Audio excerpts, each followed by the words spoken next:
Thank you very much. Did you hear what the cow said to the farmer on a cold winter morning?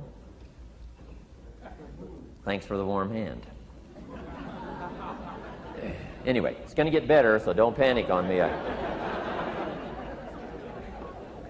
start small. Nice to see all of you. How many of you have never seen me before? This is your first time?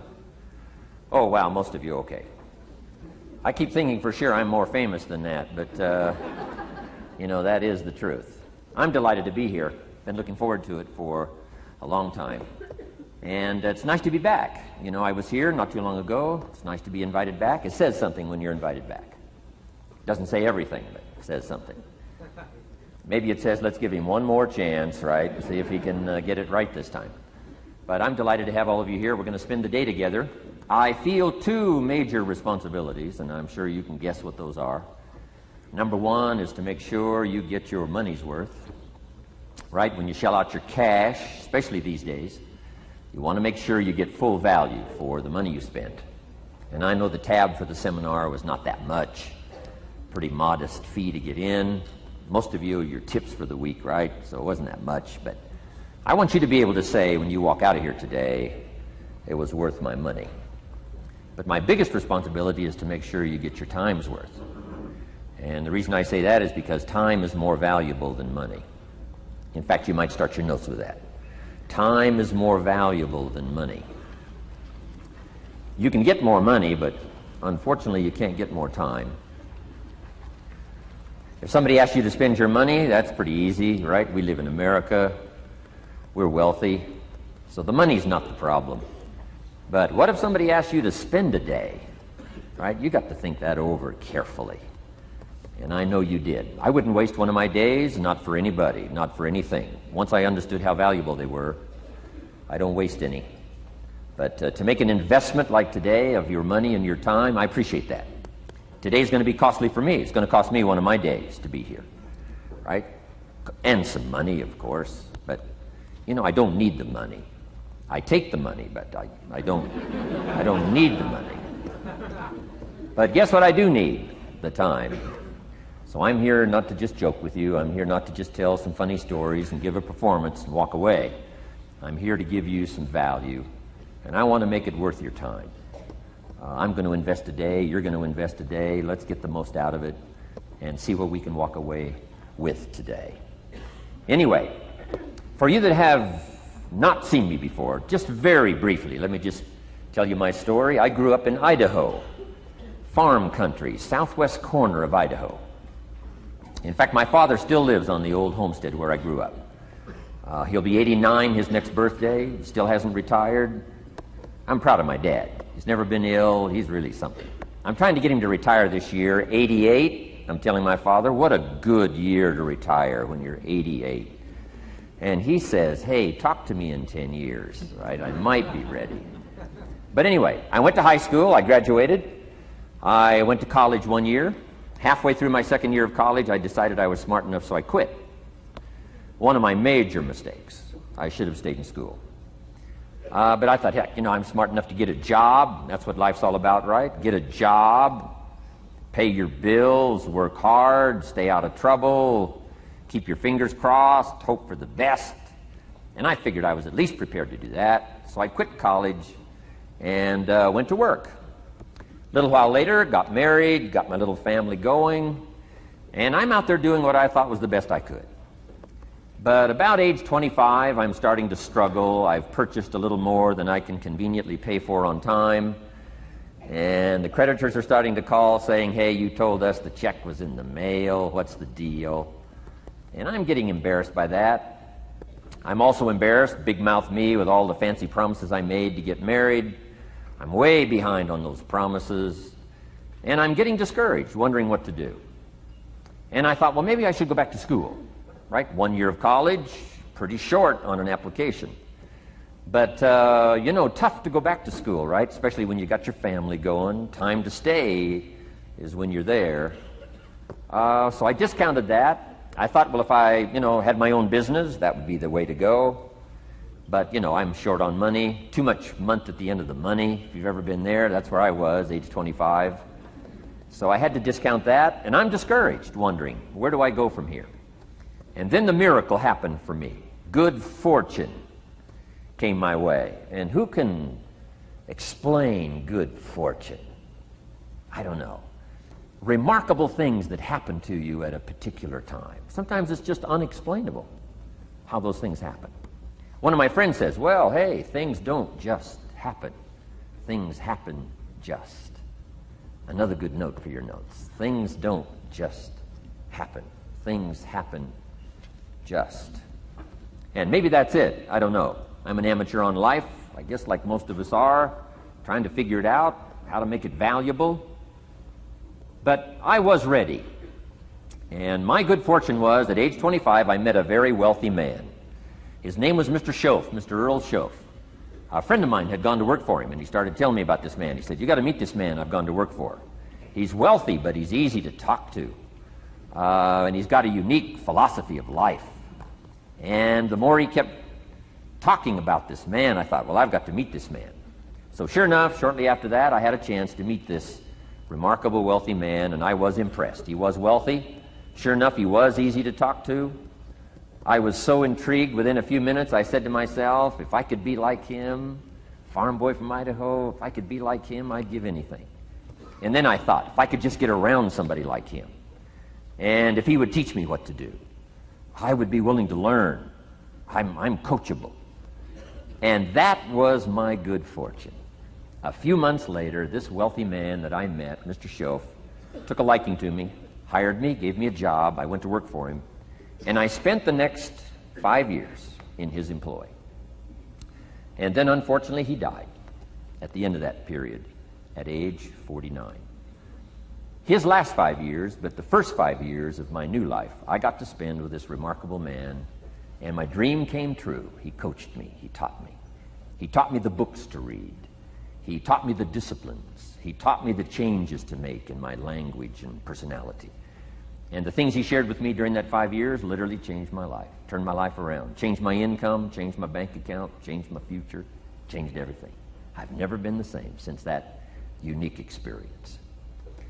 And I wish he was still alive today, Mr. Schoaf. I'm sure if he was alive today, especially after this seminar, Idaho Farm Boy makes it to Dallas-Fort Worth, full house, standing room only. Pretty awesome. I'm sure if he was alive, I'd be calling him today saying, you won't believe what's happening to me. I've had a chance now to share with other people what you shared with me. But anyway, how I got here. 30 plus years ago, I was living in Beverly Hills, California. And one day a friend of mine, businessman friend, said, Jim, I'd like to have you come and share your story with my service club that I belong to, the Rotary Club. He said, I know your story, Idaho Farm Boy makes it to Beverly Hills. But he said, I think my club members would love to hear your story. He said, if I arranged one of our breakfast meetings, would you come tell your story? Just share a few thoughts. I said, okay. So I agreed to go give this breakfast talk. And guess what? They liked it. And my telephone rang. I got another call saying, we heard you've given your story and shared some ideas. Would you come talk to our club? First thing I know, I'm starting to devote a piece of my business time to giving these talks. And then one day, a businessman who'd heard my talk, I think 2 or 3 times, approached me and said, would you come and share that story and some thoughts with my management and salespeople? I said, I got this little company going. And he said, if you'd come tell your story to my organization, he said, I'd be happy to pay you. And I thought, wow, wouldn't that be something? So I agreed to go do it, and I got paid. Little did I know, another fortune was waiting for me to translate my ideas into talks and speeches and seminars. Now I've written some books. It's on cassette tape. Now I get to travel around the world. Last year I was in Japan and Israel, Spain, Mexico, Australia, New Zealand, France, Germany, Canada, and now Dallas-Fort Worth. So Idaho Farm Boy gets to travel around the world and share his story, and here I am today. Anyway, it's almost too much for me to comprehend. From where I started, raised in obscurity, in a little small farm community, and now to be here today is pretty awesome for me. So anyway, that's just a little bit about my story. My story is probably more intriguing for me than it is for you, but I wanted to hear it again, so I thought I would just, bore you with it. Anyway, I don't ask you to be impressed today. I'm the one that's impressed from where I came from to have a chance. But that's the American dream, right? Come true. Chance to start from scratch, start from obscurity, start with pennies, start with nothing, and have a chance to transform your life, change your life, set your goals, and see what you can accomplish. So anyway, that's how I got here, and I'm just delighted that this day has arrived, and I truly want to make it valuable for you. Let's go to work. Here's what I hope you'll find out of this seminar today for your notes. Here's what I hope you'll find. Number one, sincerity. Above all else today, I hope you'll find me sincere. Best place for people to start to communicate is sincerity on both sides. I'm sure you're sincere or you wouldn't be here today, right? To spend this kind of money, to spend this kind of time, roll up your sleeves today, go to work like I am, and get this message. You've got to be sincere. So I assume you're sincere. Now I want you to see me sincere. But I've got a good note for you to make. Sincerity is not a test of truth. Important note to make. Sincerity is not a test of truth. We must not make the mistake of saying, he must be right, he's so sincere. That would be a mistake. And here's why. It's possible to be sincerely wrong. So we don't mistake sincerity for truth, right? Sincerity is only a test of sincerity. Truth has to yet be tested by truth, okay? But hopefully you will find me sincere and truthful. Next, a combination of things I hope you'll find here today. Ideas plus inspiration. Ideas plus inspiration. Ideas, business ideas and social ideas and personal ideas. We all need ideas, right? How to have a good day ideas, how to have a good year ideas, how to have your best year ever ideas, good health ideas, personal relationship ideas, how to deal with your family ideas, sales management ideas, financial freedom for the future ideas. We all need good ideas. So today, I hope you gather up by notes and by what you can remember a lot of ideas. I want to share as many with you as I possibly can in the time constraints we have. Today is going to go very rapidly. I used to think a day like this was a long day. Found out it's a pretty short day. But I'm going to go as fast as I can, share with you as many ideas as I possibly can. And here's why. Ideas can be life-changing. Ideas can be life-changing. And sometimes all you need is just one more in a series of good ideas. It's like dialing the numbers into the lock, right? You got 5 or 6 numbers dialed into the lock. The lock still won't come open, but you don't need 5 or 6 more numbers. Maybe you just need one more, and maybe a seminar like this could do it. A sermon could do it. The lyrics from a song could do it. The dialogue from a movie could do it. Conversation with a friend might do it. That one last piece you need, number. Dial it into the lock, that's it. The lock comes open, there's the door for you to walk through. And maybe this seminar today could furnish that for you. One more idea. I know you've come with a lot already. Sometimes we get the impression, I used to have that I only had this much going for me and I needed this much. Usually not true. And I'm sure not true of this audience, where I find you today, as well dressed as you look today.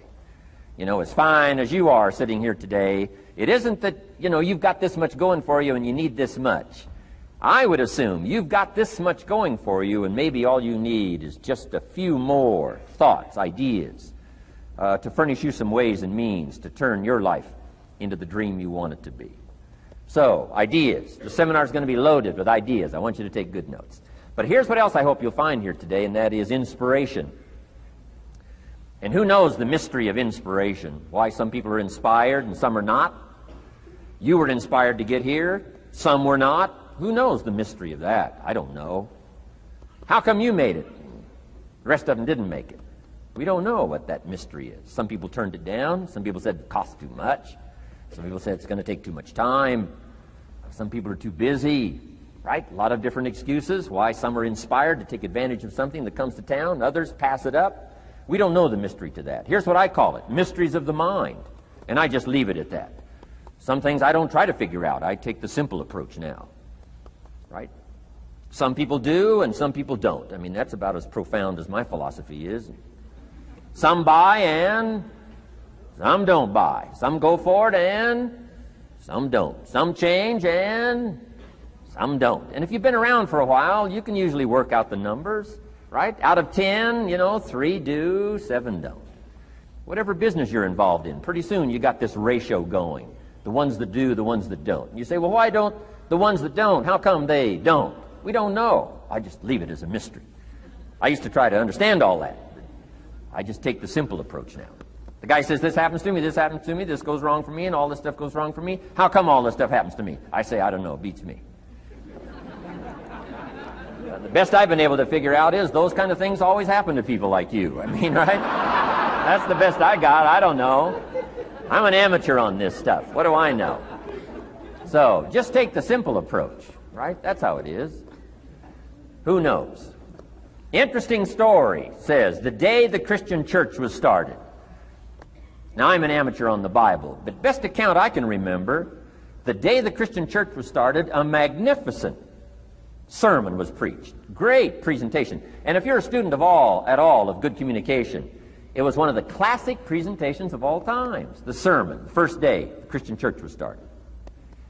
And it said this sermon, this presentation was given to a multitude, meaning a lot of people. But it was interesting, as the account gives us, the record, it says, when the sermon was finished, there was a variety of reaction to the same sermon. Isn't that fascinating? I find it fascinating. It said some that heard this presentation were perplexed. And I read the presentation, sounded pretty straightforward to me. He said, why would somebody be perplexed with a good, sincere, straightforward presentation? Best answer I've got. They are the perplexed. I mean, what other explanation is there? It doesn't matter who's preaching. Right? It said some that heard this presentation mocked and laughed, made fun of the presentation. I thought, hey, this looks pretty sincere to me. If you give a sincere, honest presentation, why would somebody mock and laugh? Easy explanation. They are the mockers and the laughers. What else would you expect them to do? Right? I used to try to straighten all that out. Say, well, they shouldn't do that. I don't do that anymore.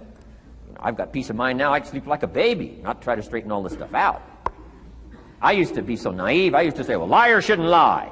See, how naive can you be? Of course they're supposed to lie. That's why we call them liars. They lie. They lie. So I don't straighten this stuff out anymore. Anyway, it said some that heard this magnificent presentation didn't know what was going on. And they're usually easy to spot. They're usually saying, what's going on, right? I mean, they don't know what's going on. But interesting, right? A variety of reaction to the same sincere, honest presentation. Now, it also says, in wrapping it up, some that heard the presentation believed. And I think that's who the speaker was looking for, the believers. Interesting.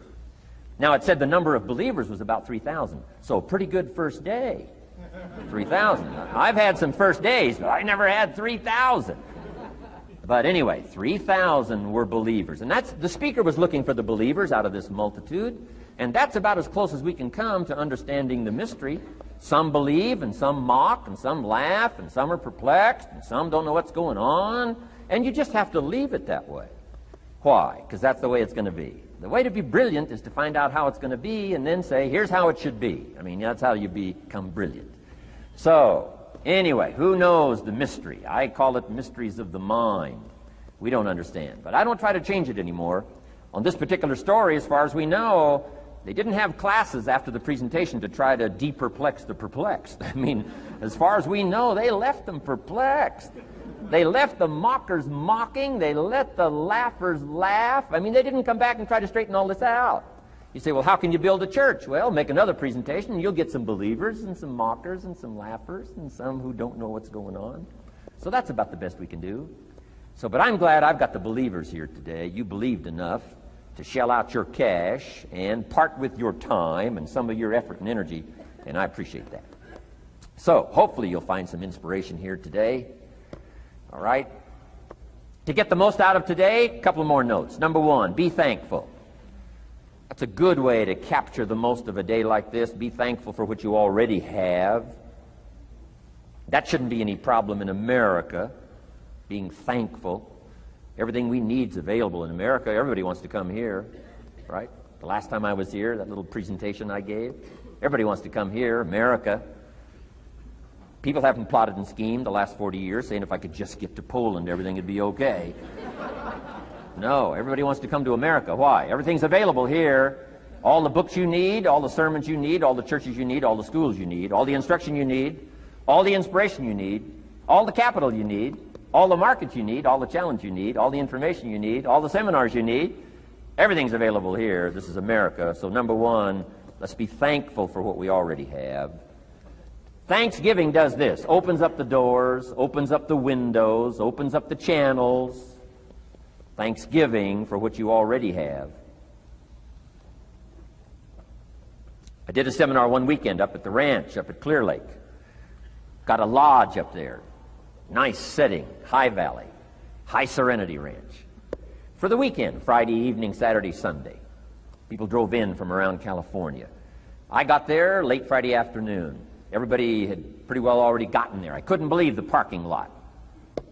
Continentals and Eldorados and Mercedes and Cadillacs and unbelievable. Ferrari, one Rolls Royce, unbelievable. I walked in, good-looking crowd about like this, sitting there ready for the weekend seminar. My opening remarks were, ladies and gentlemen, I think the rest of the world would find it strange that we have all come here this weekend to try to figure out how to do better. Right? I think the rest of the world would say, I don't understand. Guy in his Rolls Royce saying, I got to get to the seminar, find out how to get another one of these Rolls Royces. Unbelievable. Anyway, let's be thankful. Here's what locks up the doors and the channels to receive more: cynicism. That locks you away. That prevents you from learning more. Being a cynic about the past and the future, a cynic about the marketplace, cynical about the people, cynical about the institutions, cynical about the setup, cynical about yourself, cynical about your chances. See, that locks away all the chance for stuff to flow your way. So, good advice, I think, today. Start off, be thankful. Here's number two, listen well. That's going to be a challenge today. I understand that. Seems like most of, our life is still going on outside these four walls, right? Most of our life seems like it's all, continuing out there. Family and business and associates and market and economy and whatever else is happening in the midst of your life. And to sort of, pull your attention from what's going on out there and put it in here for just a few hours, I know is a challenge. But do the best you can, listen well. And here's the last one, take good notes. Be a good student today. Take some good notes. I've not come to entertain you. As you can tell by my opening joke, right? I would not make it in Las Vegas. So we don't have a dog and pony show today, no entertainment. But I do have some ideas. Take some good notes. Somebody showed me the other day notes that they took about 21 years ago, attending one of my seminars out in Los Angeles. He said, I still use these notes I took 21 years ago to help me in my business, relationship with my family. So I'd like to have these notes that you take today become that valuable for you. Then it would be worth me making the investment to come and spend a portion of my life, my time, my energy here. And I want this investment I'm making here today to pay off. And one of the ways it can pay off for me is for you to take good notes and then go away and use whatever makes sense. Because what I feast on coming back around is the stories out of this audience today. Sure enough, 6 weeks from now, 6 months from now, 6 years from now, somebody's going to, by phone, by letter, by personal contact, walk up to me and say, the things you shared that day got me thinking. And I started making some changes, and let me tell you what's happened to my business, let me tell you what's happened to my sales career, let me tell you what's happened to my relationship with my family. See, that'll make it worth it for me. Not the money, the return, something you can't buy with money. If somebody says, thank you for touching my life and taking the time to make the investment. And that's what I'm all about. So if you'll become a good student today. And here's the last note. Don't be a follower, be a student.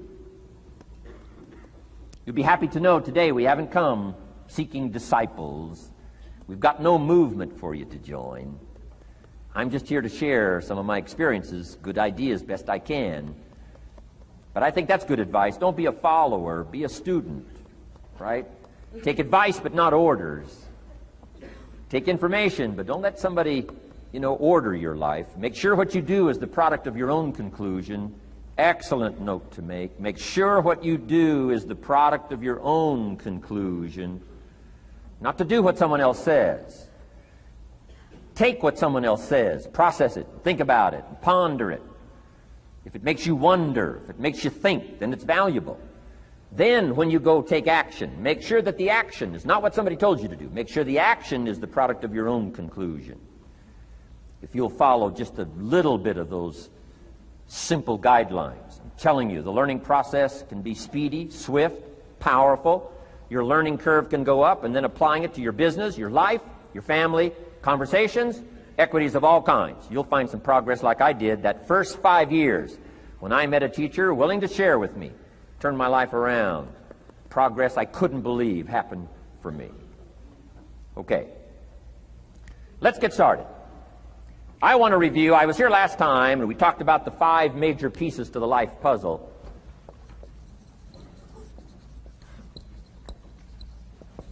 And I just want to review those because it lays such a good foundation for all the rest that I want to share with you today. We got a lot of subjects to cover, so we're going to go rather swiftly, okay? Put on your mental track shoes here and run with me today, because I'm going to deal mostly in concepts. Expect you to, fill in a lot of the details, because I've got a lot to share. I want to get through it all. But let's lay this foundation again of the 5 major pieces. Happens to be the title of my latest book. But I think it is so valuable in laying a foundation. It's some of the things I learned between ages 25 and 30. The teacher who taught me so well. He dealt in these fundamentals, we call these fundamentals. We call these basics. Basics for sports, fundamentals for your business, fundamentals for the way you deal with your family, a few simple things. Few basic things that if you practice every day can make all the difference in the world, how it works out. I boiled it down to 5 major pieces to the life puzzle. Let's just review those. Number 1 is philosophy. Philosophy, as I taught the last time I was here, philosophy, in my personal opinion, is the major determining factor in how your life works out. Philosophy, the major determining factor in how your life works out. Philosophy. To form our philosophy, you got to think. You got to use your mind. You got to process ideas. And this whole process over a lifetime, starting way back here when we were children, schools that we've attended, our parents, our experiences, all this stuff that we've processed by the thinking process helps to develop our philosophy. And in my opinion, each person's personal philosophy is the major factor in how your life works out. Here's what I called it in that last presentation when I was here. It's called the set of the sail. Each person's personal philosophy is like the set of the sail. Now, I used to think it was circumstances that ordered my life. If someone would have asked me at age 25, Mr. Rohn, how come you're not doing well? Pennies in your pocket, creditors calling, nothing in the bank, behind on your promises to your family, you live in America, 25 years old, got a beautiful family, every reason to do well, and things are not going that well for you. What is wrong here? It would not have occurred to me to blame my philosophy. I mean, it would not have occurred to me. Saying, well, I got this lousy philosophy, and that's how come I got pennies in my pocket and nothing in the bank, and things aren't working well. That would not have occurred to me. I found it much easier to blame the government. Much easier to blame the tax problem. I used to say taxes are too high. Top tax rate when I first started paying taxes, 91%. Back then, when your income reached a certain level, all your income over that, 91%. So I used to say that's too high. Now, the top tax rate's about 33%. But people are still saying what? Taxes are too. See, but you can't use that anymore. If it's gone from 91 to 33, how could it be too high? Come on. I threw all that old excuse stuff away. Some people found it, though, and they're using it these days. My old list. I used to blame the traffic, the weather, used to blame circumstances, right? People say I'm too tall, I'm too short, I'm too old, I was raised in obscurity, raised on a farm, parents of modest means, all the stuff. If you were to ask me, how come you find yourself here, Mr. Rohn, age 25, living in America, land of abundance and opportunity, pennies, zero in the bank, not doing well, creditors calling, it would not have occurred to me to blame my philosophy. I found it easier to blame the company policy. I used to say, if this is all they pay, how do they expect you to do well? So I figured that, my future was going to be tied to what everybody else was arranging, the economy and, right, interest rates. I used to say things cost too much. That was my whole explanation, not my philosophy, until my teacher taught me better that this is where the problem was, my own personal philosophy. Here's what's exciting about each person's personal philosophy. That's what makes us different than dogs and animals and birds and cats and spiders and alligators. That's what makes us different than all other life forms. The ability to think, the ability to use your mind, the ability to process ideas, and not just operate by instinct. In the winter, I'm telling you, the goose can only fly south. What if south doesn't look too good? Tough luck. It can only fly south. But see, human beings are not like a goose, can only fly south. I mean, you can turn around, go north, you can go east, you can go west, you can order the entire process of your own life. And we do that by the way we think. We do that by exercising our mind. We do that by processing ideas and come up with a better philosophy, a better strategy for our life, goals for the future, okay? Plans to achieve those goals. All this comes from developing our philosophy. Philosophy helps us to process what's available. Well, when we get here, we got seed, and we got soil, and we got some rain, and we've got some what? Sunshine, and we've got some seasons, and what? The miracle of life. Now, the key is, what do you do with all this stuff? How do you turn all this stuff that's available here into equity and promise and lifestyle and dreams and future possibilities? All of this that's possible now with human beings, how do you take all this stuff and turn it into this equities and values? Well, it starts with philosophy. What is the seed? What is the soil? What is the sunshine? What is the rain? Is it possible to take some of each of all the stuff that's available and turn it into food and turn it into value and turn it into nourishment and turn it into something spectacular and unique that no other life form can do? And the answer is yes. But you cannot deal with all this stuff and what to do with it unless you start refining your philosophy. Think, use your mind, come up with ideas, and strengthen your philosophy. So the seed and the soil and the rain and the sunshine, this is called, the economy and the banks and the money and the schools and everything that's available out there, processing information, what to do with all that, and turn it into equity and value. That is the major challenge of life, my personal opinion. So each person's personal philosophy now is going to determine what you're going to do with seed and soil and sunshine and rain and miracle, the change of seasons. That's it. My personal opinion.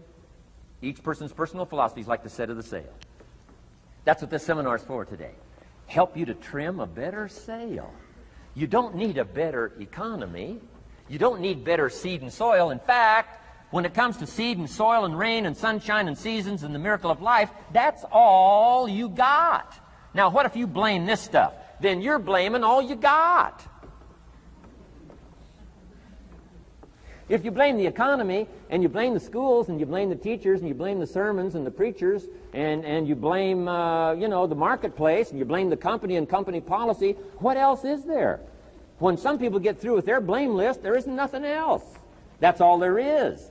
And if you blame the only thing you've got to work with, I'm telling you, it's called mistake colossal in not understanding that that's all you've got to work with. And if this is all you've got to work with, then you don't change the seed, and you don't change the soil, and you don't change the rain, and you don't change the sunshine, you don't change the seasons. Right? Guy says, I'll take 3 springs, 4 summers, 9 falls, no winters. No, you can't fool with this stuff. You got to take it like it comes. Then what do you change to make your life work well? You got to start with your philosophy. Guess what I had to do at age 25 in order to change my own future? I had to change my mind. I had to change my thinking. I had to change my philosophy. I was messed up on what was causing my problem.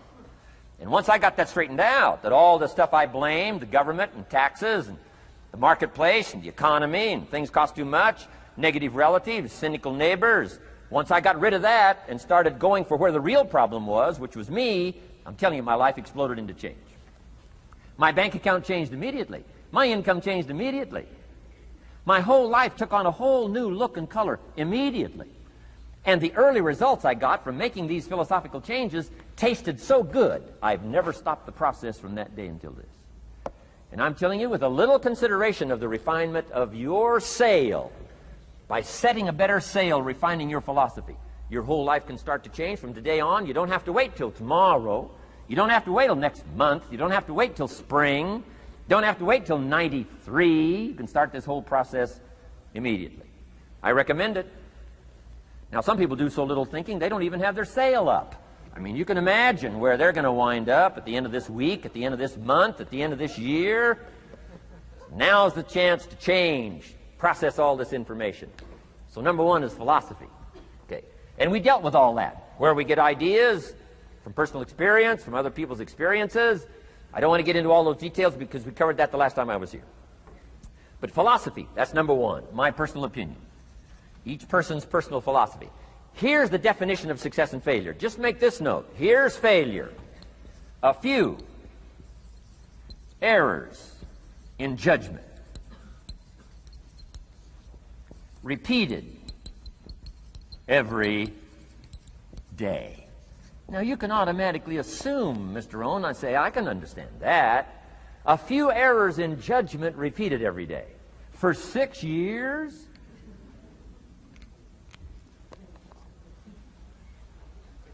I'm with my father. I think I told this story the last time I was here. My father, 88 years old, he's never been ill, still hasn't retired.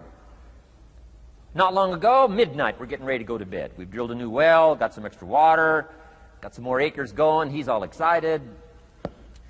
At midnight, we're getting ready to go to bed. My father's eating what he calls his midnight snack. A little bite to eat before you go to bed. Don't have to go to bed hungry. And I'm watching him eat this midnight snack. Guess what he had? An apple, a few graham crackers, and a glass of grapefruit juice. I said, no wonder my father's so healthy. My mom taught us all those good health practices. Taught me when I'm growing up, right? I'm an only child. I've never been ill. Passed the big 5-0 some time ago. My 2 daughters, 32, 33, never been ill. My grandkids, never been ill. I'm telling you, the legacy lingers on. As I watched my father have this midnight snack, suddenly occurred to me. I know that's part of it. An apple, what? A day. That's gotten to Dallas-Fort Worth, right? An apple. An apple a day keeps the doctor away. Good question for this intelligent audience. What if that's true? You say, well, Mr. Rohn, if that's true, that would be easy to do. Then what's the problem? It's easy not to do. It's easy not to adopt it as your own personal philosophy. Or the guy messed up the saying. Guy says a Hershey bar a day. Say, no. No. You've been watching too much television. It is not Hershey bar. You got to be smarter in philosophy than to fall for the Hershey bar a day when it's an apple a day. You've got to be smarter than that. And if you make that kind of an error in judgment every day for 6 years, I'm telling you, it'll accumulate into disaster. Sometimes the first year you say, well, you know, I'm so healthy now, what difference is it going to make? You've got to be smarter than that. Just because disaster doesn't fall on us at the end of the first day doesn't mean disaster isn't coming. You've got to be so smart that you look down the road and say, will the errors in my present judgment of philosophy, what's that going to cost me in 1 year, 6 years, 1 month, 6 months? I'm telling you, the money cost and the health cost and the success cost is too gigantic if you'll look down the road a little ways and say, are there errors in my current judgment like an apple versus a Hershey bar? Is that just a good illustration of some of the rest of my errors in judgment? If it is, that's where I found myself at age 25. I started working when I was 19. I met my teacher who helped turn my life around when I was 25. That's 6 years. At the end of the first 6 years of my economic life, I've got pennies in my pocket. I've got nothing in the bank. The creditors are calling saying, hey, you told us the check was in the mail. I'm embarrassed. I'm behind on my promises. I live in America. I'm a 25-year-old American male. I got a nice family, every reason to do well. And I'm messed up. Now, what's messed up? I used to think it was the community that was messed up, and the country was messed up, and the government was messed up. If those Democrats ever get in the White House, that'll really mess things up. If the Republicans stay in power, that'll really mess things up. The economy was messed up. Interest rates are messed up. I thought all this stuff was messed up. Then I found out that's not what was messed up. I was criticizing the only thing I had to work with. What was really messed up was my own personal philosophy. My own errors in judgment in my own personal philosophy brought me in 6 years to pennies in my pocket, nothing in the bank, and trying to explain why I wasn't doing well, living in America, 25-year-old American male, got a family, every reason to do well. Now, once I understood this, here's the formula for failure: errors in judgment, being lax about developing your own personal philosophy. I'm telling you, it's called accumulated disaster. It doesn't matter whether it's your health or your bank account. Guy's got an empty bank account, probably has high cholesterol. Why? Over the last 6 years, he never paid attention to either one. And it doesn't matter whether it's a dollar, or whether it's your money, or whether it's your cholesterol count.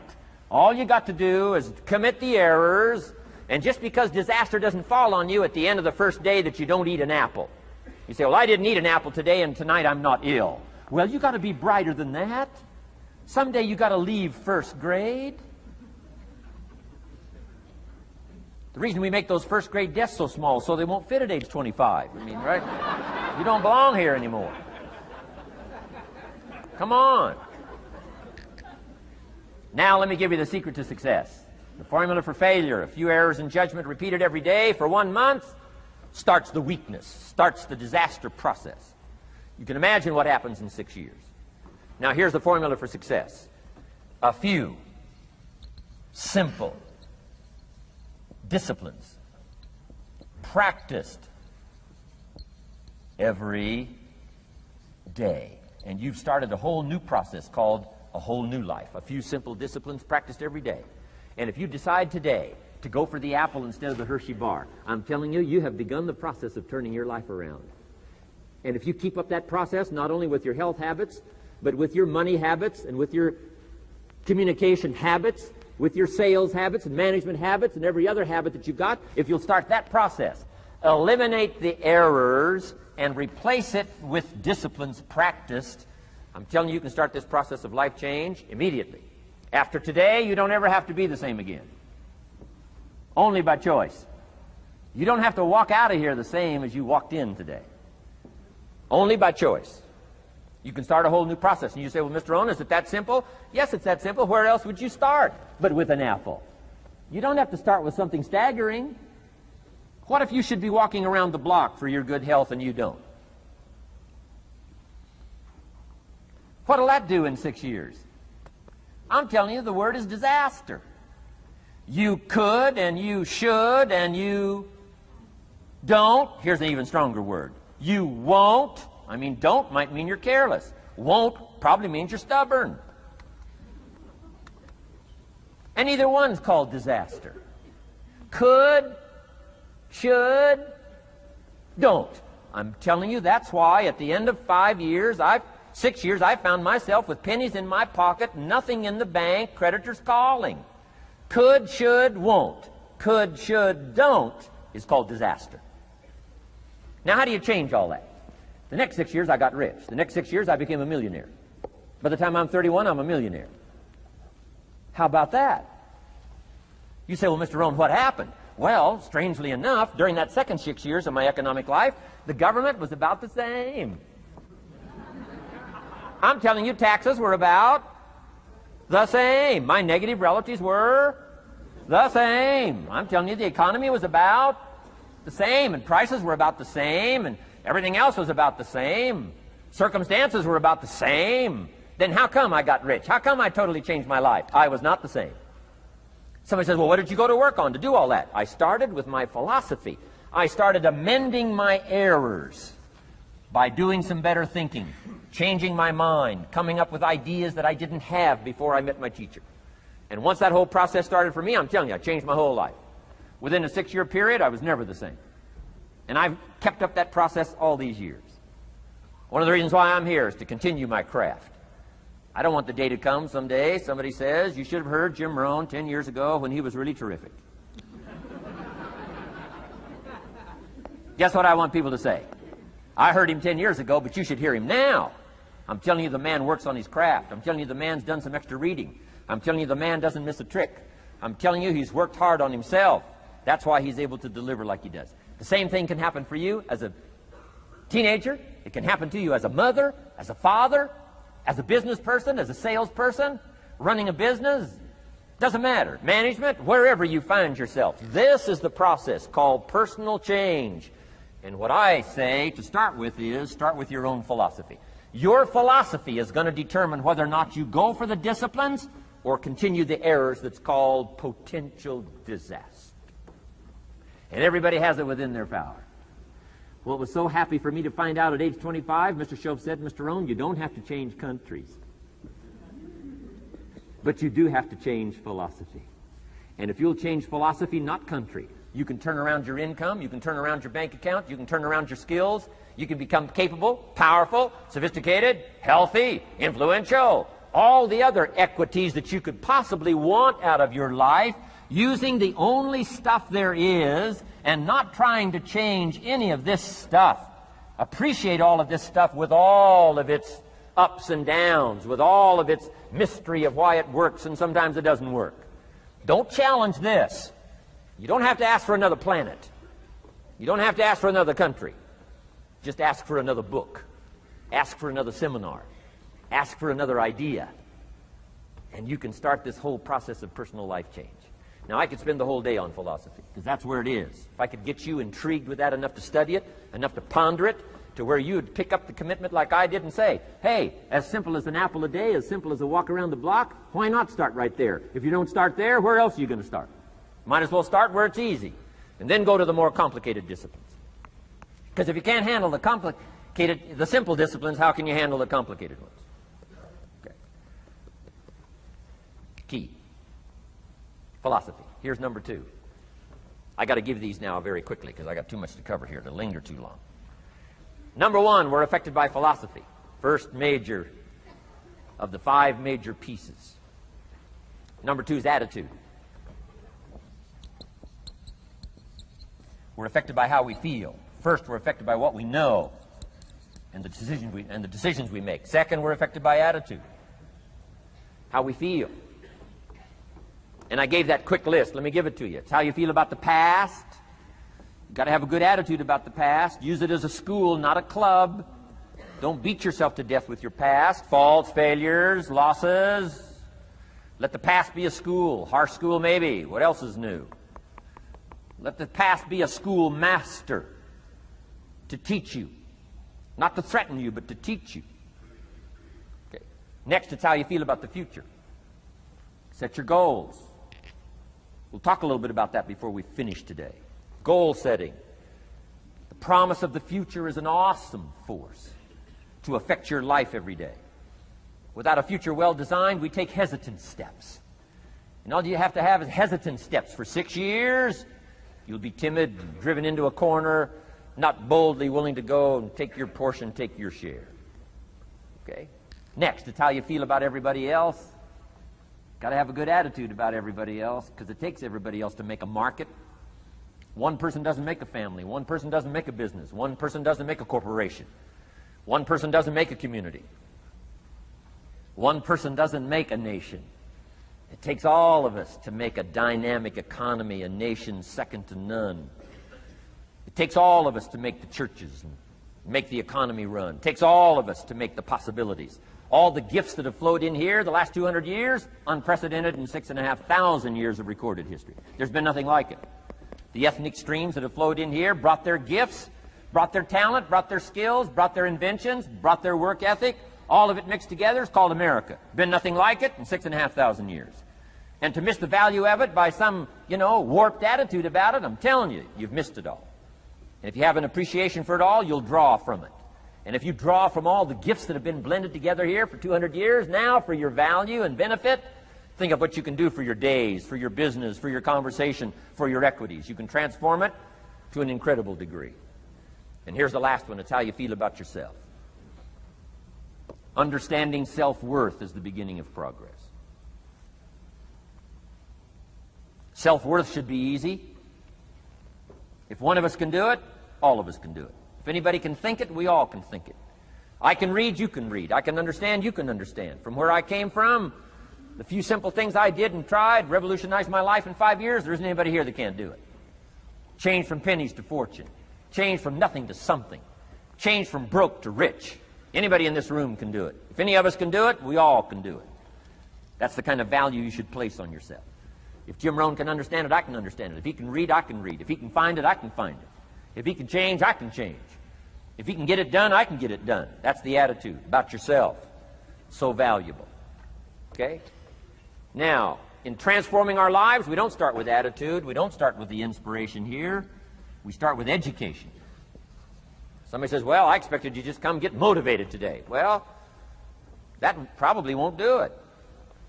Somebody says, by now we should be standing on the chairs, waving a flag, singing the old gray mare. Get going here.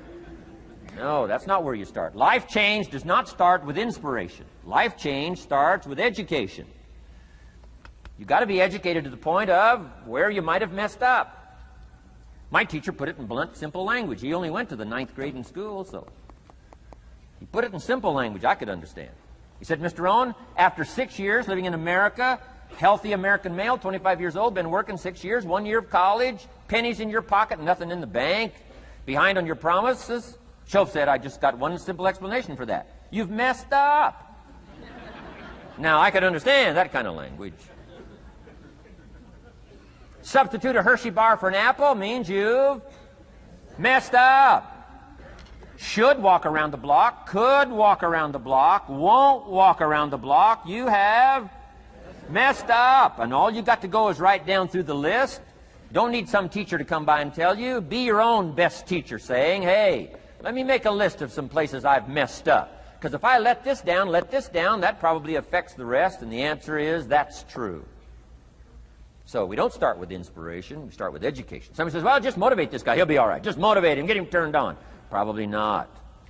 If a guy's an idiot, you motivate him. Now you got a motivated idiot. No, he won't be all right. So we start with education. What's the first education? If it isn't going well and you live in America, you have messed up. You don't need to change countries. You say, well, the country's messed up. That's like cursing the soil and cursing the seed and the sunshine and the rain, which is all you got. Don't curse all you got. When you get your own planet, you can rearrange this whole deal. But this one, you got to take like it comes. So number 2 was attitude. Here was number 3, activity.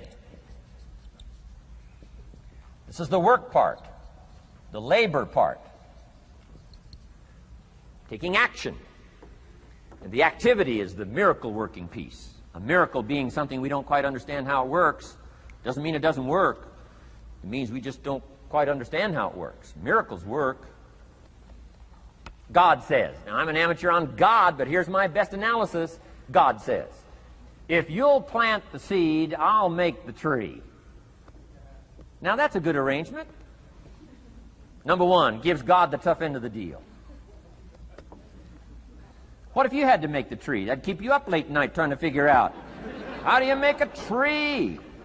Say, no. I'm telling you, the mystery and the miracle of this stuff has already been set up. God says, I got the miracle going, I got the seasons going, I got some sunshine and some rain, and I'm God. But the way I've arranged that, I just need somebody to plant the seed, not chant. In California, they're trying to chant to get this stuff done. Forget this California stuff. You don't have to rub a crystal and sleep under a pyramid. This stuff's too easy. Getting rich is too easy. Changing your life is too easy. Forget all that. Right? Massive bombard, affirmation, forget all that. My opinion. Ocean waves and seagulls? Come on, this stuff's too simple. Just simple, easy stuff. But if you neglect it, that's how it piles up year after year. But if you're willing to straighten it out, and here's one of the keys. It's called activity. It's called disciplines. Turning wisdom from your philosophy and inspiration, the strengthening of attitude and faith and courage, commitment, and all this stuff that comes from attitude.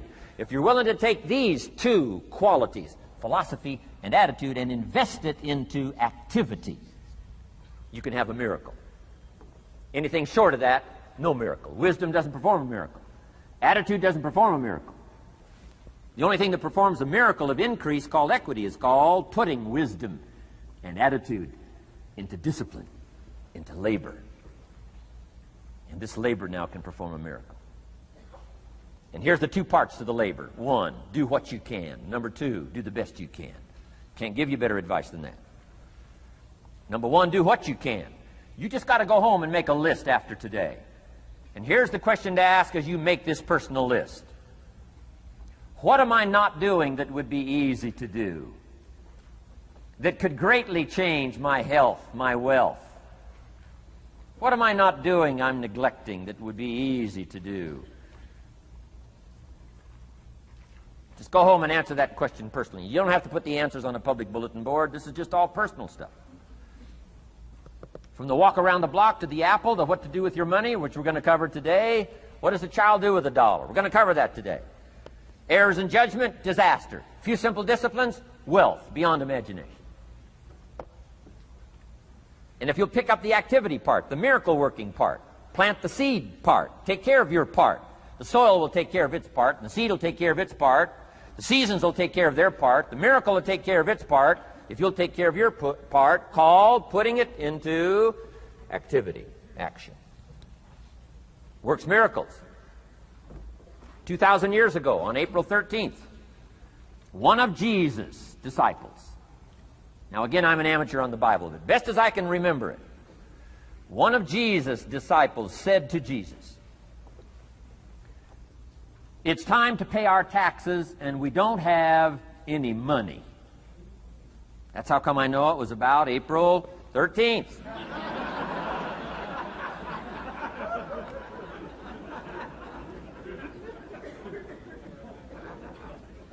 To this statement by his disciple, Jesus said, best as I can read the record, Jesus said, "No problem."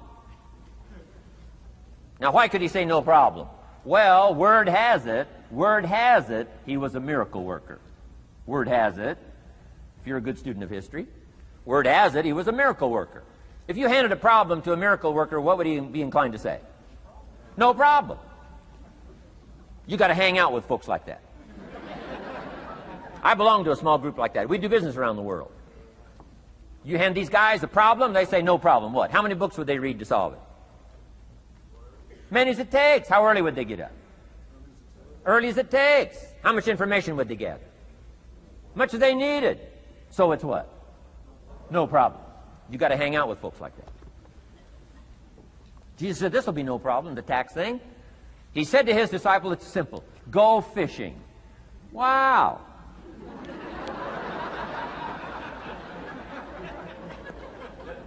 Now that was easy for this particular disciple. His name was Peter.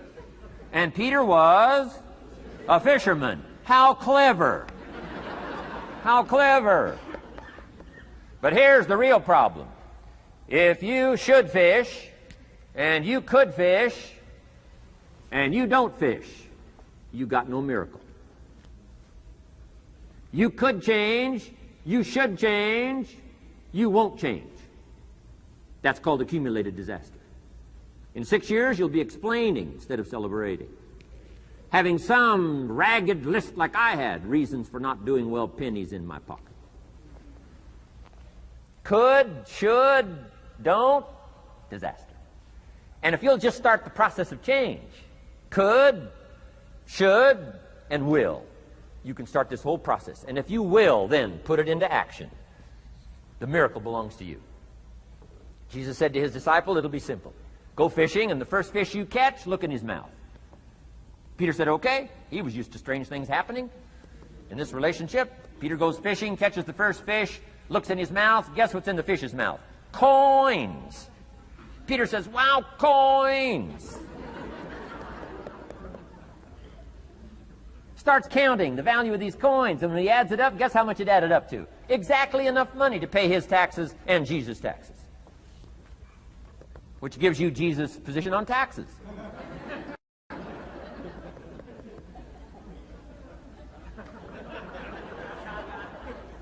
Okay. Now we call that what?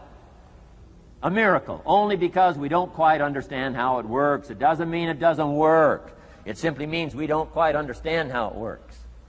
But here's how you get a miracle going for your life. Number one, do what you can. Get a list of the stuff you could do and you haven't done, postpone, and start cleaning that up.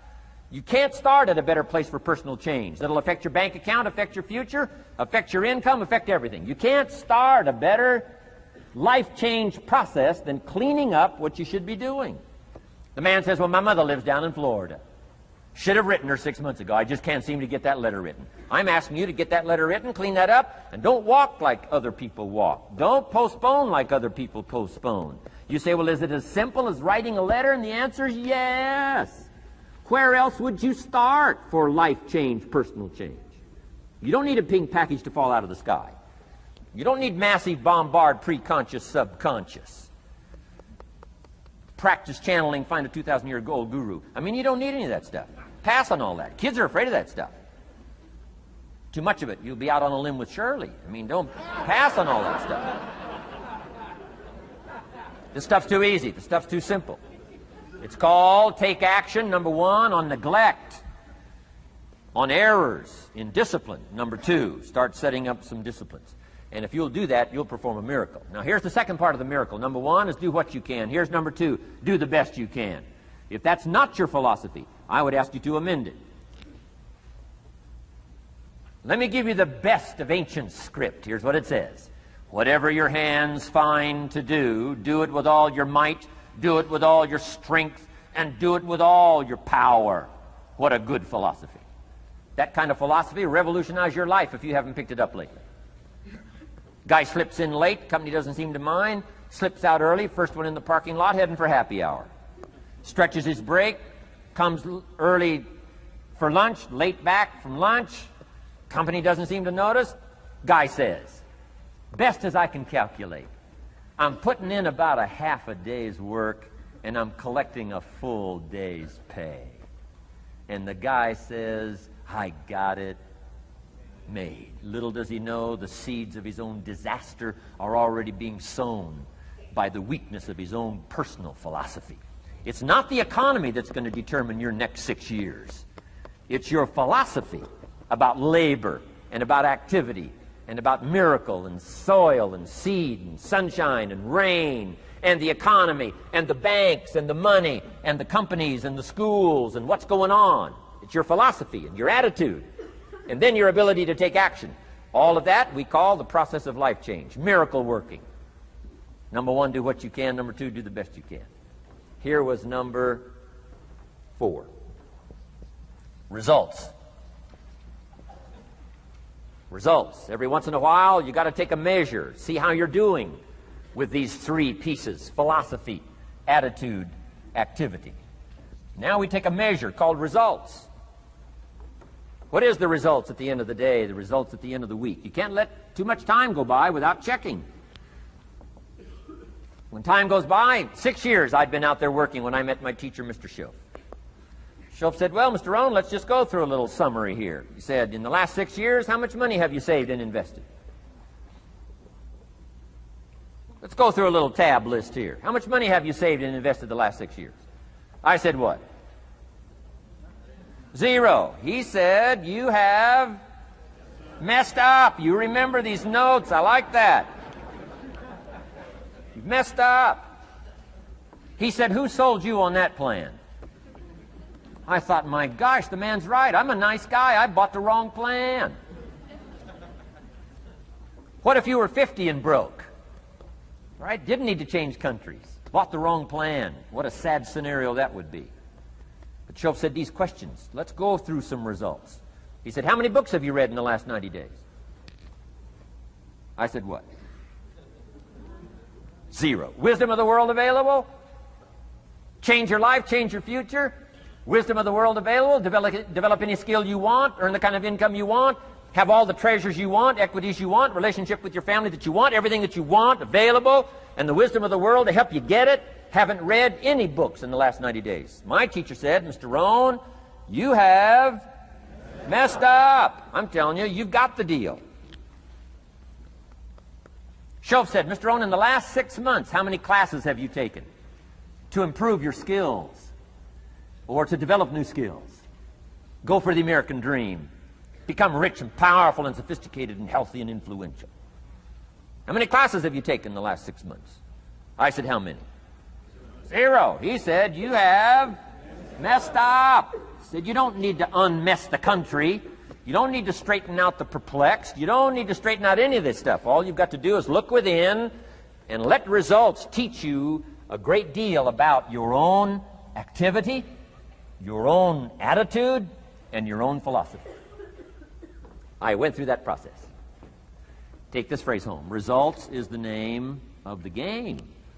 What other game is there? Results. Here's all life asks us to do. Make measurable progress in reasonable time.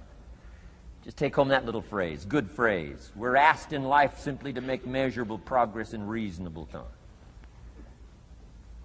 We demand it of our children. How many years do you want your child to spend in 4th grade? Approximately. About 1. If it looks like they're not going to make it, we pour on the pressure, called legitimate pressure, lack of results. Peer pressure, family pressure, school pressure, community pressure. Every other kind of pressure we can bring to bear. What? You can't stay more than 1 year in 4th grade. As parents, you'd have to leave the community. You say, well, what if they're nice kids? Wouldn't you give them 3 or 4 years? And the answer is no. You've got to make better progress than that. So you've got to check fairly often. Some things you've got to check every day. Some things you've got to check at least by the end of the week. Salesman joins this little sales company. He's supposed to make 10 calls first week. Wouldn't it be legitimate to call him in on Friday and say, John, what? How many calls? I mean, this stuff is simple. John says, well. Say, John, well won't fit in this little box here. Well. Now John starts with a story. You say, John, I made this little box so small so a story won't fit. I don't need a story. I need what? A number. A number. What will a number tell me? Everything. John's supposed to make 10 calls. What if he made 20? You say, wow. Wow. We got somebody. What if he only made 1 call? Whoa. Will that tell us something about John's philosophy? And the answer is yes. Will it tell us something about his attitude? Of course. Will it tell us something about his disciplines? Of course. And if he wants a lesson in life change, all he has to do is be willing to face the numbers and come up with the results that will teach you to either celebrate if you got good results or fix whatever needs to be fixed in your philosophy, attitude, activity called disciplines. You don't need to go anywhere else. I do believe in affirmations. They are valuable as long as you affirm the truth. Because it says in ancient scripts, the truth, what? Will set you free. Free to do what? Amend your errors and pick up new disciplines. That's what the truth is for, to help us amend our errors and pick up the disciplines for life change. That's what the truth is for. So I do believe in affirming the truth. If you're broke, best thing to affirm is, I am broke. You put that up on the refrigerator where you can see it every day. I mean, that's how you do that. Now, if you need a little additional affirmation, you just put up there, I'm 40 and broke. I mean, you know, that ought to do it. And if you need just a little more, put up there, I live in America and I'm 40 and broke. That's enough to turn your life around. It says, hey, something is wrong. Somewhere I have messed up. And I'm telling you, if you'll start with that, it's called the process of life change, and it doesn't matter how small the process is to start. One discipline starts it, and then one discipline feeds another, and the first thing you know, you've got this whole cycle in an upward positive motion. And it's called life change. It's called income change. It's called health change. Relationship with your family change. Equities unprecedented that you can have in numbers that will stagger the imagination if you do not curse what's available and start amending what's possible to get the results that you want. I don't think I can put it in any better language. That's it. Kids can do it. Teenagers can do it. Parents can do it. Managers can do it. Right? Government officials can do it. Anybody can do it. Anybody can do this stuff called personal change. Wow. Results is the name of the game. Success is a numbers game. Good note to make. Success is a numbers game. You got to go for the numbers. You got to understand what the numbers are. How many pounds overweight should you be at age 50? Approximately.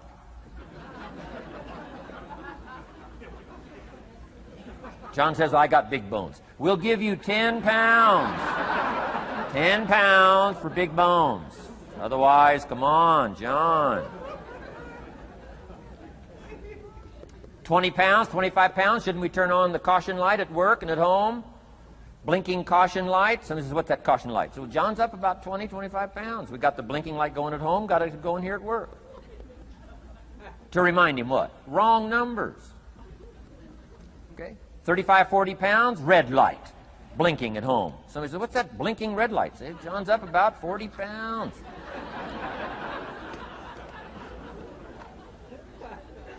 50 pounds, we got the siren. What's that siren at home and at work? John's up about 50 pounds. Cholesterol, almost out of control. Come on. Success is a numbers game. I'm asking you to be mature enough to start checking your own numbers. How many books have you read in the last 90 days? Transform your life. Become cultured, powerful, sophisticated, healthy, influential, all the rest of the stuff you want. How many books? How many classes? How committed are you to taking what's available and turning it into equities unprecedented, since we live in a country that there's been no such country in the last 6,500 years? If you'll pick up that process, ladies and gentlemen, I'm telling you, it's called life change of the best order. Now, here's the last one. Number 5 is called lifestyle. Lifestyle is simply learning how to live well. The last of the 5 major pieces. Here's the ultimate challenge of life. I've worked on this, you cannot believe how hard, since age 25.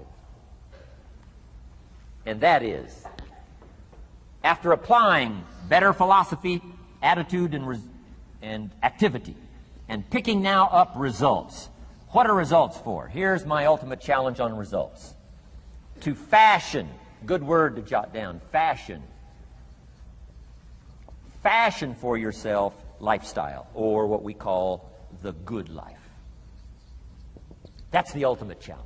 To take your results, take your money, take your results, take the return, take the equities you've gathered, and now fashion for yourself a good life, like weaving a tapestry. And Mr. Schoaf gave me all kinds of examples on lifestyle.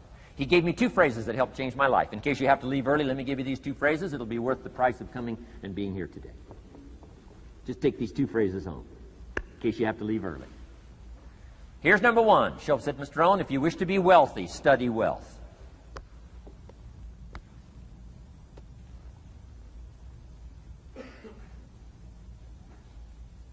When he said that, I said, my gosh, I don't know anybody that studies wealth. Where am I going to learn it?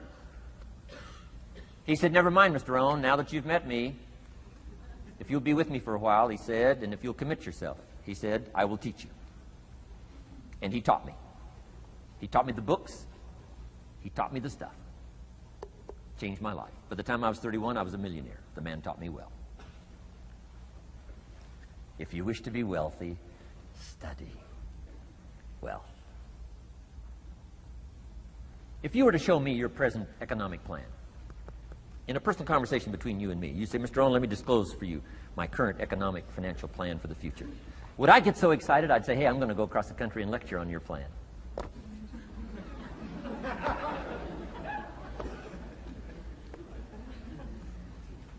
And if the answer is no, Mr. Rohn, you probably wouldn't want to go across the country and lecture on my plan. Here's my question to you. Why not? Why wouldn't you have a superior, powerful financial plan that's taking you to the places you want to go?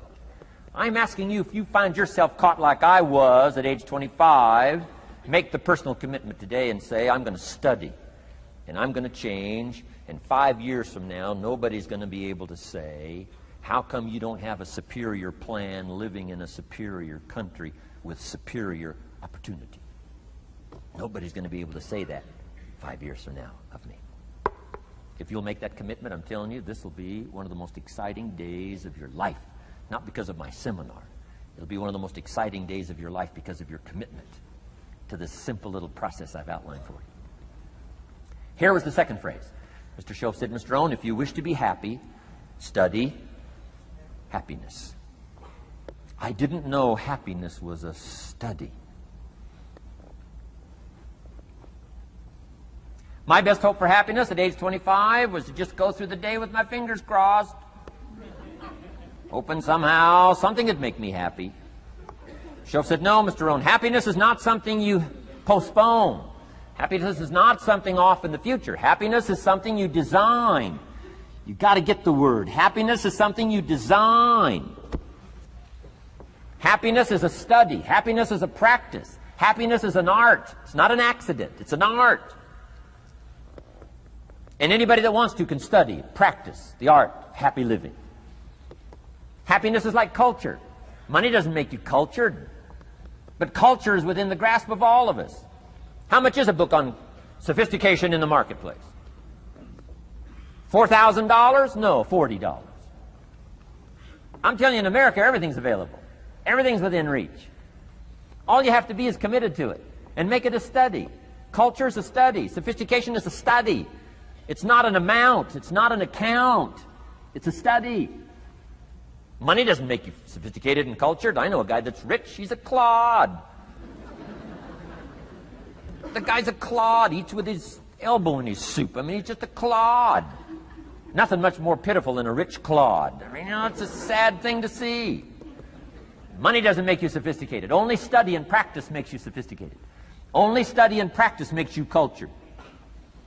And only study and practice makes you happy. Study and practice makes you rich. Key phrase, don't be lazy in learning. 1, how to do well. Next, how to live well. Don't be lazy in learning and practicing the art of economics, practicing the art of productivity, and practicing the art of lifestyle. Shoaff taught me in such simple terms. Shoaff said, Mr. Rohn, if you're getting your shoes shined, Shoe Shine Boy's done an exceptional job. You look down, you got one of the world's all-time great shines. And you pay him. Now, you got a little change in your hand. Question pops in your mind. Should I give him 1 quarter or 2 quarters as a tip from a neat shine? Here's what Shoaff said. If 2 amounts pop in your mind, always go for the higher amount and become the higher thinking person. That helped change my life.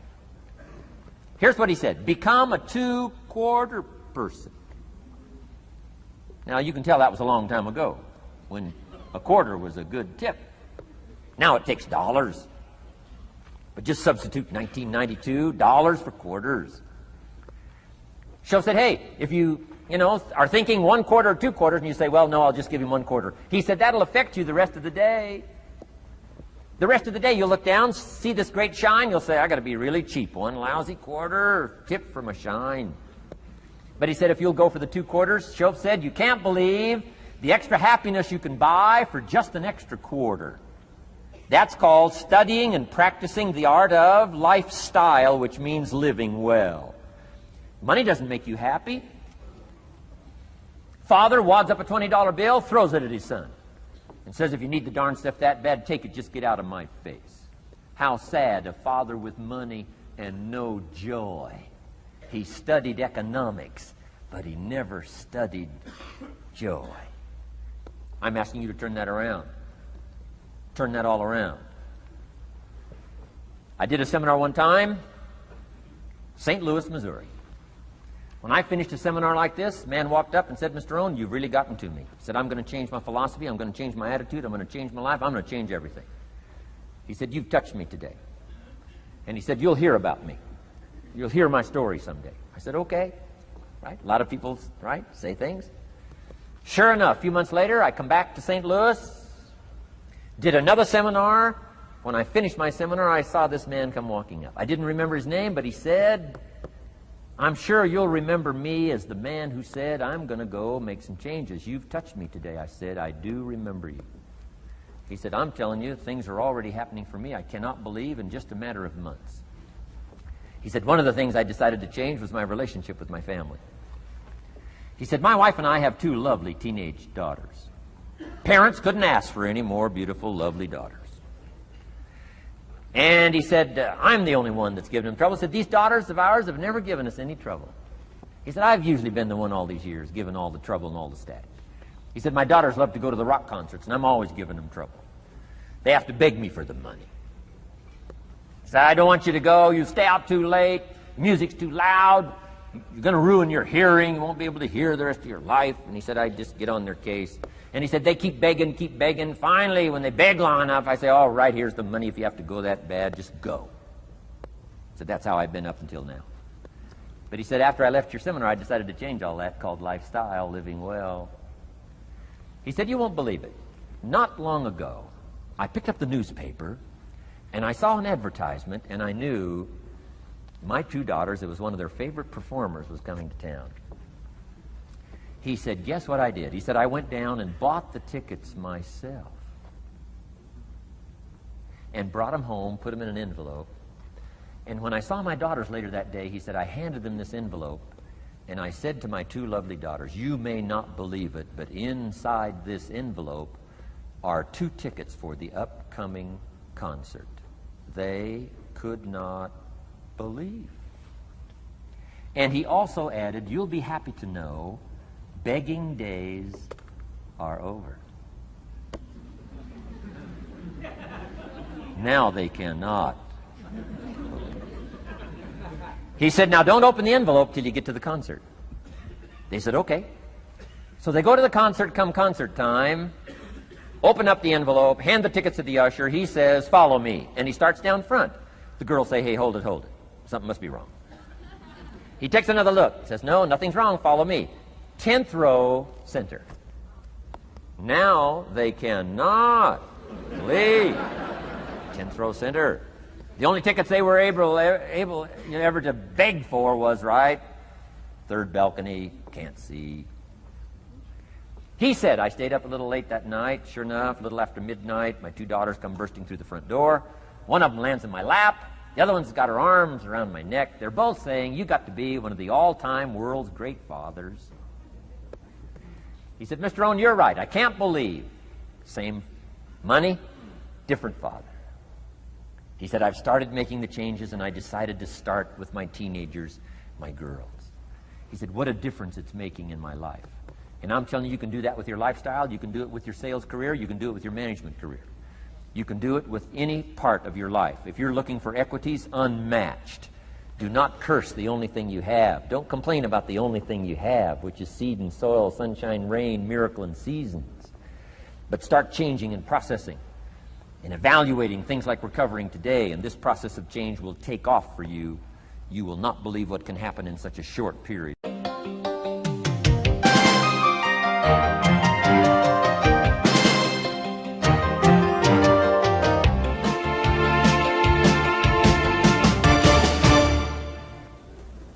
Next subject, personal development.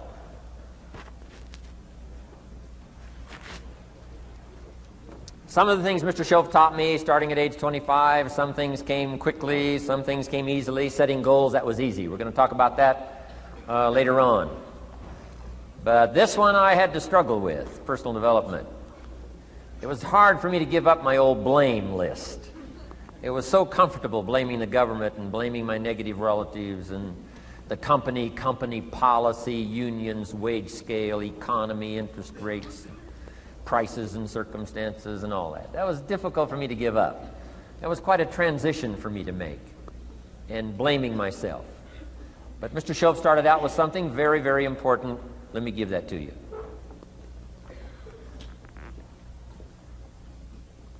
He said, it's not what happens that determines the major part of your future.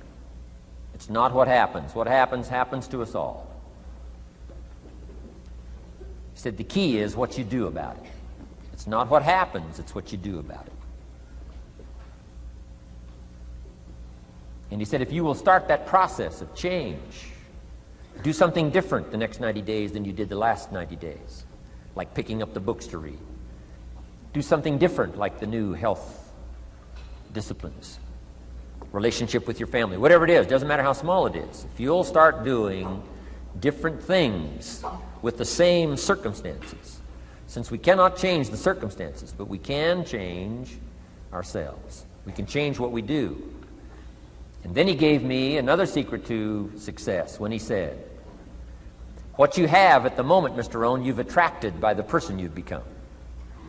What you have at the moment, you've attracted by the person you've become. Few little simple principles here. Once you understand these, it starts to explain so much.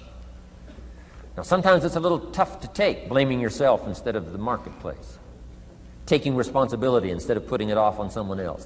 That transition sometimes is a challenging mission. And this one was a little tough for me. He said, Mr. Rohn, you've got pennies in your pocket, you've got nothing in the bank, the creditors are calling, you're behind on your promises. And he says, here's how that occurs. You've attracted, up until now, you've attracted the things to you because of the person you've become. Now I said, well, how can I change all that? He said, very simple. If you will change, everything will change for you. You don't have to change what's outside. All you've got to change is what's inside. To have more, you simply have to become more. And then he said, don't wish it was easier. Wish you were better. Don't wish for less problems. Wish for more skills. Start working on yourself, making these personal changes. And he said, it'll all change for you. So let's talk a little bit about personal development. That extraordinary adventure I undertook starting at age 25. And I've never ceased that adventure. I'm still going for it. In the 90s, I want to get better and better. I want my craft to get better, my business operations to get better, the things I do to get better. Because once I picked up this simple formula, I'm telling you, it's easy to figure out where the problem is if you go to work on it. Now, let's talk about personal development. And in helping kids understand personal development, I always start with money. Now, money's not the only place to start. Money certainly isn't the only value, but we've all got to start somewhere, and money's something you can count, right? Kids are interested in money, okay? A lot of things are a little tougher to measure, but economics is pretty easy, right? Because you can count. Okay, somebody says, how are you doing? You say, I don't know. Let's count. Now, this is not the only count. I understand that. There's a lot of other things to count. But to see if there may be some errors in your judgment and lack of disciplines in your life, we might as well start with money, because it's so easy to count. So let's just start there and see whether or not maybe we have messed up. Okay. So here's how I explain it to kids. We get paid for bringing value to the marketplace. Key to understanding economics. We get paid for bringing value to the marketplace. Marketplace is also described as reality. Reality, the marketplace. Now, it takes time. It takes time to bring value to the marketplace, but we don't get paid for time. It's very important for kids to understand, as well as adults. We don't get paid for time. Mistakenly, the man says, well, I'm making about $20 for an hour. Not true. Not true. If that was true, you could just stay home, have him send your money. No, it's not true. You don't get paid for the hour. You get paid for the value you put in the time. So we don't get paid for time, we get paid for value. Now, since that's true, here's one of the key questions of the afternoon. Is it possible to become twice as valuable and make twice as much money in the same time? Is it possible to become 3 times as valuable as you now are and make 3 times as much money in the same time? Is that possible? Of course. If you want to really emphasize something, that's a good phrase, Stuart. Of course. Of course. Okay.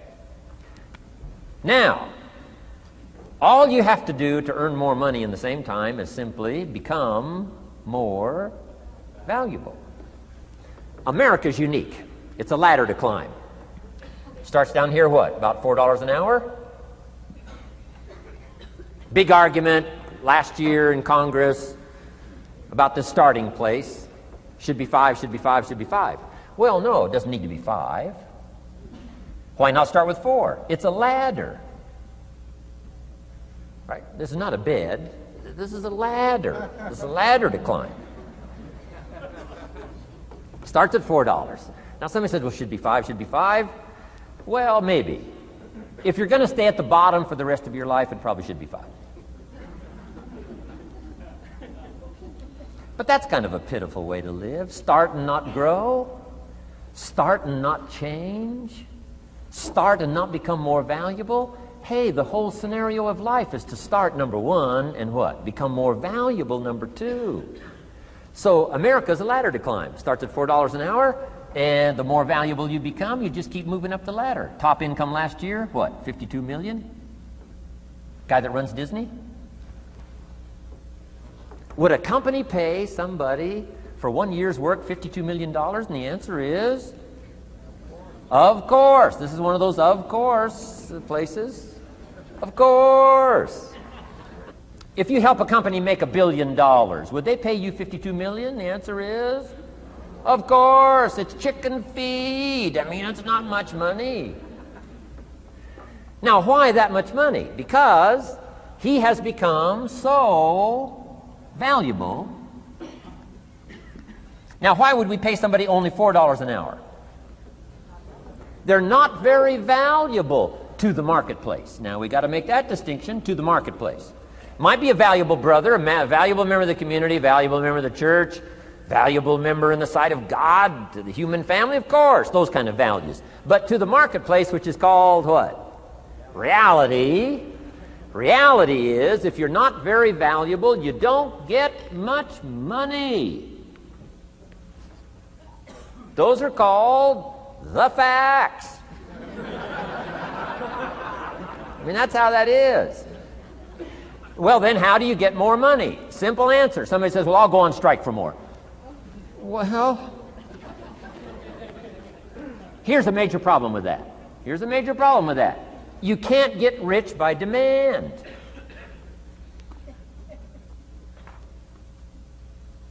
Somebody says, well, I'm waiting for a raise. I'm telling you, it's easier to climb than to wait for a raise. Why not just become more valuable rather than wait? I'm telling you, that's the key to all good things. Becoming more valuable. Why would we pay somebody $400 an hour? They've become more valuable to the marketplace. See how this works?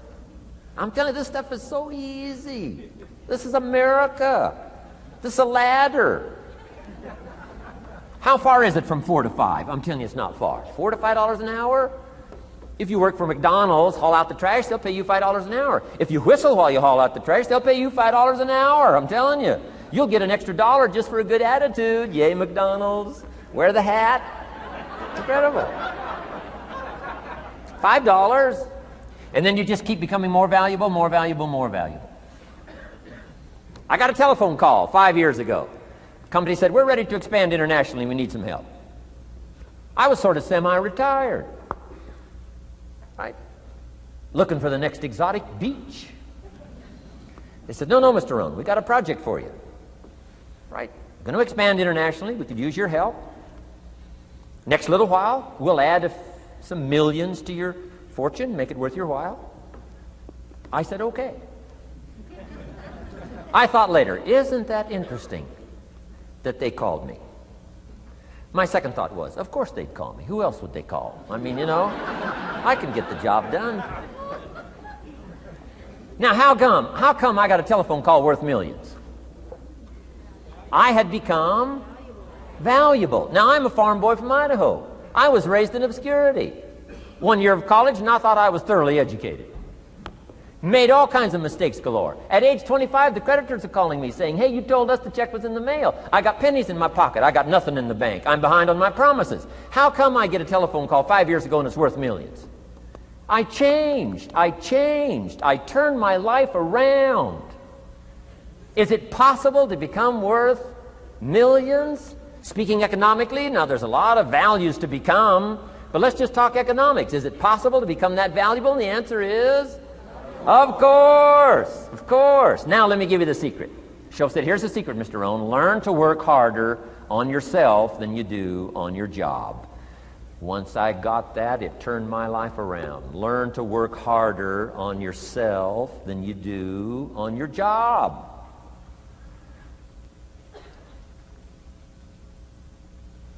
He said, if you work hard on your job, you'll make a living. If you work hard on yourself, you can make a fortune. Wow. If you would have known me at age 25, you would have said, Jim Rohn's a hard worker. If you'd have known me, you'd have said that. I'm the guy, I don't mind coming a little bit early, staying a little bit late. I don't mind that. You'd have said, well, Jim Rohn's a hard worker. You say, well, how come he's got pennies in his pocket and nothing in the bank and behind on his promises? Well, I was a hard worker, but I was working hard on my job, not on myself. I'm telling you, if you'll learn that simple little principle and start the process today, latest tomorrow, give you tonight to think it over.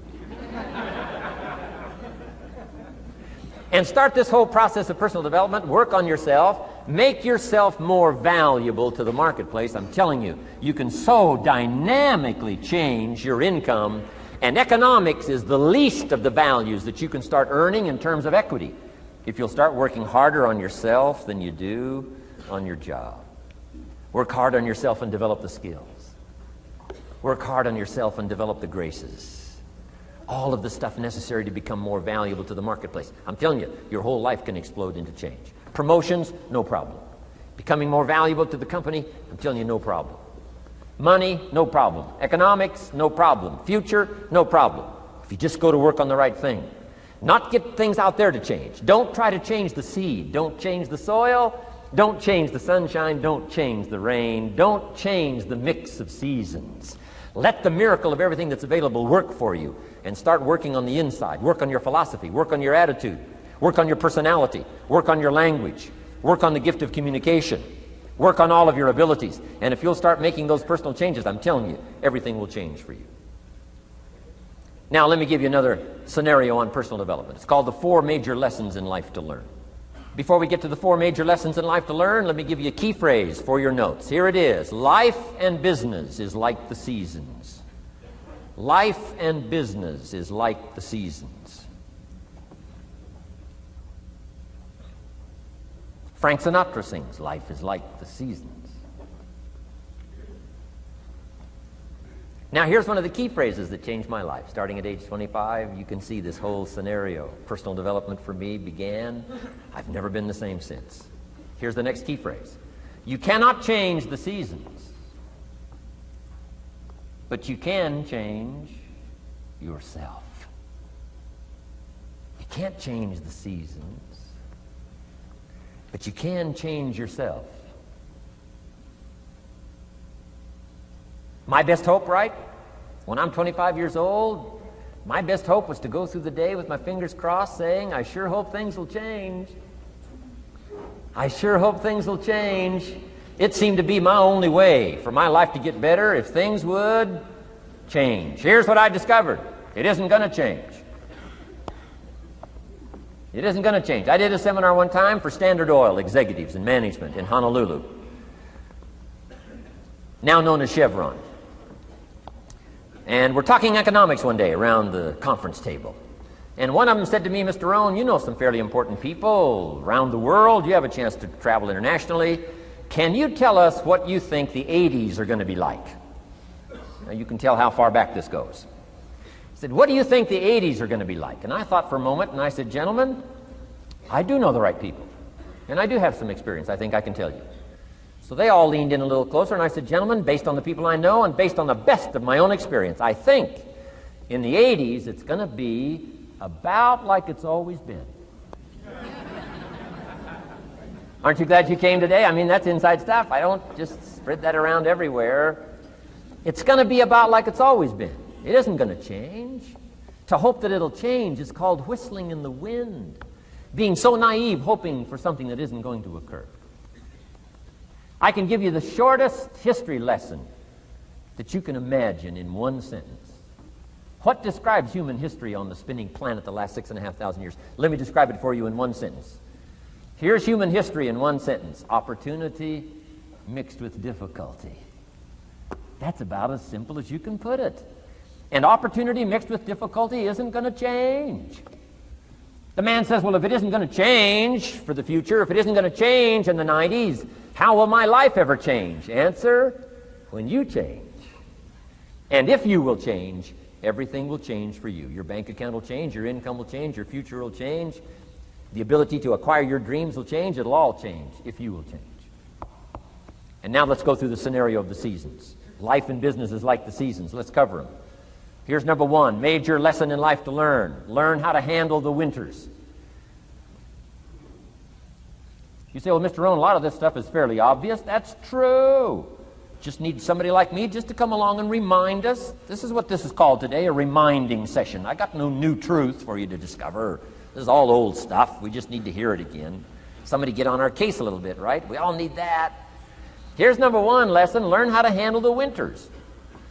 That's obvious. The winters come right after falls. And pray tell how often? Every year, according to written history, for the last 6,500. To cross your fingers and say, I hope it doesn't come. I'm telling you, we call that naive. Now, there's all kinds of winters.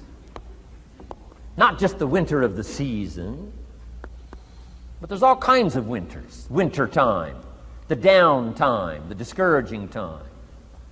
One writer called it the winter of discontent. The winter when you can't figure it out, the winter when it all goes wrong. Economic winters, social winters, political winters, and personal winters. When your heart is smashed in 1,000 pieces, the nights are unusually long. It's called winter time. Barbra Streisand sings, it used to be so natural to talk about forever, but used to be's don't count anymore. They just lay on the floor till we sweep them away. You don't sing me love songs. You don't say you need me, and you don't bring me flowers anymore. A song of winter. But hey, we're acquainted with all those winter scenarios. We've been through them all. Now the question is, what do you do about the winters? Well, you can't get rid of January by tearing it off the calendar. But here's what you can do with the upcoming winters of your life. The long ones, the short ones, the easy ones, the more difficult ones. Here's what you can do. Get wiser and stronger and better. Just make a list of that trio of good words. Wiser, stronger, and better. To challenge for yourself the upcoming winters of your life, don't you think you could read more? Pick up the scenario, pick up the books, pick up the cassettes. So I would put some stuff on cassettes so you can listen to it, put it in books so you can read it. Now putting it on video so you can see it. I'm telling you, anybody that wants to can get wiser. Next is stronger. Anybody can get stronger. If you're willing to do the push-ups, you can get stronger. If you're willing to put yourself through the paces, you can get stronger. Can you develop stronger skills? And the answer is yes. Start practicing, practicing, practicing. And you can get stronger.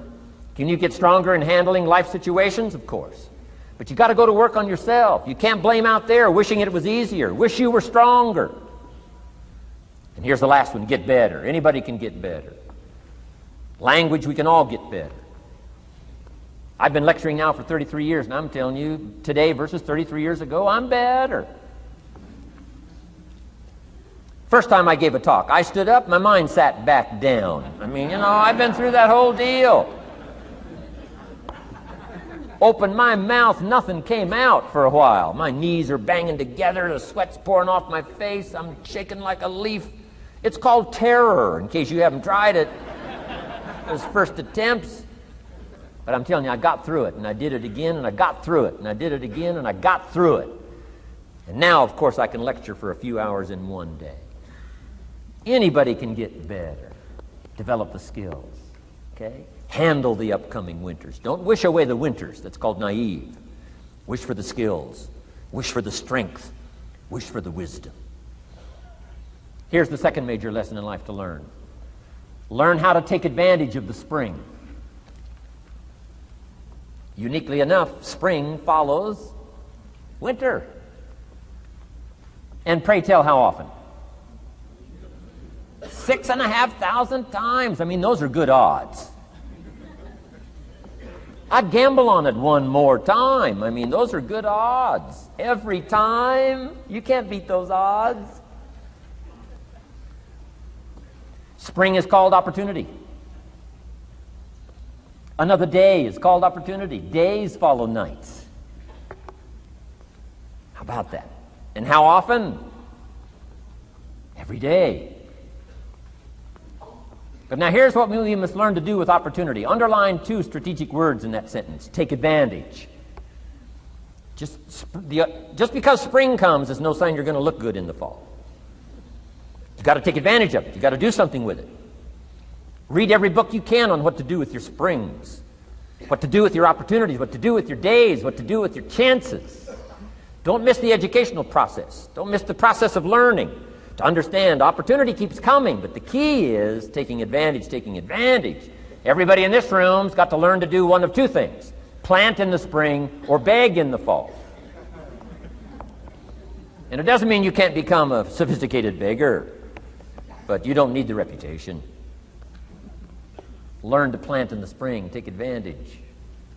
And there's an urgency here on springtime because there's just a few springs, handful of springs offered to each of us. So take advantage swiftly and quickly. Don't just let the time pass. The Beatles wrote, "Life is very short." And for John Lennon, it was extra short. For Michael Landon, it was extra short. But life is short. At the longest, it's short. So don't just let the springs pass. Take advantage. Seize the day. Seize the moment. Seize the opportunity. That's the key. Springtime. Life is fragile.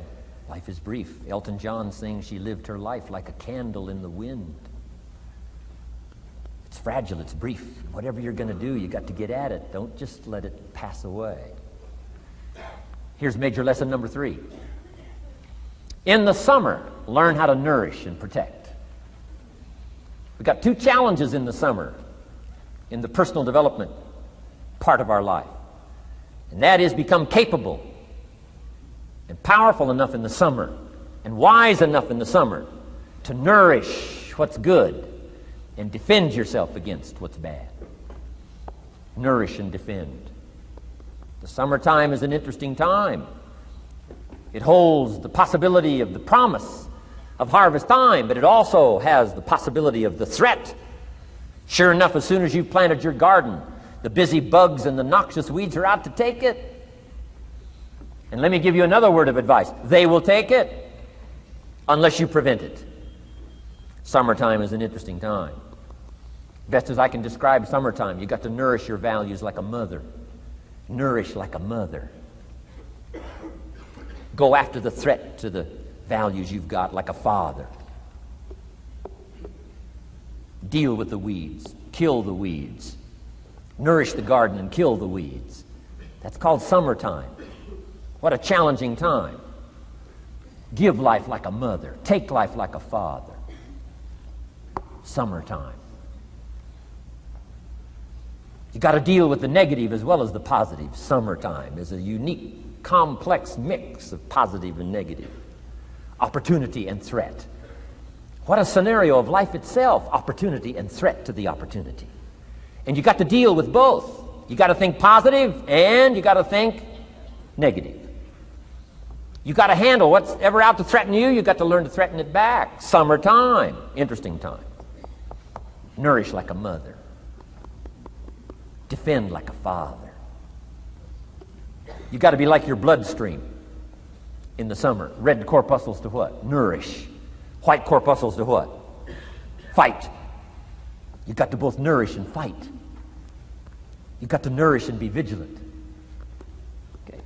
White corpuscles think negative. You can't just think positive. We call you naive. Somebody says, well, I've been taught to be all positive. You'll be some kind of freak. You can't be all positive. Thank God for white corpuscles that think negative all day. Guess what white corpuscles are looking for all day? Problems, infection. White corpuscles say, just show me some infection, I'll kill it. Why? It's out to kill the body. It's out to kill our chances. It's out to kill our future. Whatever threatens us, we threaten. I'm asking you to take sword to your enemies.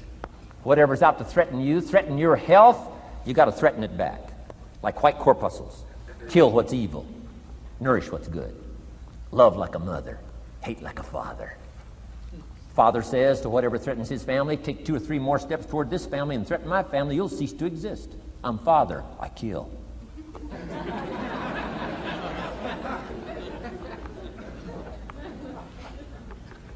Don't let the weeds take your garden. Wreck your chances for a good harvest. Deal with your enemies in the summer. Called good and evil. The great struggle in life is called good and evil. Tyranny and liberty. Sickness and health. It's the way life is. Tyranny threatens liberty. Takes over Kuwait. Can't have that. If tyranny takes Kuwait, it'll take Saudi Arabia. If it takes Saudi Arabia, it'll take something else. Where are we going to stop tyranny? As soon as possible, lest it take the whole world value. So George Bush draws a line in the sand, consults with its allies, sends 500,000 troops to Saudi Arabia. Finally, Desert Sword, Desert Storm, takes on Saddam Hussein, drives him out of Kuwait. Why? Because it has to be done. The great struggle between liberty and tyranny, the great struggle between evil and good. And you've got to treat your own life the same. Says Saddam Hussein, you can't have Kuwait, can't have Saudi Arabia. Furthermore, we're going to kick you out. Hires Chief White Corpuscle, General Schwarzkopf.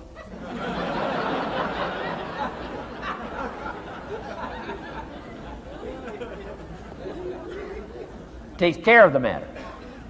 I'm asking you in the summer, nourish like a mother.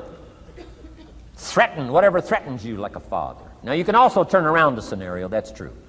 Love like a father, hate like a mother. Give life like a father, take life like a mother. You can turn the scenario around. The key is both love and hate. Single parents have got the greatest challenge. Love like a mother, hate like a father. Love like a father, hate like a mother. Nothing more dangerous than an angry mother.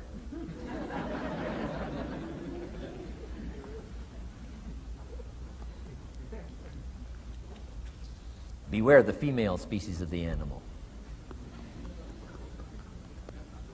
They call her Black Widow spider. Why? Because when she finishes, there is no male spider.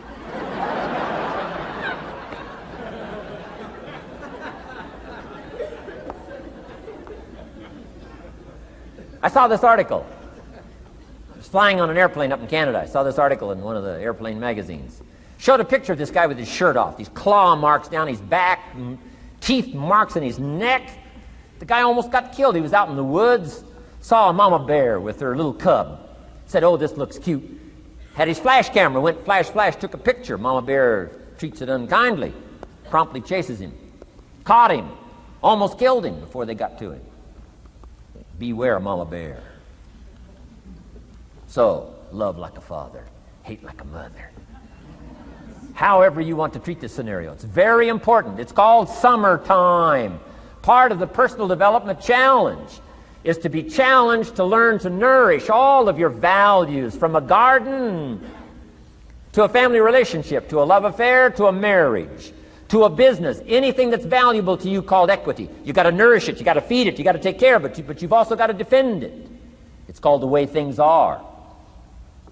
Key. In the summer. Now here's number 4. Fourth major lesson in life to learn. In the fall, in the harvest, learn to reap in the harvest without complaint. Important part of personal development. Reap in the harvest without complaint. Take full responsibility. Once you've learned this scenario, it's not the seed, it's not the soil, it's not the sunshine, it's not the rain, it's not the miracle of the giving of life, it's not the seasons that's to be criticized. We must take personal responsibility. So in the harvest, take personal responsibility. It's your crop. Whatever you've reaped, it's your crop. Take responsibility. No complaint. And here's the next one. No apology. The best of human maturity is no apology if you've done well, and no complaint if you haven't. Knowing that that's where the answers lie, within, and then without, in the miracle of the possibilities that we have to work with. Those are the 4 major lessons in life to learn. Let's talk about some more parts of personal development. Here's the first one. Physical. The physical side. Got to take care of yourself. Do not neglect to take care of yourself. Good phraseology used in the Bible, in my amateur way, but let me put it to you best I can. Here's what it says. Treat your body like a temple. That's a good phrase, good suggestion. A temple meaning something you take extremely good care of. A temple. That's a good phrase. Treat your body like a temple, not a woodshed. A temple, a temple. Take good care. It's the only place you've got to live currently. The temple. Nutrition. My mother studied nutrition, passed it along to me, passed it along to my father, my children, my grandchildren. What a legacy that was. Learning to just take care of yourself. Key phrase. Some people don't do well because they don't feel well. They've got the gifts, they've got the skills. Maybe they just haven't taken care of themselves. They don't have the vitality. Key phrase. Vitality is a major part of success. Vitality. So take care of yourself. I know a guy that raises racehorses. I'm telling you, the guy feeds his horses better than he feeds himself. He's so careful how he feeds his horses. He's so careful what they eat. He's so careful that they get everything. And because of that extreme care, I mean, these are magnificent animals. They can run like the wind. But you ought to see this guy. 10 steps up a flight of stairs, and I mean, he's all out of breath. His horses can run like the wind, and he can hardly make it up the steps. The guy takes care of his animals better than he takes care of himself. Some people feed their dogs better than they feed their kids. Physical. Now, there's all kinds of parts to physical. Here's one. Appearance is part of the physical. Never have a second chance to make a first impression. The physical side. And here's some of the best advice on appearance I can give you. It comes from ancient script again. It says, God looks on the inside, people look on the outside. Isn't that good information? Now you say, well, people shouldn't judge you by how you look. Well, let me give you a clue. They do. They do. You can't deal in these shoulds and shouldn'ts. You'll be tipped over the rest of your life. Now, of course, when people get to know you, they'll judge you by more than what they see. But at first, they're going to take a look.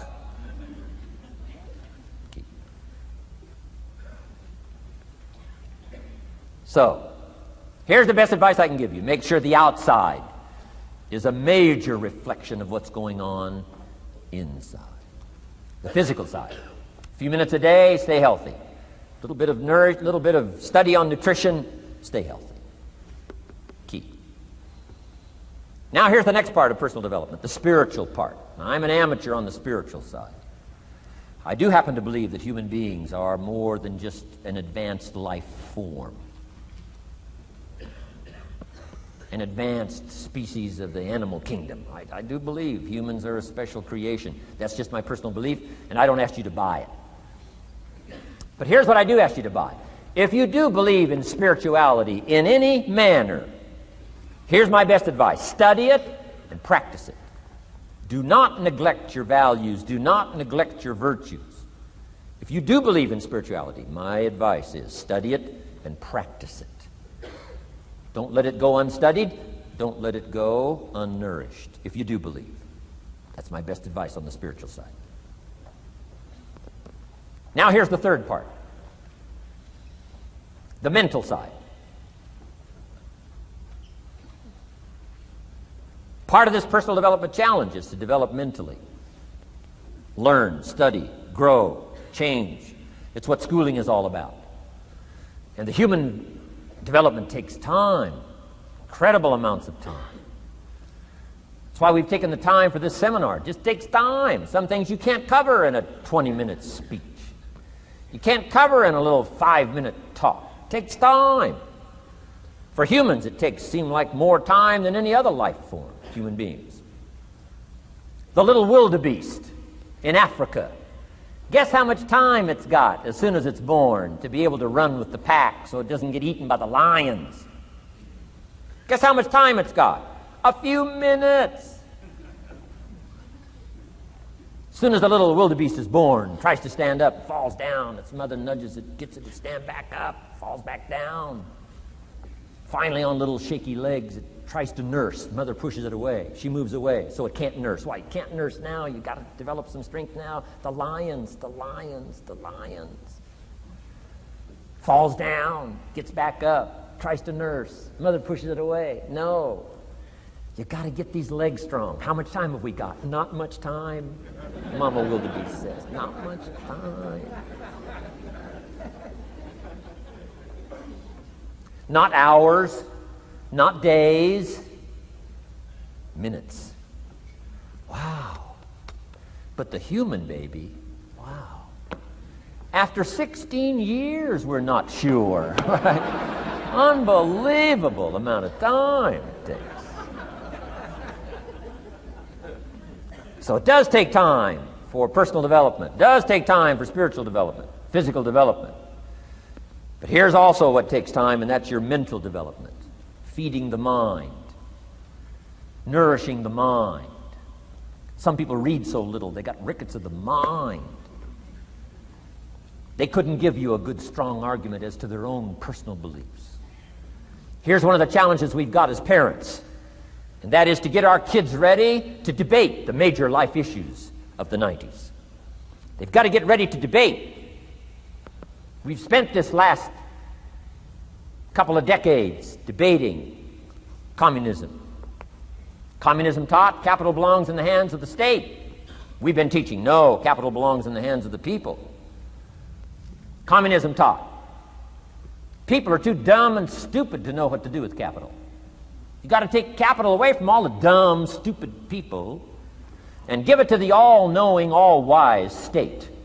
And let the state run everything and let the people meekly show up for their work assignment. All glory to the state, communism taught. Kid says, well, is that right?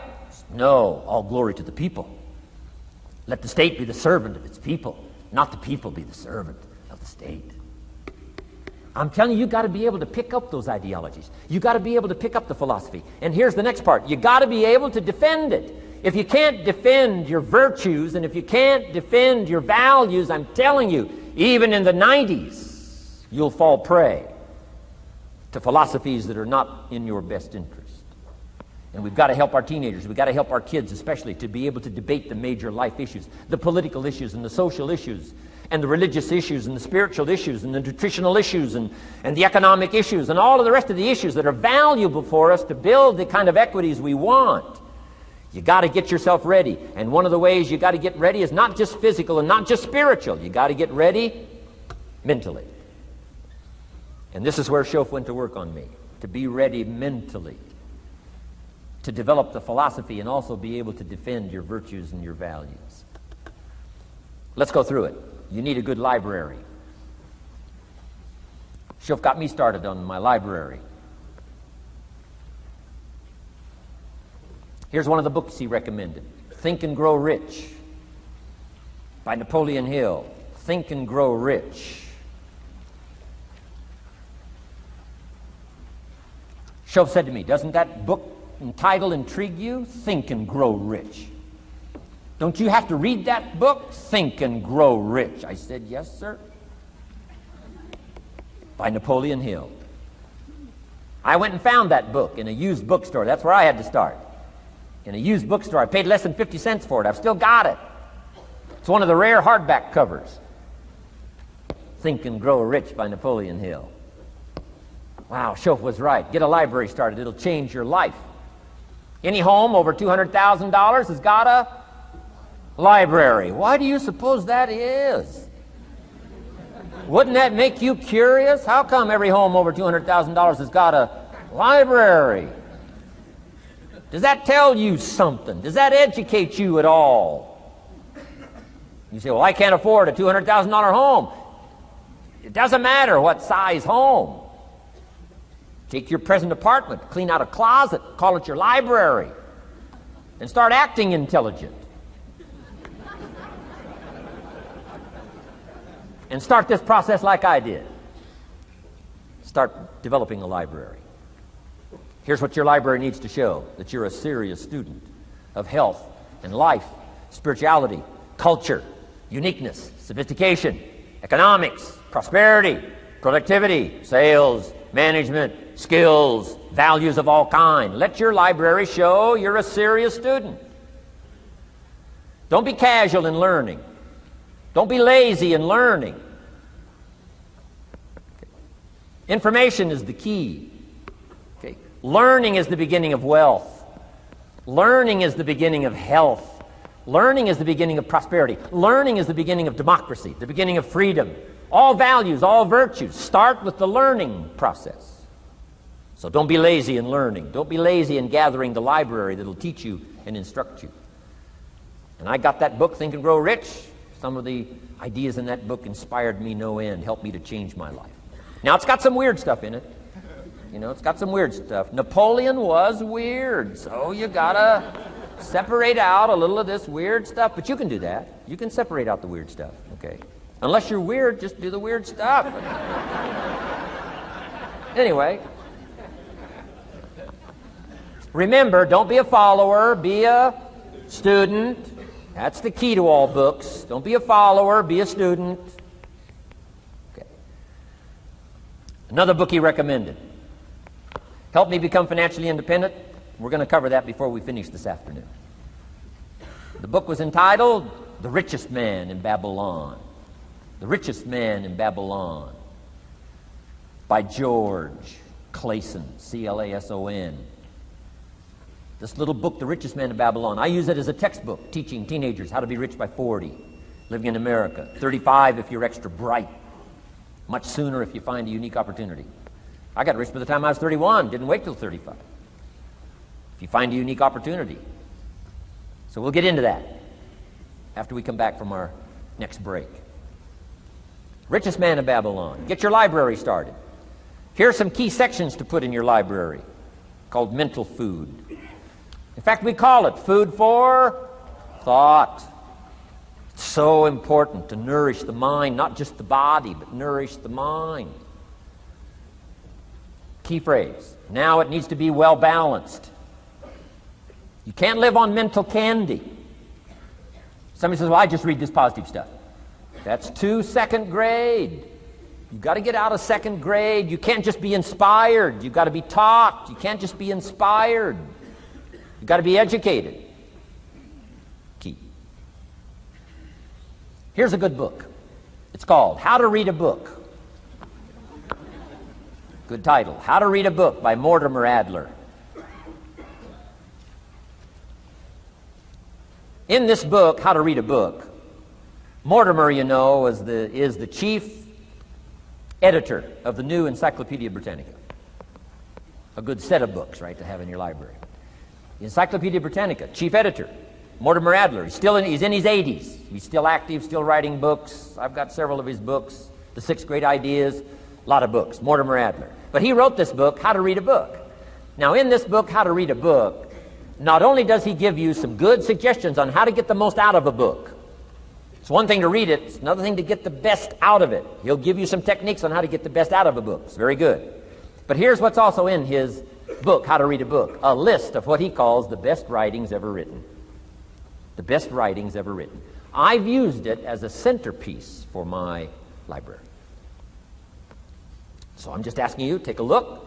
If it suits you, fine. If it doesn't suit you, hey, keep looking until you find something to suit you. But well balanced. Let me give you some of that balance. Number one, history. We've all got to have a sense of history. American history, national history, international history, family history, political history. We all need a sense of history. Shortest history lesson. Opportunity mixed with difficulty. No matter how far back you go, 1,000 years ago, 2,000 years ago, 3,000, 4,000 years ago, I'm telling you, it all reads the same. Once you understand the thread that it isn't going to change, then what's going to change for my life? Answer, looks like I'm going to have to change. History helps us to understand how it is, what there is to work with, seed, soil, sunshine, rain, and what human beings have done with it in the past. And how many of them have, like I did by age 25, they have messed up. That's what history's for. Be a good student of history. Here's a good book, Lessons of History by Durant. Lessons of History by Durant. This little book is only 100 pages, but I'm telling you, it's so well written, you'll be intrigued, as I was. This little book, Lessons of History by Durant.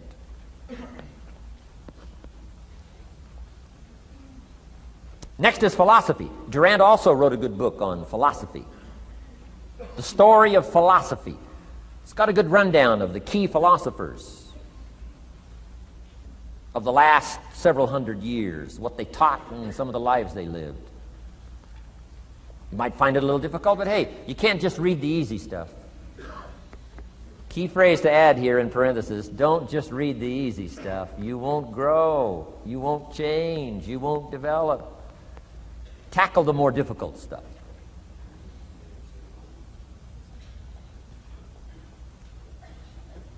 Next, novels. Novels are good. Sometimes an intriguing story keeps our attention so that the author can weave in the philosophy he or she is trying to get across. Ayn Rand was probably better at that than anybody else I could possibly think of. Atlas Shrugged, some of those towering novels. The novel kept us intrigued, but guess what she was doing all the time? Feeding us her philosophy, feeding us her philosophy. Now, whether you agreed with her philosophy or not, you had to admit she was really good at getting it out there, weaving it through the story, in the dialogue and in the speeches and in the text. Fabulous. Novels. Novels are good. Now, here's a little personal advice. Skip the trash. I mean, you know. Someone says, well, sometimes you can find something valuable in a trashy novel. I wouldn't go through it to find it.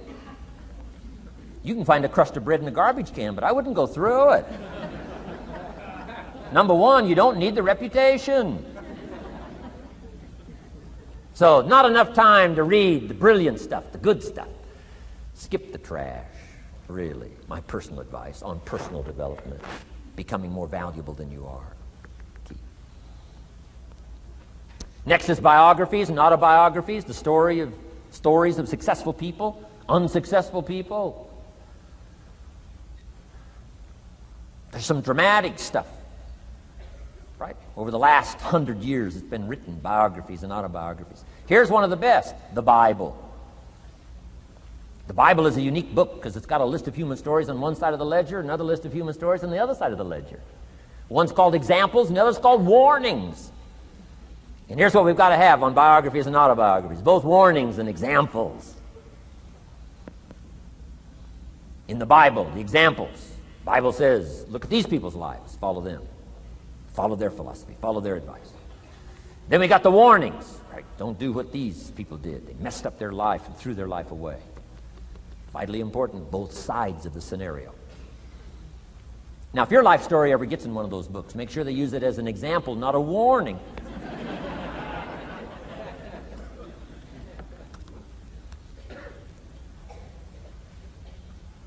Also, we need balance, both sides, balance, good and evil, biographies, autobiographies.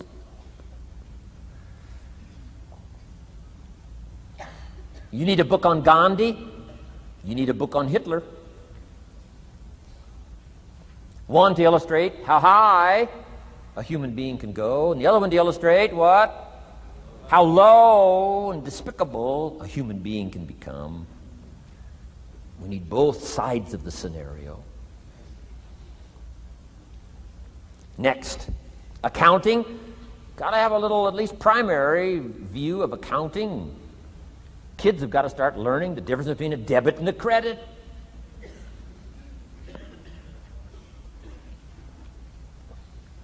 Next is law. We all need, right, a little bit. You don't have to be a lawyer, but you got to know contracts, what to sign, what not to sign, backups, good advice, how to be safe rather than sorry. All of us need a little law, not a lawyer, but a little law, especially these complicated days. Everything's in court these days. I learned this the hard way. Company wanted to borrow money a long time ago, up in Canada. Company wanted to borrow some money. The bank said, well, yes, we will loan the company the money if Mr. Rohn will sign personally. And I wanted to play hero, and I knew the company could pay it back. $250,000. So I signed. No problem. Sure enough, within less than a year, they paid it all back. $250,000. I am now a hero. Well, about a year later, this company gets in financial trouble. They go back to the bank and borrow this $250,000 again. I said, I hope my phone doesn't ring because I won't sign the note this time. Because I knew they were in trouble. I knew they were probably going to go bankrupt. My phone never rang. I'm off the hook. Sure enough, within less than a year, the company goes bankrupt. Can't pay. But I get this letter from the bank saying, Dear Mr. Rohn, since the company cannot perform its obligation and pay this $250,000, and since we have here your personal guarantee, would you please send us your check for $250,000? I said, hey, hold it. There must be some mistake here. I signed that first note, and they paid it all back. I wouldn't have signed the second note. I didn't sign the second note. Well, what I didn't know I had originally signed was a continuing guarantee. So now I know what the word continuing means.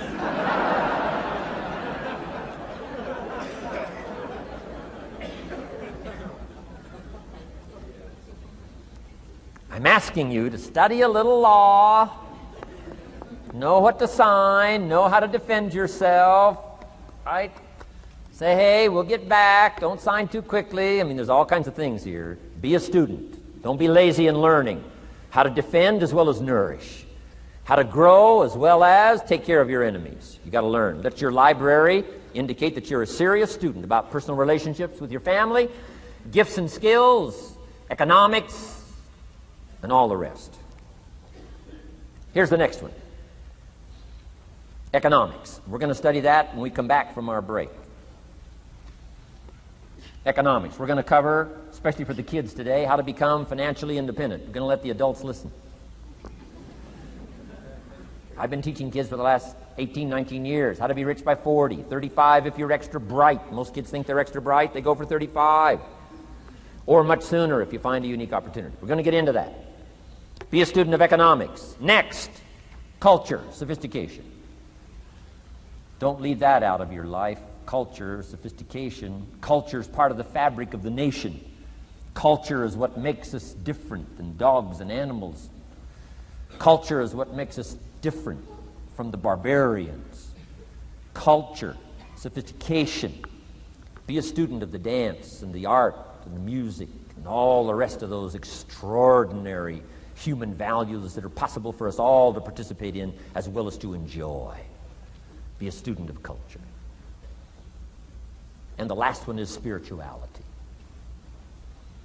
Study it from the Bible and all the related books about spirituality. If you're a believer, study and practice. Let your library show you're a serious student. Next, keep a journal.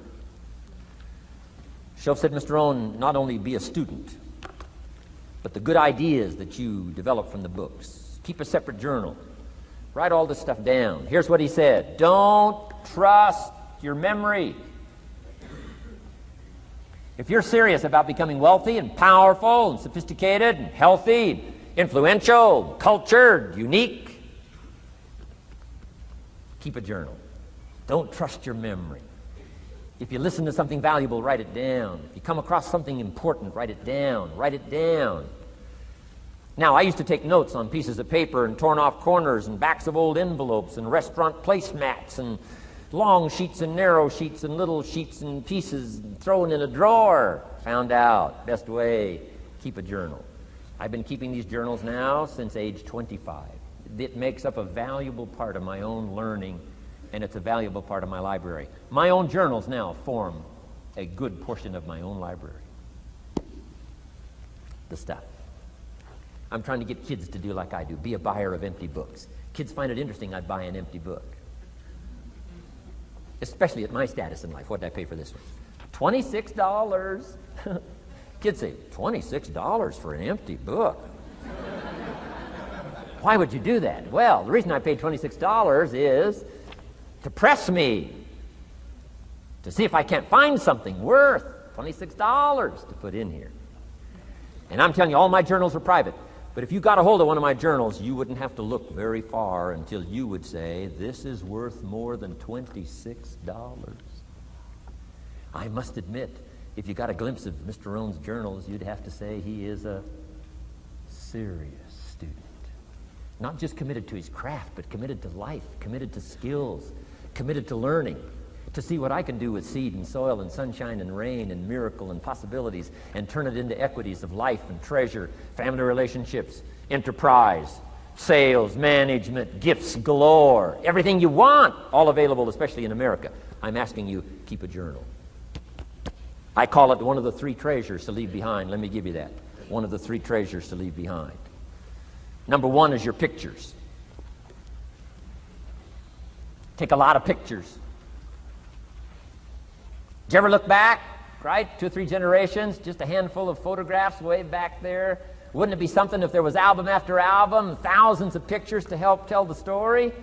A picture's worth 1,000 words. Don't be lazy in capturing the event. How long does it take to capture the event? A fraction of a second. How long does it take to miss the event? A fraction of a second. Errors in judgment or disciplines. Take lots of pictures. Help tell the story. Click, click, got it. Click, click, got it. Keep. I go to Taiwan to lecture. Taipei, Taiwan. Grand Hotel. Neat place to do a weekend seminar. I got 1,000 students. Guess how many cameras? 1,000 cameras. They all bring their cameras. They wouldn't miss the event, take pictures. Takes me more time to take pictures than it does to do the lectures. Here's my new American friend. Here's my new American friend. Click, click, save it. Got it.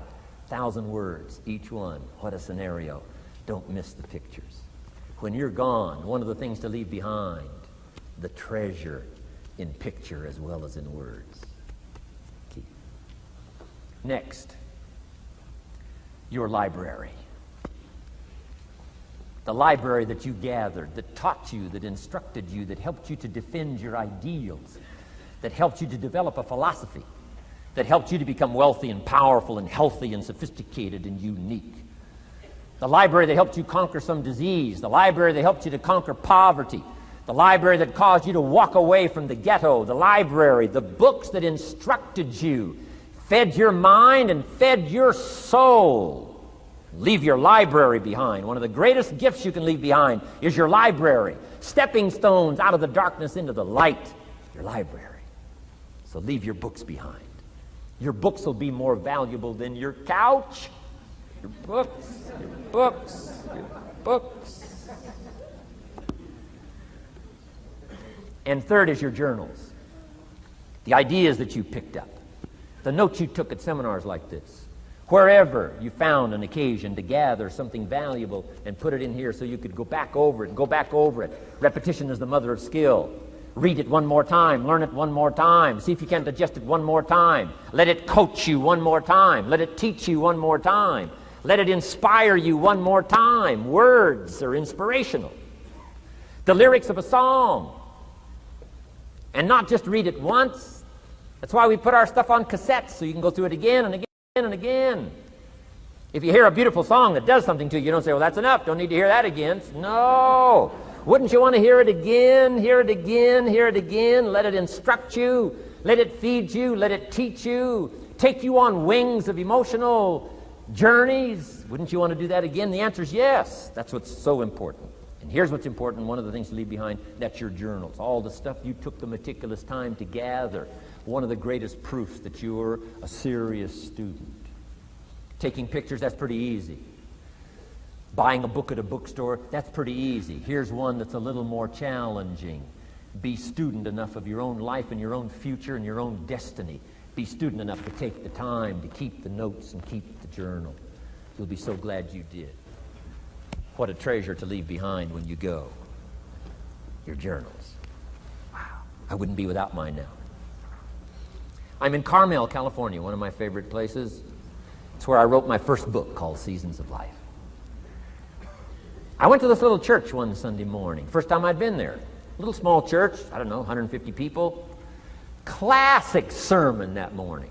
Classic sermon. One of the best I've ever heard in all of my life. I happened to be there. And I had my journal.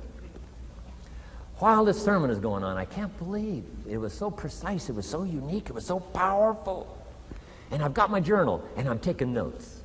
Taking notes of this classic sermon. Guess how many other people were taking notes? Approximately, guess. How many do you suppose? It looked like, best as I could tell, I'm the only one taking notes of this classic sermon. Now, since I'm a stranger there, and it's the first time I've been there, and I'm taking these notes, people started looking, who is he and what's he doing? I started feeling just a little bit uncomfortable. I'm still writing. Now I'm feeling kind of like a spy, right? I could hear some of them say, he's going to get out of here with some of this stuff. And I did. I'm the guy that walked away with the stuff. I'm asking you to be no less sincere and be no less committed to the advancement of your philosophy, the set of the sail. Talk about have your best year ever this year, and then get ready for next year, your very best year ever, and they'll start being the best year after year. If you'll commit yourself to some of this simple stuff called personal development, start with a walk around the block. Start with the refinement of your philosophy. Start with the teaching of your own fabulous mind, where all the answers are. I can only give you a few answers from my own experience. The rest of all the magical answers are within the confines of your own mind. But it takes the books, it takes the cassettes, it takes the videos, personal conversation, sermons, lyrics from songs, dialogue from the movie. Let your heart be stirred by words. Find ways to capture. Part of your personal development quest. Now here's the last subject on personal development just before we take our break. Isn't this good stuff? I'm telling you, this stuff changed my life. Turned me every way but loose. I've never been the same since the teacher gave me some of this simple instruction. How to go from where you are to where you want to go. How to go from what you are to what you want to become. How to go from pennies to treasure. How to go from nothing to fortune. It's all within the confines of this stuff that I've been trying to share with you. Laboring best I can. Words are clumsy when you try and your experience. But I'm doing my best today, and I'm excited about it. Appreciate you taking all these good notes. Good students today. I appreciate that.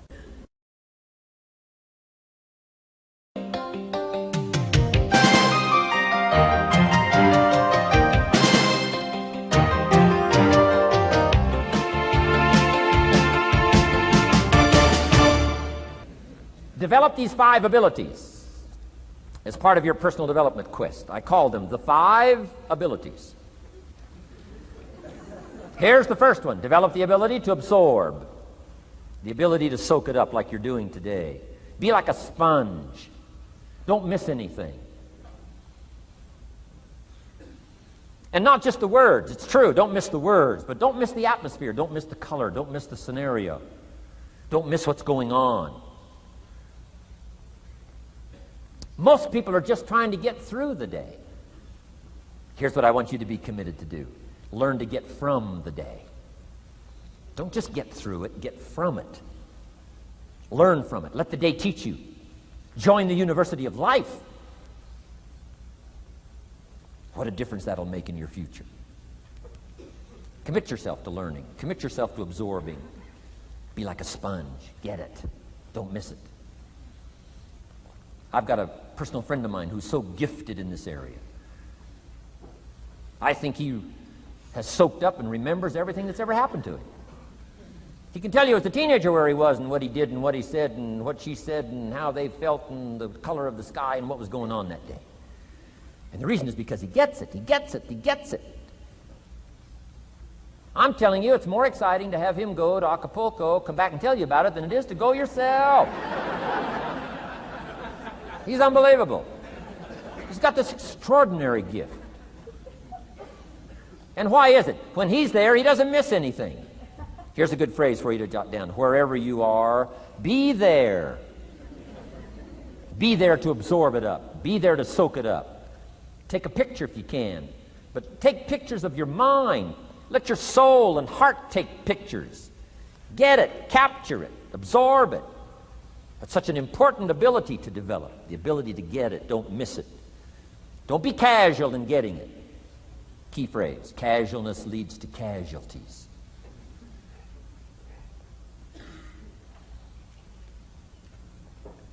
Second, learn to respond. The ability to respond means let life touch you. Don't let it kill you, but let it touch you. Let sad things make you sad. Let happy things make you happy.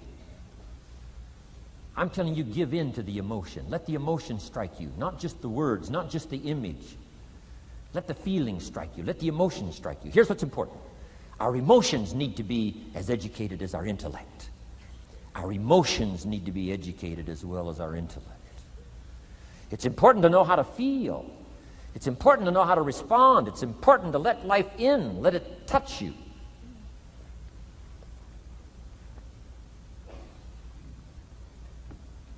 I'm the greatest guy in the world to take to the movies. I get into a good movie. I want a good movie. Make me laugh, make me cry, scare me to death, teach me something, take me high, take me low. Just don't leave me as I was when I came in. Touch me. Do something to me. Wow. I picked up the newspaper in Australia. The advertisement says, see Dr. Zhivago on the big screen. I said, my gosh, I got to go see it on the big screen. I'd seen it, 2 or 3 times before, but the big screen, I love the old theaters, right? The balconies and the chandeliers and the draperies and all the stuff, the big screen. So I go one more time, see Dr. Zhivago, and sure enough, I'm swept away one more time. Story of the Russian Revolution, Dr. Zhivago, and that whole scenario. I had always missed the importance of the ending of that movie until this time. The other times I missed it. I'm telling you, this time, I got it. Comrade General said, Tanya, how did you come to be lost? After he'd found her, right? Said, how did you come to be lost? And she said, well, I was just lost. He said, no, how did you come to be lost? She said, well, we were, the city was on fire when we were running to escape, and I was lost. He said, no, how did you come to be lost? And that's what she didn't want to say. He finally pressed her again, how did you come to be lost? And he said, well, she said, well, while we were running through the city and it was on fire, my father let go of my hand, and I was lost. That's what she didn't want to say. Comrade General said, Tanya, that's what I've been trying to tell you. Komorowski was not your real father. He was not. I'm telling you, I've been looking all over for you, and I think I found you. This man, my relative, Dr. Zhivago, the poet, I'm telling you, he was your father. And Comrade General said, Tanya, I promise you this, if this man, your real father, had been there, I promise you, he would never have let go of your hand. And I got it. This time I got it. The other times I'm eating popcorn waiting for the movie to finish. I mean, this time I got it. I got it. I got it. I'm asking you to get it. Absorb and respond. Maybe you heard the story about the evangelist here in Texas way back in the horse and buggy days. Used to put up his tent in these various Texas towns and hold tent revivals. And he put up his tent. One of these towns expected a big crowd to come and hear him preach. And he got there first night of the tent revival, and he walked inside the tent. It was empty. And he thought, something must be wrong. He waited till 8 o'clock. Nobody showed up. He waited till 8:15. Not a soul. Finally, 8:30. One lone cowboy wandered up on his horse, tied his horse up outside, came in, sat down on the front bench, big empty tent. So the preacher thought, well, at least I better go down and talk to the cowboy. So he goes down and talks to the cowboy, and he says, Cowboy, I don't know what to tell you. He said, I'm the preacher. And this tent was supposed to be full of people. And he said, something's gone wrong. I really don't know what to do. I'm embarrassed. And he said, I don't know what to do. And the cowboy said, well, I'm not a preacher. I'm just a cowboy, so I can't tell you what to do. But he said, I know this, if I went out to feed my cattle and only one showed up, I'd at least feed it. So the preacher said, hey, the cowboy is right. If you've got a message to share, if there's one person or 1,000, don't let your ego get in the way. You should do the best you can. So he got kind of inspired by this conversation with the cowboy, jumped up on the platform, started preaching as if the tent was full of people. And he was so inspired, he just kept going, went for an hour and 15 minutes, hour and a half. Finally, wound down and quit. Come down off the platform, talked to the cowboy again, said, well, cowboy, what did you think of my sermon? The cowboy said, well, I'm not a preacher, so I can't really tell. I'm just a cowboy. But he said, I know this. If I went out to feed my cattle and only one showed up, I'd feed it, but I wouldn't dump the whole load on it.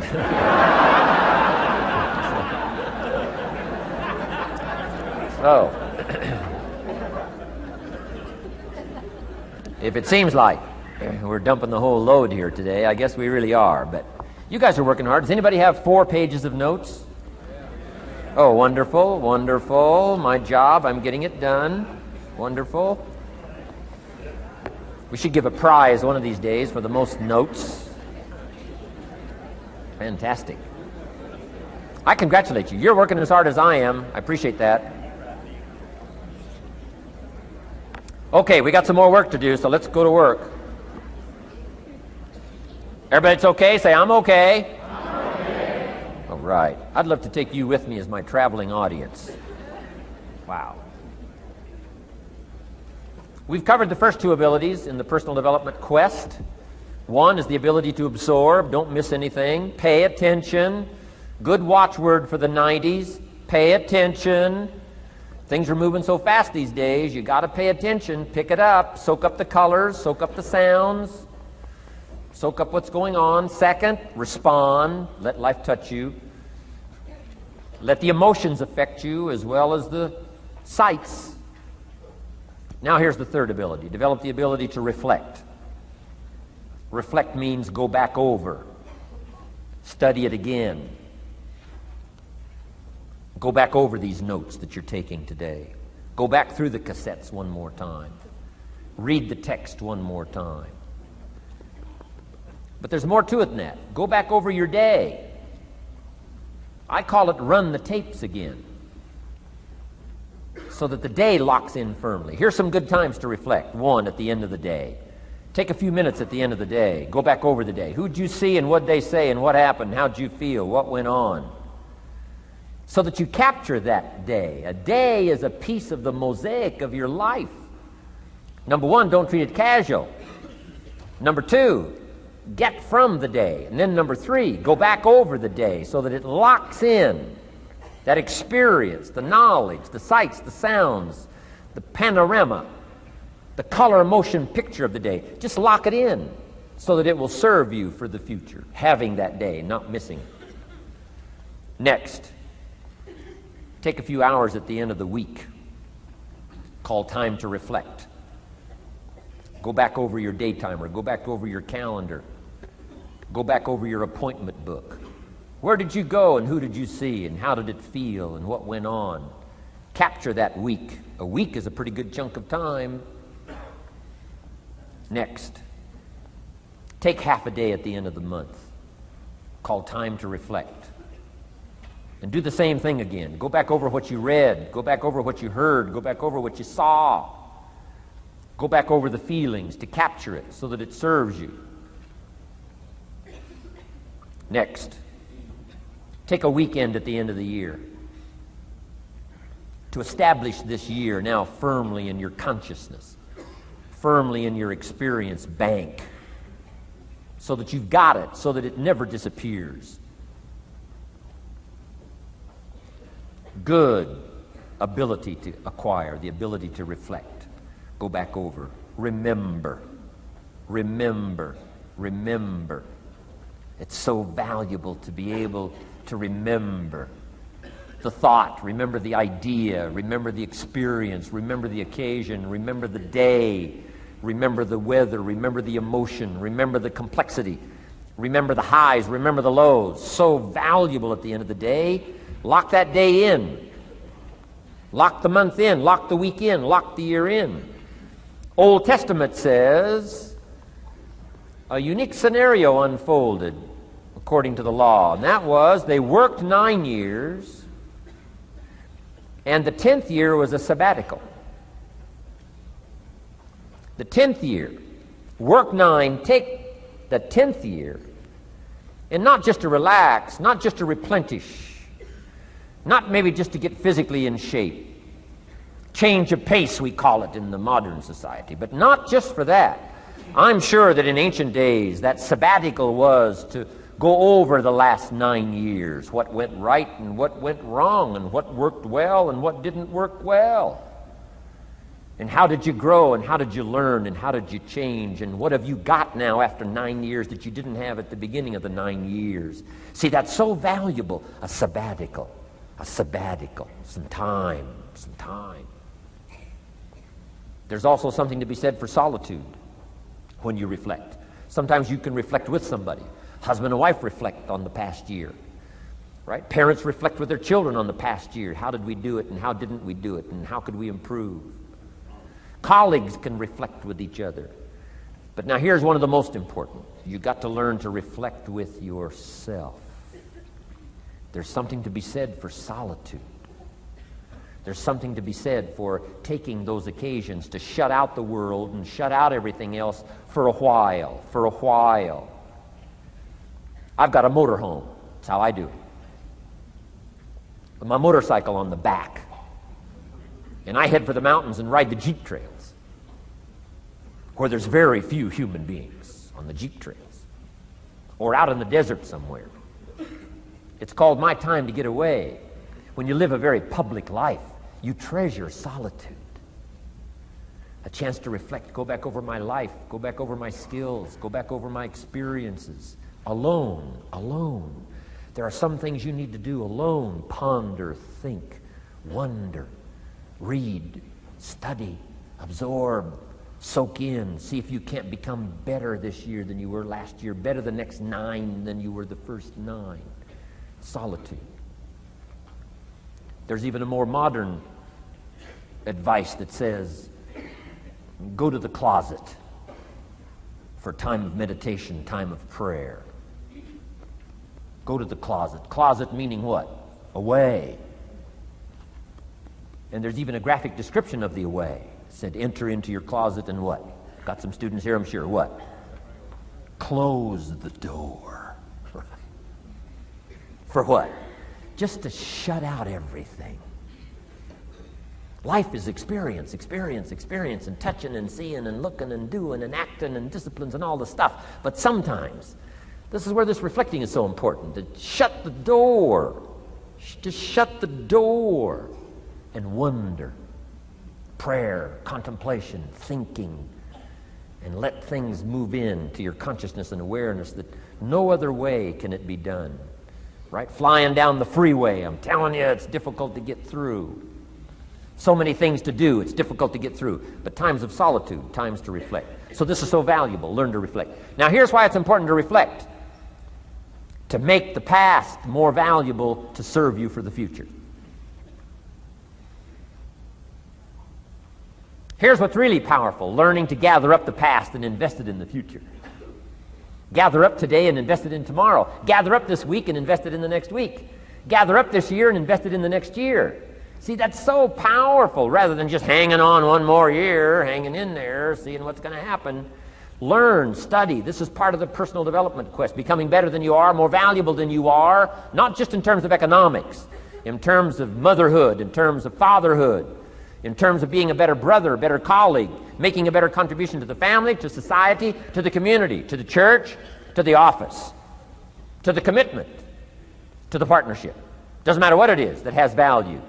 Work on yourself, then you bring more value to the partnership, to the marriage, to the franchise, to the corporation, to the enterprise, to the community, to the nation. Self-development, personal development. The best contribution you can make to someone else is self-development, not self-sacrifice. Self-sacrifice only earns contempt. Self-development earns respect. Pity the mother who says, I'm just going to give up my life for my children. Self-sacrifice is not noble.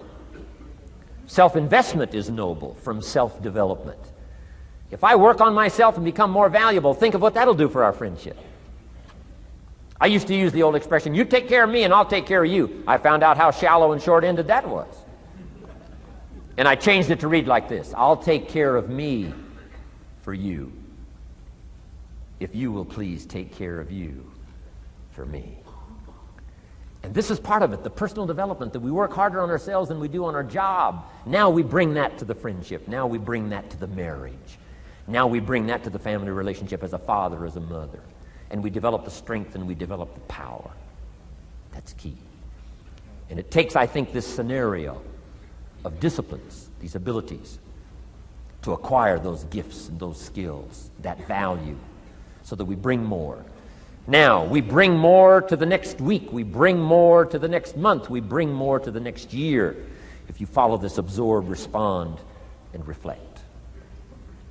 I said to my father, when he was about to turn 76, his 76th birthday, I said, dear father of mine, can you imagine what it's going to be like to gather up the last 75 years of your life and invest them in your 76th year?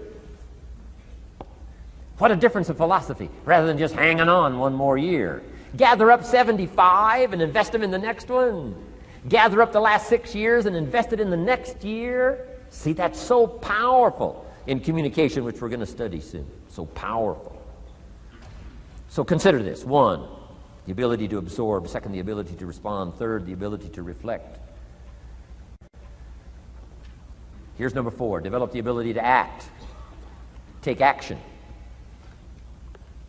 Not hasty if it isn't required, but don't lose much time. Here's the time to act.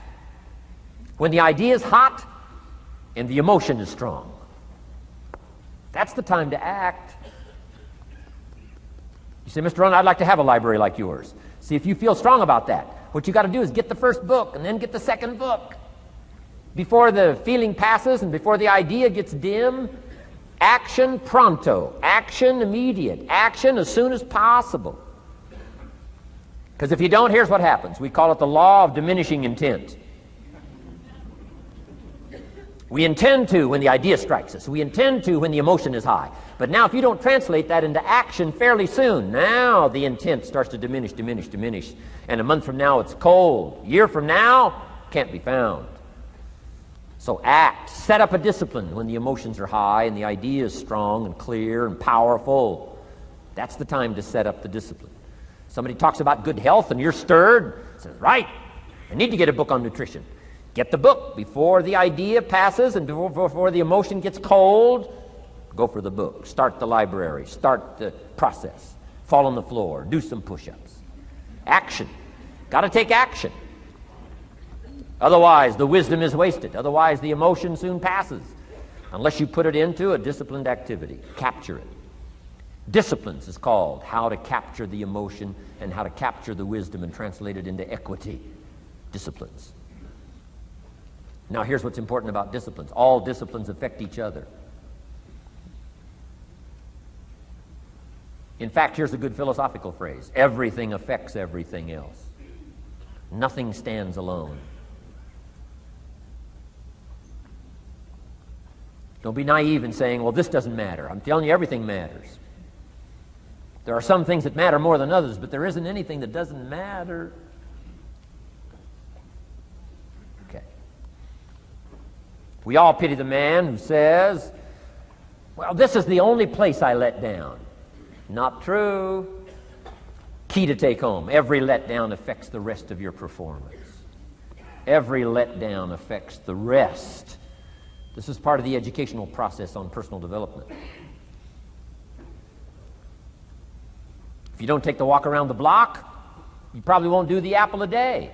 If you don't do the apple a day, you probably won't start building your library.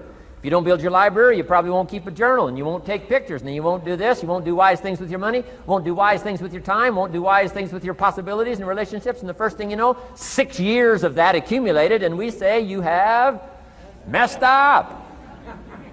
So the whole key to reversing that process now is to start picking up these disciplines. Now here's the positive side. Every new discipline affects the rest of your disciplines. Every new one affects the rest. That's why action is so important. The least action, the smallest action. Take it. Because when you start accomplishing and the value starts to return from that one action, it'll inspire you to do the next one and the next one and the next one. You start walking around the block, it'll inspire you to get an apple. Get an apple, it'll inspire you to get a book. Get a book, it'll inspire you to get a journal. Get a journal, it'll inspire you to grow, develop some skills. All disciplines affect each other. Every lack affects the rest. Every new affects the rest. The key is to diminish the lack and set up the new. And you've started a whole new life process. Key. Also, one more thought on discipline. Here's the greatest value of discipline. Self-worth. Self-esteem. People are teaching self-esteem these days, but they don't connect it to disciplines. The least lack of discipline, and it starts to erode our psyche. One of the greatest temptations is to just ease up a little bit. Right? The slightest lack of doing your best starts to erode the psyche. Instead of doing your best, doing just a little less than your best. Sure enough. You say, well, it's just going to affect my sales. No, it's going to affect your consciousness. It's going to affect your philosophy. Now you've begun in the slightest way to affect your own philosophy. Here's the problem with the least neglect. Neglect starts as an infection. And if you don't take care of it, it becomes a disease. And one neglect leads to another. And the worst of all, when neglect starts, it diminishes our self-worth, our self-confidence, our self-value. You say, well, how can I get back my self-respect? I'm telling you, you don't have to go to 29 classes. All you have to do is start the smallest discipline that now corresponds to your own philosophy, like I should, and I could, and I will. No longer will I let neglect stack up on me so that I will have the sorry scenario 6 years from now, giving some excuse instead of celebrating my progress. That's the key to discipline. Okay? Let's get kids involved in the least of disciplines. One more, and then one more, and then another one, and then another one, and then some more. And the first thing you know, you're starting to weave the tapestry of a disciplined life into which you can pour more wisdom and more attitude and more strong feeling, more faith and more courage. Now you've got something, a vessel in which to put it. And now the equities start to flow. And the early return, I'm telling you, if you'll start this process, the early return will have you so excited. You'll commit yourself to this strategy for the rest of your life. You'll never go back to the old ways. Join a new crowd. Join a new group.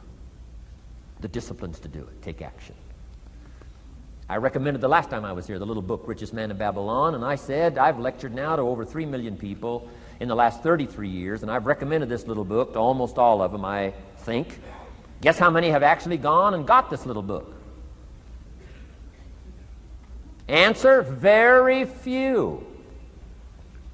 My best guess is 10%. Such an easy thing to do. In that last seminar, right, I suggested this little book, number one, is easy to find. Number two, it's easy to buy. The most you can pay for it, $6, $7, $8. You can borrow that from your kids. And number three, it's easy to read. It's in story form. That's why I use it for teenagers, teaching them how to be rich by 40, 35 if you're extra bright, much sooner if you find a unique opportunity. But if it's easy to find and easy to buy, and if it's easy to read, why wouldn't everybody go get it? We don't know. What do you know? You don't know. I don't know. Nobody knows. Here's how profound it is. Some do and some don't. Now here's the numbers. About 10% do. 90% don't or won't. And we don't know the mystery of that. And I'm telling you, 10 years from now, those numbers will still be the same. 10% will, 90% won't. The numbers don't change. Only the faces change. You're looking at one of the faces. I used to belong to the 90% who couldn't be bothered even if it was easy. Guess how many people have a library card? Wisdom of the world available. Transform your life in any value amount you want. By the way, how much is a library card in Texas? Free. Here's what free is. Easy. I mean, it can't be any easier than free. Somebody says, well, would you bring it by? Well, no. At least you got to go get it. No.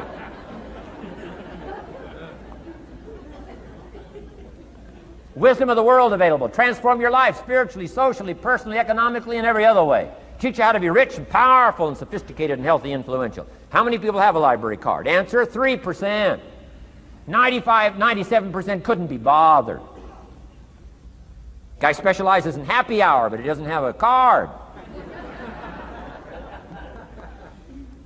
And now readily and quickly blames the government and blames his company and blames policy and blames the pay scale. When if he only knew, if he joined the 3%, here's my advice to you today. Walk away from the 97%. Don't talk like they talk. Don't act like they act. Don't go where they go. Don't specialize in what they specialize in. Throw away the blame list they cling to. Start you a new life. You say, well, is it as simple as getting a library card and join the 3%? And the answer is, of course. Of course. That's how easy this stuff is. This is so easy. It's so simple. It's not complex. You don't need a 2,000-year-old guru. You don't need multi-track affirmations. I'm telling you, don't. Affirmation without discipline is the beginning of delusion. Key. Don't let somebody sweep you into some contrary way to nature itself says, unless you labor.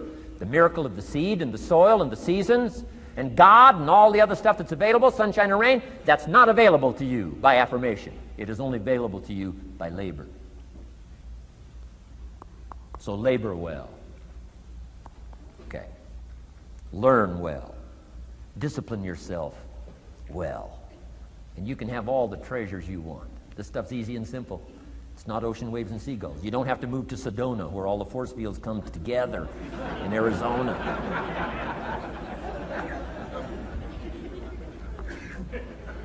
Let's teach our kids the simple ways to transform their health, number one. Their economics, number two. Their ability to communicate, number three. Their life and treasure and lifestyle, number 4. Spirituality, number 5. And the list goes on and on. Let's not leave out any of the least of disciplines that encourage us to do the next one, to do the next one, to do the next one. First thing you know, this whole scenario for you is spinning up instead of out of control on the negative side. This is all you got to do. It's as simple as this. It's as simple as a start, committing yourself to life change. And once you start down this road, I promise you, you'll join the 10% and the 3%. We're going to talk financial independence in just a little while. Guess how many people can retire from the income of their own personal resources when it comes time to retire? Answer, 5%. In the most independent country in the world, 95% are dependent, 5% are independent. Take charge of your own retirement. I'm telling you, if you take charge of your own retirement through personal development and all these skills we've taught today, plus what's coming up, financial independence, I'm telling you, take charge of your own retirement, you can multiply it at least by 5, maybe by 10, maybe by 20, maybe by 100. Let the government take care of it, some company take care of it, you got to divide by 5. Take charge of your own life, take charge of your own day, take charge of your own conversation, take charge of your own family, take charge of your own possibilities. And learn these skills, develop this kind of strategy, and I'm telling you, life will open up for you. Join the 3%. Join the 10%. Join the 5%. Walk away from the 95%. In our Leadership Weekend we teach, find out what poor people read and don't read it.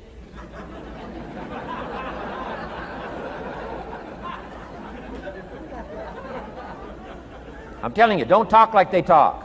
Lend a helping hand, but don't fall into their poor philosophical scenario. Don't blame what they blame. Don't use the excuses they use. It's called the language of the poor. Switch gears, switch language, switch ideas, switch strategy. Start with the simplest of disciplines. And don't bemean any of these disciplines. The smallest of disciplines starts the process of life change.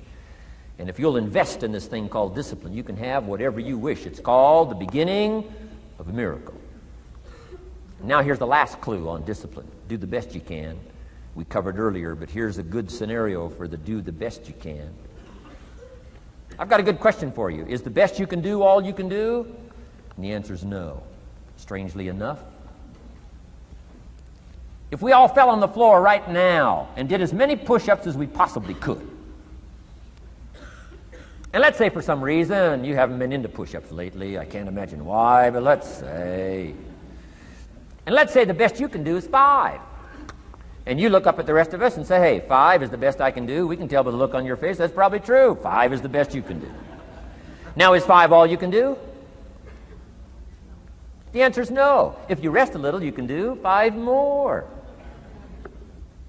Wow. And if you rest a little, you can do 5 more. And if you rest a little, you can do 15 more. How did we get from 5 to 15? It's a miracle.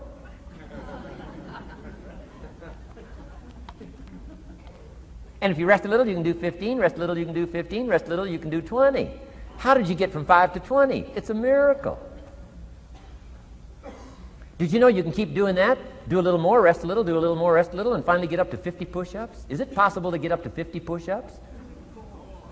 Of course. How do you go from 5 to 50? It's a miracle. How do you get a miracle going? Number 1, do what you can. Don't leave out what you can, from writing a letter to your mother in Florida.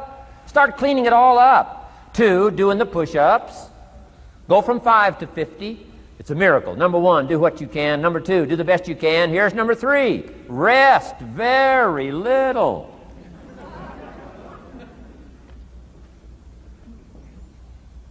Don't rest too long. Why? The weeds take the garden. Kids have got that figured out. You can't rest too long. Here's the clue. Make rest a necessity, not an objective. The objective of life is not to rest. The objective of life is to act. Think of more disciplines. Think of more ways and means in which to use your own wisdom and your own philosophy, and use your own attitude, your own faith, your own courage, your own commitment, your own desires, your own excitement. Invest it, invest it, invest it, invest it in discipline so that it's not wasted. The smallest of discipline. Thereby transform your life. Join the 5%, join the 10%, join the 3%. Guess when I went and got this little book, Richest Man in Babylon? The same day I heard about it. I went and got it. Somebody says, well, Mr. Rohn, does that make you different than most other people? And the answer is yes. Somebody says, well, why is that? We don't know. We don't know. What do you know? You don't know. I don't know. None of us knows. Some do and some don't. The numbers don't change. Only the faces change. From those who get in on a seminar like this, listen to a dynamic sermon, read a book, listen to some cassettes, take seriously the next conversation of a friend who wants to level with you, and do something about it. And you can walk away from the 97%, not live there anymore. Because if you don't, the next 6 years of your life will be like the last 6. Mr. Shove said to me, Mr. Rohn, 6 years now you've been working. I'm telling you, the next 6 years of your life is going to be like the last 6, unless you take advantage and start making these personal changes. I made the changes, totally revolutionized my life. So take a look at the next 5 years of your life. It's going to be like the last 5, unless you change. And if you will change, everything will change. Join the 5%. 10 years from now, the numbers are going to be the same. But I'm telling you, some faces in this audience can change and start showing up in the 3% crowd, in the 5% crowd, in the 10% crowd, and thereby dynamically affect your life and your future. Develop these strengths. Now here's the last ability. Develop the ability to share. Pass along to someone else. If you've picked up a good idea today, pass it along. Don't let it stay. Pass it along. A book, if you take one of these little books I've suggested home and it affects you, pass along. Say, hey, I found a book, really helped me. I found a book, got me thinking. I found a book, changed my health. I found a book, got me inspired. Pass it along, pass it along, pass it along. Here's what's exciting about sharing. If you share with 10 different people, they get to hear it once, you get to hear it 10 times. So it's probably going to do more for you than it is for them. But it's called what? Everybody wins. When somebody shares, everybody wins. Wow. Share your ideas, share your experiences, share your knowledge. You can have just as much pleasure as I do. I said, giving this seminar, this is one of my joys in life. Give a seminar like this, make the best investment I can of words and spirit and heart and soul and time, energy. I don't have to work this hard. But I gladly work this hard. Why? I want the return. Your words touch my life. See, that's heavyweight stuff. You can't buy it with money. But I'm telling you, you can get the same thing started by recommending a book. Somebody will read that book, and then they'll read another one, and they'll read another one, and they'll come to you someday and say, you got me started. That book you recommended turned my lights on, turned my mind around, got me thinking, got me pondering, and I've been on track ever since. You can get just as much praise as I do if you'll share. Share with your children. Share with your colleagues. Share with everybody that comes within your grasp. Share. Now here's what sharing does. It not only helps you, helps the person you share with. Here's what else it does. Makes you bigger than you are.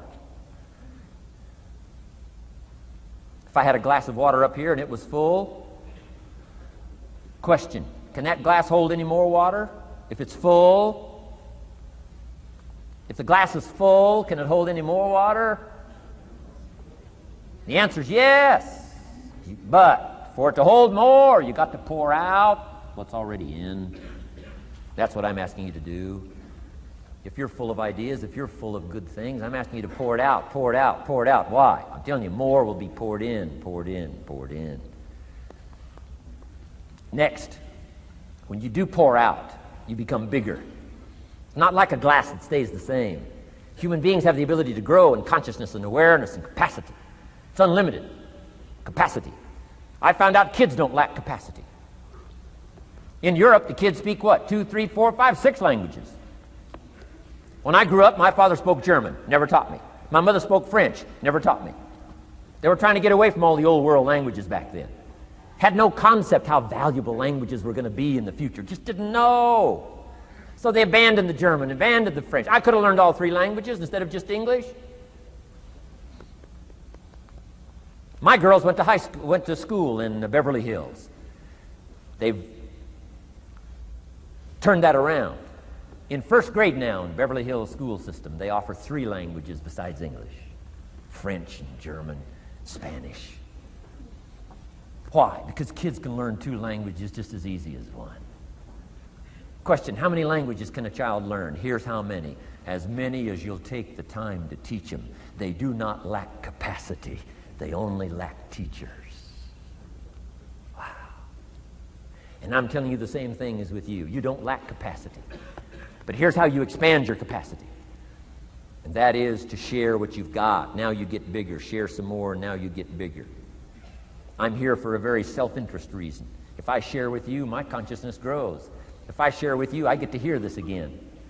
Somebody asked me not long ago, said, Mr. Rohn, how are you doing with all this stuff? You get on everybody's case pretty hard.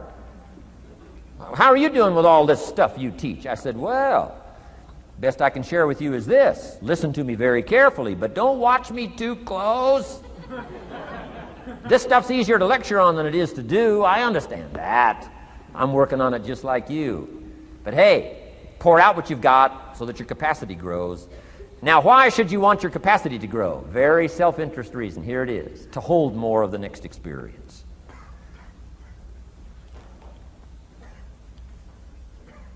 You mean to tell me that sitting in this audience, some people will get more out of it than others? And the answer is yes.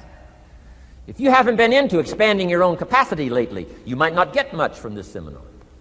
But if you've been into expanding your capacity, and you've been sharing, and you've been doing all this stuff, I'm telling you, no telling what all this could mean to you today, this chance to grow, change, develop, absorb, take in. I'm asking you to expand and grow so you can hold more of the next experience. Some people can't be very happy. You could pour happiness out on the whole world. Some people can't be very happy. Why? They're not big enough. If you're small, you don't get much. Small in comprehension, small in the ability to think and wonder, small in appreciation, no matter how much is poured out. Prosperity can be poured out on the whole country. Some people don't get much. Why? They're too small in their thinking, too small in their ability to share, have not expanded to their full capacity. Don't be like that. Now, some people aren't going to get much because they've got their cup turned upside down. You couldn't put anything in. Learn to share. It's a glorious, glorious experience. Okay, enough on personal development. Let's cover now setting goals. Let me show you something to turn me every way but loose. I've never been the same since I found out about it. Learning how to set goals.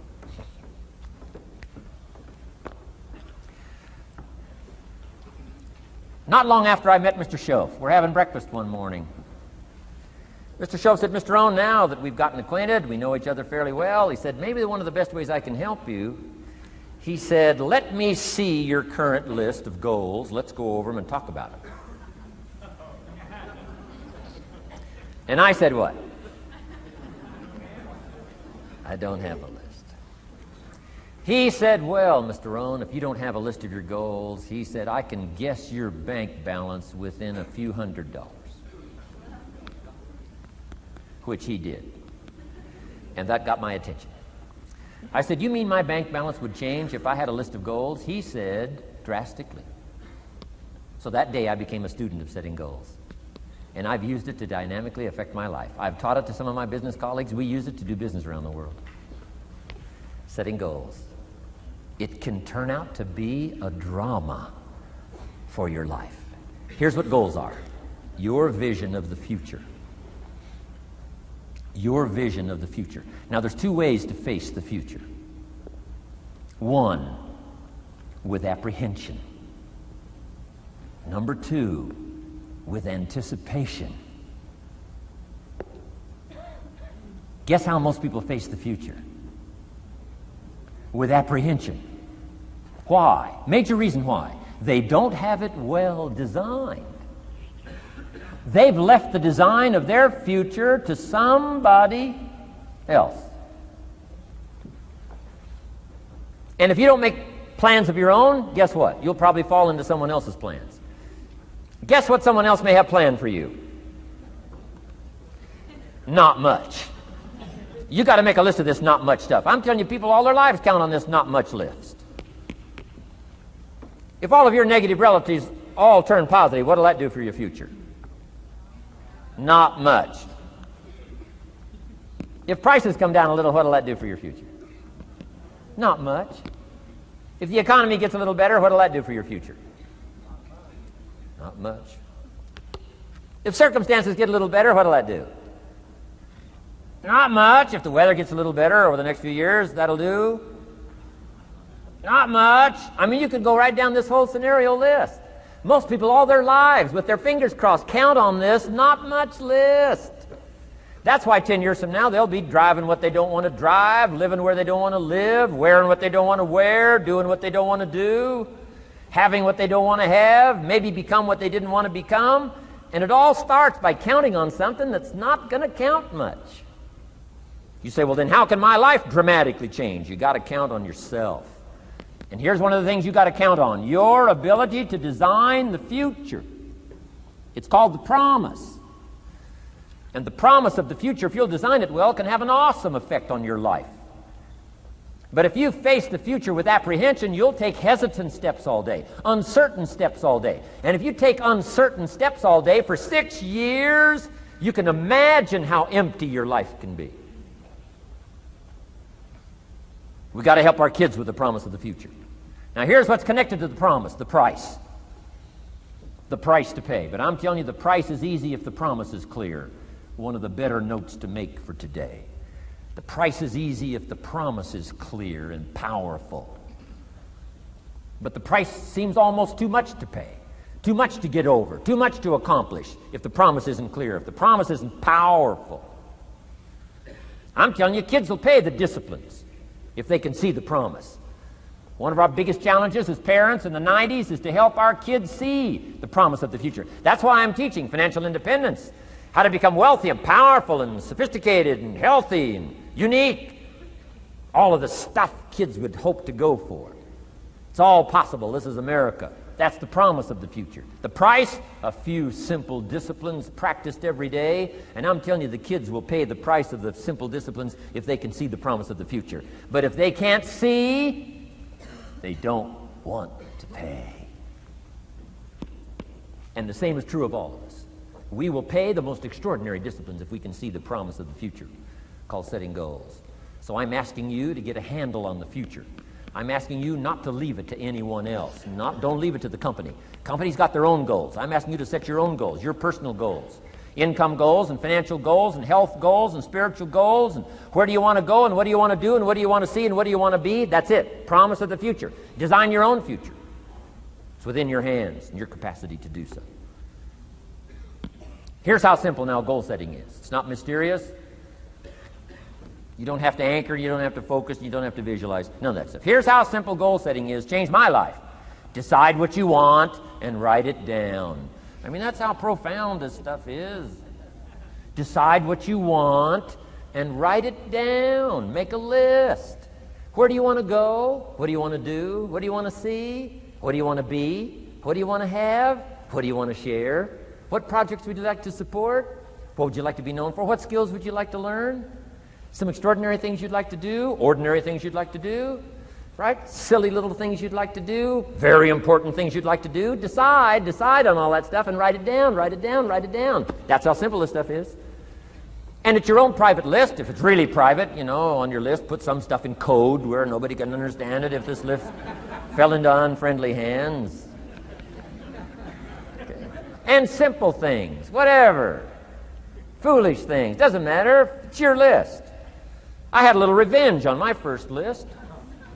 Budget finance, who used to harass me.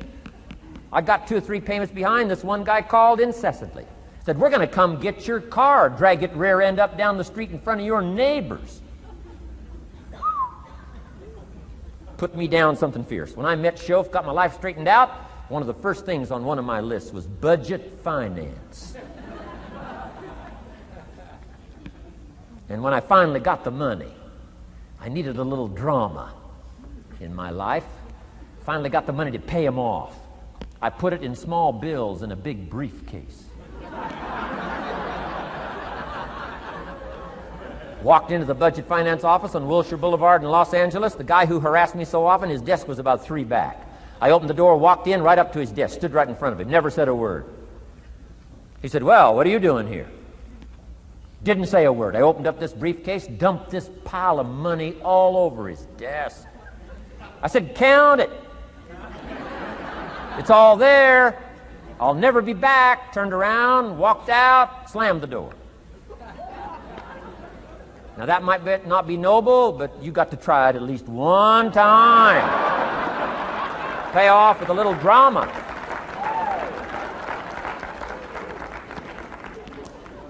Got to check them off my list. Keep your list with you. I keep my list in my journal so that I can go back. 5 years ago, here was my list. And I'm a little embarrassed. Here's what I thought was so important now. How my philosophy has changed. From 10 years ago, 5 years ago, 3 years ago. Here's my old list. Here's my new list. Here's what's valuable to me now. Here's what I want my life to be now. Here's where I want to go, what I want to do, what I want to see. Keep your lists of goals so that it shows your growth, shows your ability to change and grow. Your philosophy grows and expands what's valuable. Setting goals. It doesn't matter how small, foolish it is. Put it on your list. My Japanese friend, Toro Ikeda, put on his first list, a Caucasian gardener. He wanted. Thought that was good.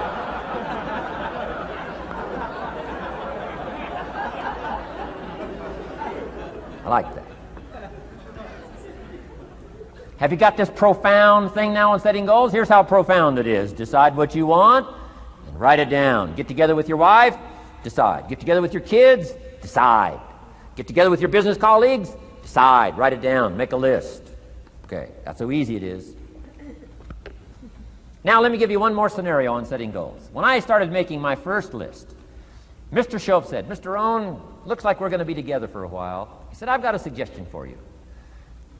He said, I think one of the first goals you ought to set, you're a 25-year-old American male. Sure, you've made some mistakes, but now you're on the road to better things. You got a family, worth it. Reasons makes the difference. And he said, you've got every reason to do this. He said, why don't you, among all the goals you're going to set, said, why don't you set a goal to become a millionaire? A millionaire. This is America. All the possibilities are available. Why don't you set a goal to become a millionaire? He said, it's got a nice ring to it. Millionaire. Enough zeros to impress your accountant? Millionaire. And he said, here's why. Now I thought, the man doesn't need to teach me why. I'm thinking, wouldn't it be great to have $1 million? He said, no, that's not it. Here's why. And I had one of the greatest lessons I ever learned, and I'm about to share it with you. This will be worth the price of being here today if you can capture what I'm about to share with you. Babysitter fees, whatever else you paid. Some of you missed some sales today to be here, so this is a costly day for you. But what I'm about to share with you changed my whole life. Here's what Mr. Shope said. Set a goal to become a millionaire. And he said, here's why. For what it will make of you to achieve it. And I got one of the greatest classes in one sentence I've ever received in my life. Set a goal that'll make you stretch that far. For what it will make of you to achieve it. What a brand new reason for setting goals. What an all-encompassing challenge to have a better vision of the future. What for? To see what it will make of you to achieve it. And here's why. The greatest value in life is not what you get. The greatest value in life is what you become. Major question to ask on the job is not, what am I getting here? That's not the major question. The major question to ask is, what am I becoming here? It's not what you get that makes you valuable. It's what you become that makes you valuable. So Shope said, set a goal to become a millionaire. For what it will make of you to achieve it. Then he said, when you finally have become a millionaire, now, he said, what's important is not the money. I thought, wow, I've got some more to learn. He said, no, Mr. Rohn, I'm telling you honestly, you could just give the money away. Now, I did better than that, right? I told you. I lost it all. I'm rich by the time I'm 31. I'm a millionaire. I'm broke by the time I'm 33. So I didn't have to give it all away. I lost it all. Foolish mistakes I made.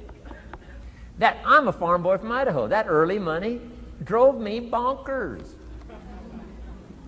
I used to say, how many colors does it come in? I'll buy them all. I went crazy over that first money. I just went crazy. And then I made that one foolish mistake, right? Continuing guarantee. I mean, I'm so naive off the farm. I don't know what continuing means. And a few other mistakes. And by the time I'm 33, I'm broke. Now I've made and lost millions since then. But what an experience that was. And I'm telling you, the man was right. When I finally was broke at age 33, guess what I discovered? My money did not mean that much. It represented only a fraction of all my assets. Shoaff said, once you become a millionaire, Mr. Rohn, you can give all the money away. Because he says, what's important is not the money. What's important is the person you've become. Now, let me give you the key phrase on setting goals. Set the kind of goals that will make something of you to achieve them. Set the kind of goals that will make something of you to achieve them.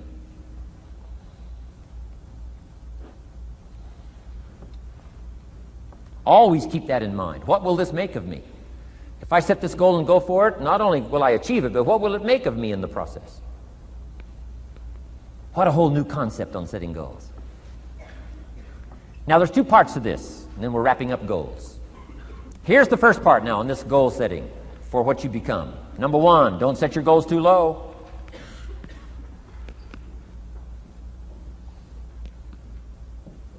Interesting, we teach in leadership.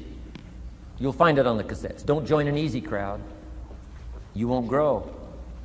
Go where the expectations are high. Go where the demands are high. Go where the pressure's on to perform, to grow, to change, to develop, to read, to study, to develop skills. I belong to a small group. We do business around the world. You cannot believe the expectations at that level. What we expect of each other in terms of excellence, far beyond average. Why? So that we can each grow, so that we can receive from the group, we can contribute to the group, something unprecedented. It's called living at the summit. Go where the demands are high. Go where the expectations are strong, so that it'll provoke you, push you, urgently insist that you not remain the same for the next couple of years, the next 5 years, that you'll grow and change. So don't set your goals too low. The guy says, well, I don't need much. Well, then you don't need to become much.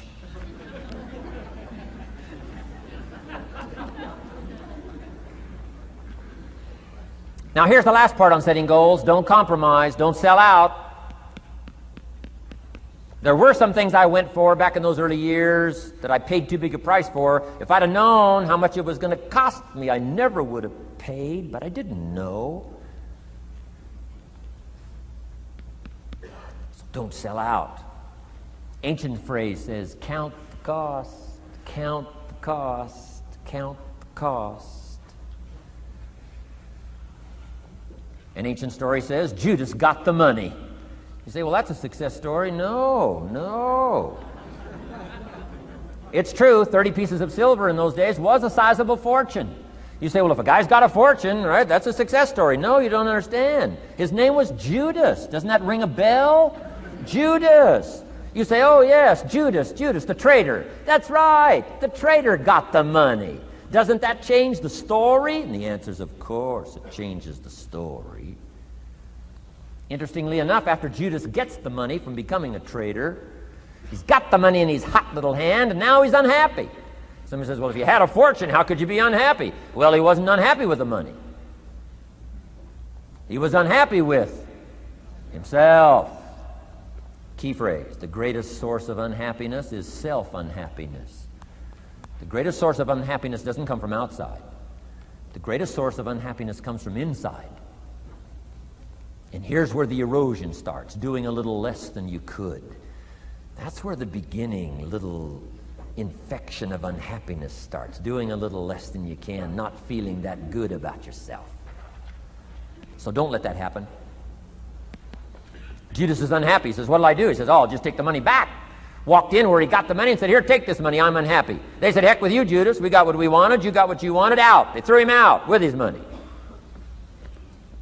Judas says, well, what'll I do now? He says, oh, clever. Should have thought of this first. I'll just throw the money away. And he proceeded to throw his fortune away. Why would he throw his fortune away? He was so unhappy with himself. And that's not even the end of the scenario. After he threw his fortune away, he couldn't change what he became, a trader. And now, in total abject frustration, he goes out and hangs his worthless self, which all traders should do, save the state the money.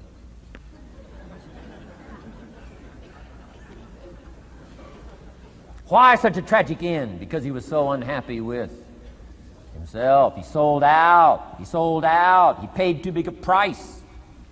Ancient script sums it all up and said, what if you gained the whole world and it cost you your soul? Too big a price to pay if you got the whole world.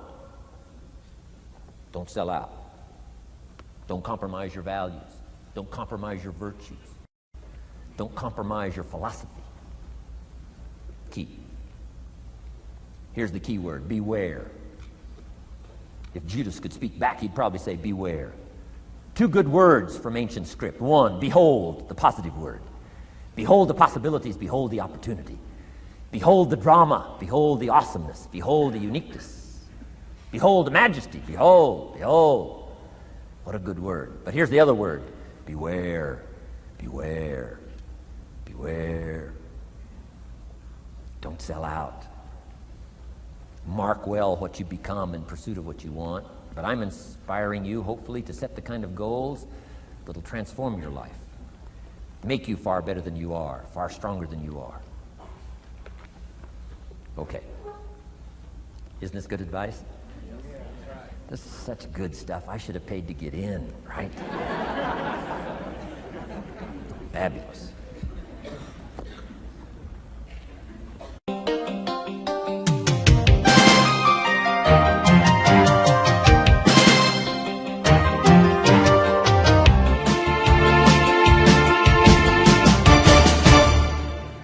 What should a child do with $1? Let me give you the best advice I've got.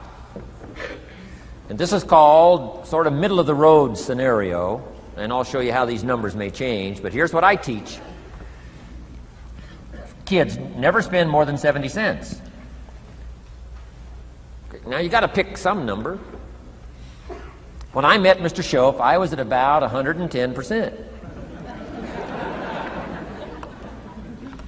But remember this, if your outgo exceeds your income, your upkeep becomes your downfall.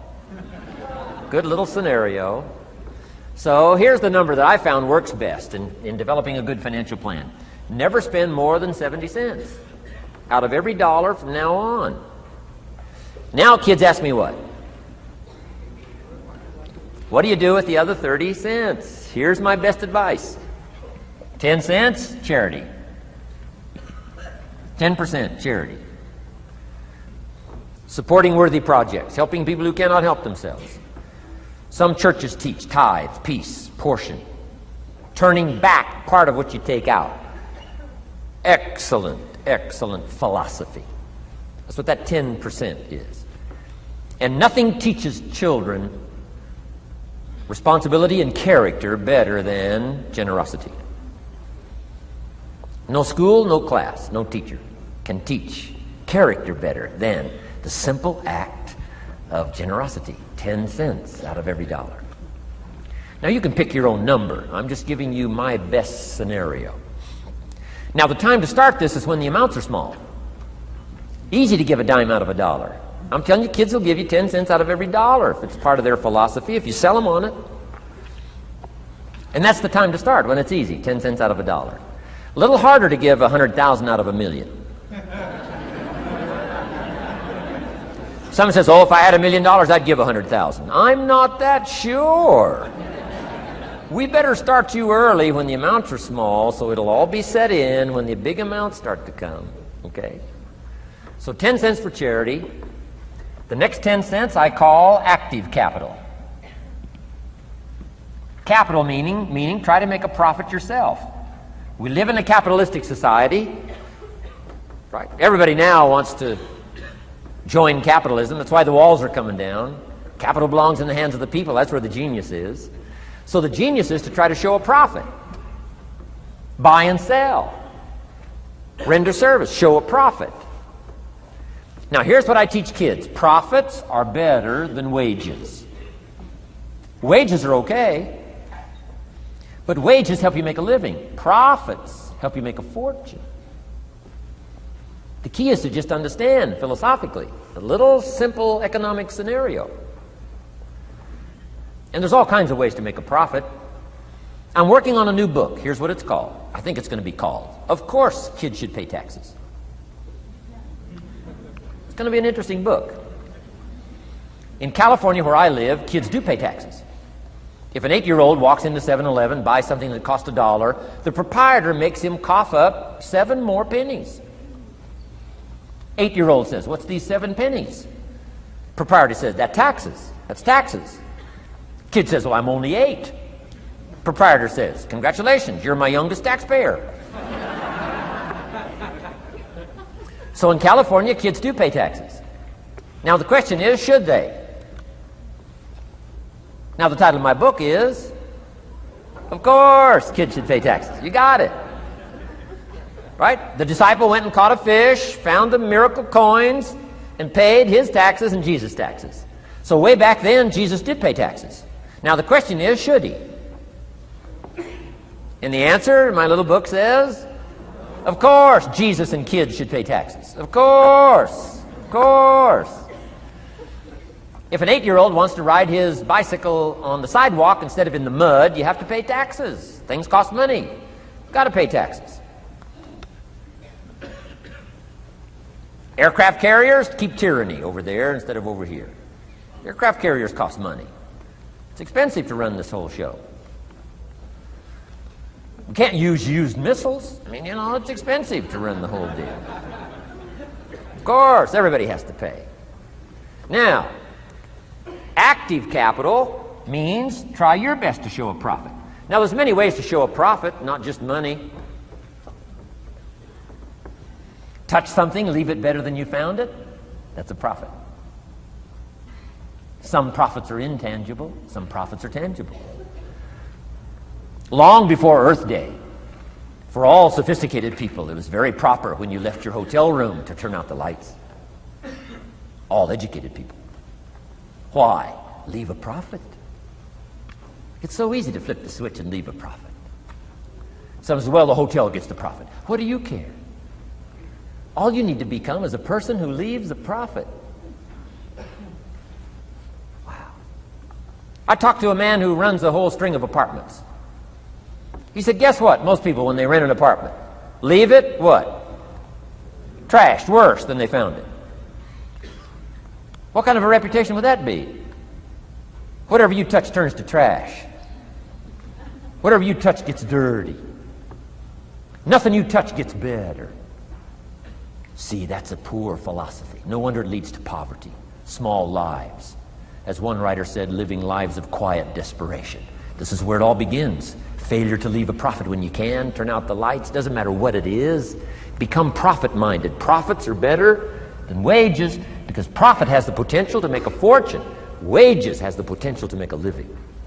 So I teach kids, take part of your wages. If you earn the money, take part of it for charity and part of it to see if you can't make a profit. And there's all kinds of ways. My book's going to be full of all kinds of ways kids can make money. I teach kids how to have 2 bicycles, one to ride and one to rent. I mean, it doesn't take long to get into business. You don't have to be a genius. Halfway bright, you can start showing a profit. Now, here's the next 10 cents called passive capital. Meaning, let somebody else use the capital, you provide it, you're passive, they're active. And let them pay you interest. Profits and interest. Unique way to make a fortune. In fact, there's a Bible philosophy. I teach teenagers this Bible philosophy. Here's what it teaches. The borrower is servant to the lender. Wow. So where is the power position? Not a spender, a lender. And if I've taught teenagers well, if you ask them, among some of the things you want to be, when you grow up, as years pile on, what would you like to be? I'm telling you, among some of the things that they would like to be, if they've sat in on my classes or gotten some of my material, they will say, I want to be one of them lenders. Powerful position. Let somebody else use your capital. Some projects require more capital than any one person has. So we've got capital pools, whether you put it in a financial institution or whatever, right? Earn an interest, earn a profit, right? Buy a car and sell it for more than you paid for it. Why? Because you leave it better than you found it. Touch something and leave a profit. Okay? It's not just wrapped up in money and economics. This helps to teach all other scenarios of life on profit and capital and expenditures, what to do with your time and what to do with your life, and as well as what to do with your money. Okay? Now this little scenario I call the ideal. Now here's what's important: to set up the ideal and work toward it. Because at first you may not be able to do these numbers. Some people are in such desperate situation currently, they got to go 97, 1, 1, and 1. I mean, you know, I had to start there. Start with pennies. And remember, it's not the amount that counts. Mr. Schoaf gave me the clear situation. Here it is. It's not the amount that counts, it's the plan that counts. When I met Mr. Schoaf, I'm 25 years old. I said to him, if I had more money, I'd have a better plan. He said, no, Mr. Rohn, if you had a better plan, you'd have more money. 6 years? 6 years? In America, 6 years? Come on, it's not the money, it's not the amount, it's the plan that counts. So set up an ideal plan like this. Now you can rearrange this and modify it to suit yourself. I'm just giving you here as an example. So set up the ideal and then start making progress toward it. Because finally, these numbers are going to change if you move on up into the higher area, right? The people I work with around the world couldn't spend 70 cents out of every dollar. It would be obscene. That'd be too much. So these numbers are bound to change. I don't know what mine are. Probably 20% up here. A lot larger numbers down here. Okay? So these numbers can change. I'm just offering you a good sample philosophy. Remember, philosophy is the set of the sail. The economy is not the set of the sail for you. For you, the set of the sail is your own philosophy, your own thinking, your own plan, your own concept. Don't borrow somebody else's plan. Don't borrow somebody else's concept. Don't borrow the concept, spend all you can, cross your fingers and hope for the best. Don't borrow that. Develop your own philosophy, and I'm telling you, it'll lead you to unique places. Now, the rest of a lot of this is on the cassette tapes, but let me just give you 2 or 3 more pieces of the scenario here. Then I want to talk about communications, and then we're going to wrap it up. Okay. Here's 2 or 3 more parts to financial independence. Number 1, keep strict accounts. This is the best of disciplines. Keep strict accounts.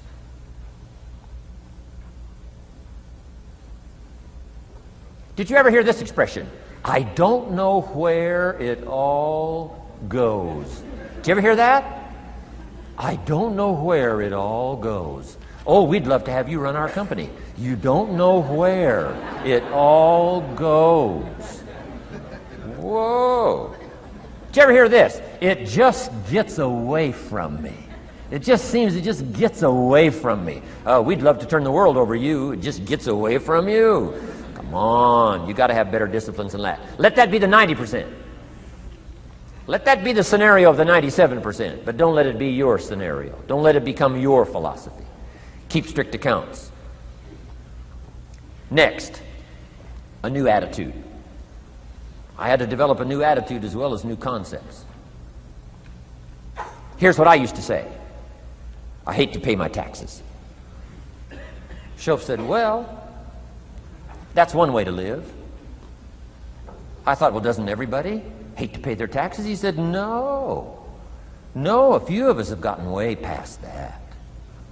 He says, once you understand what taxes are, here's what taxes are in our governmental system in our society. Taxes is how you care and feed the goose that lays the golden eggs. Democracy and liberty and freedom. Free enterprise. Wouldn't you want to feed the goose that lays the golden eggs? Somebody says, well, the goose eats too much. That's probably true. I understand that. Of course that's true. But see, better a fat goose than no goose. And here's the truth be known. We all eat too much. Let not one appetite accuse another. Of course the government needs to go on a diet. So do most of us. But hey, you still have to care and feed the goose that lays the golden eggs once you understand that that's what it's for. See, it is so important, the right attitude. Here's what I used to say. I hate to pay my bills. You open up the mails, nothing but these window envelopes, bills. I hate to pay my bills. Shoaff said, well, that's one way to live.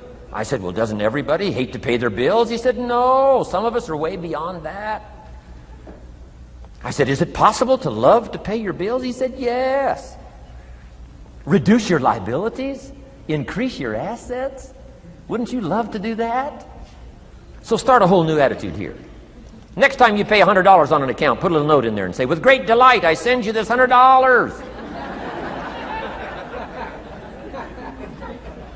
I mean, they don't get many letters like that. Reduce my liabilities, increase my assets. My picture's changing. My picture's improving. I love to pay my bills. Keep the money in circulation. Pay my taxes. Feed the goose that lays the golden eggs. It's a matter of attitude.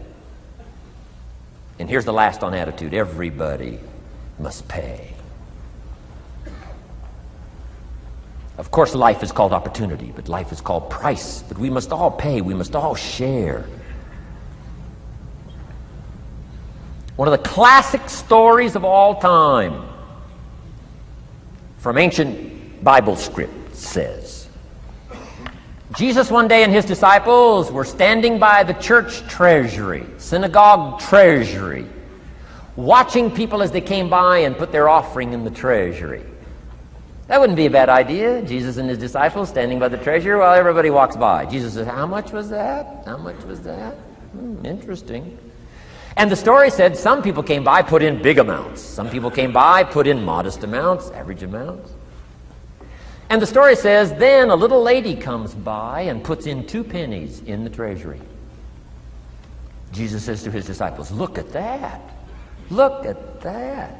His disciples said, 2 pennies, 2 pennies, what's 2 pennies? Jesus said, no, you don't understand. She gave more than everybody else. They said, 2 pennies is more than everybody else? He said, yes. Because I'm certain that her 2 pennies represented most of what she had. And if you give most of what you have, then you've given the most. Wow. What a lesson to learn.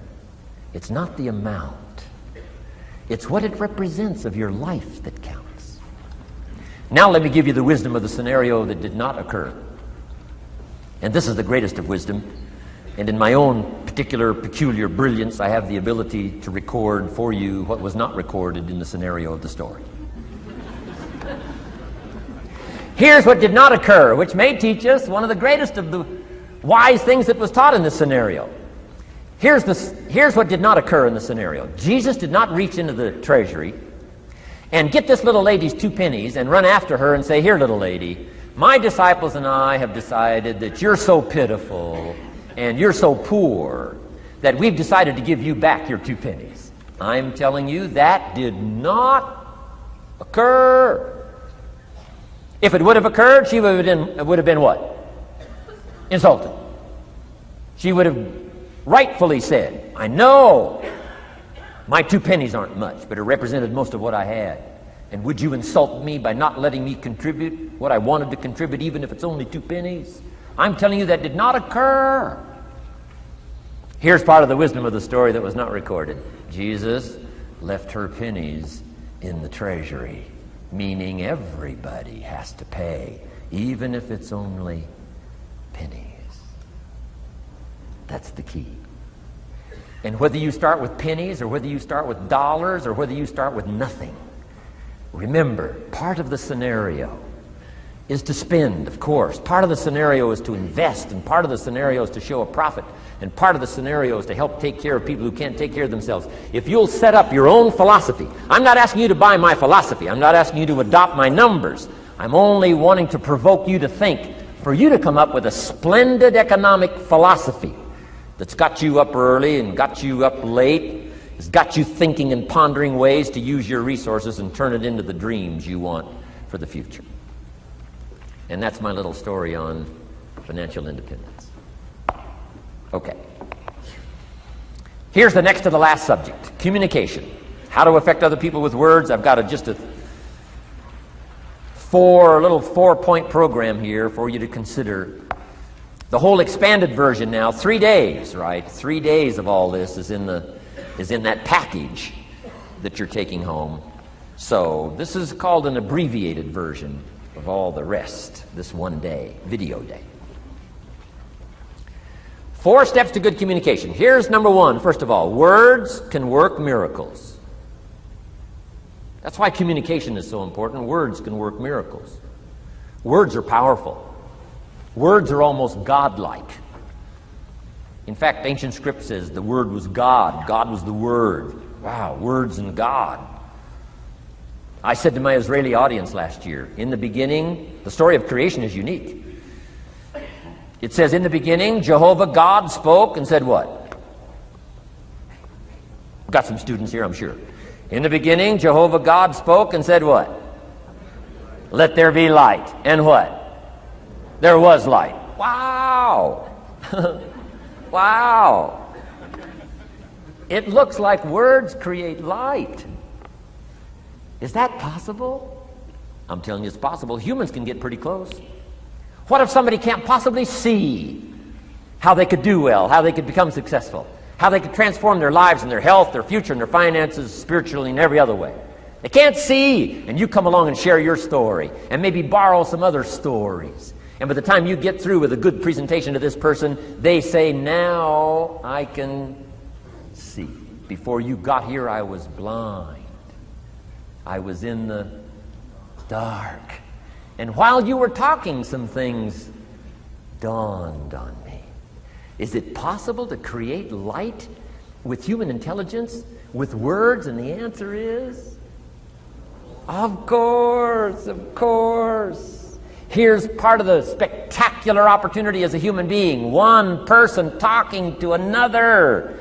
It's got so much power, so much potential. A mother talking to a daughter, a father talking to a son, salesperson talking to a client. Nothing more magical and powerful, awe-inspiring than words have the ability to dramatically affect people's lives and futures. So become a good communicator. Let me give you some good keys to good communication. Here's number 1, have something good to say. Communication starts with preparation.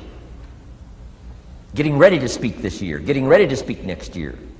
Attend the classes, read the books. Have something good to say.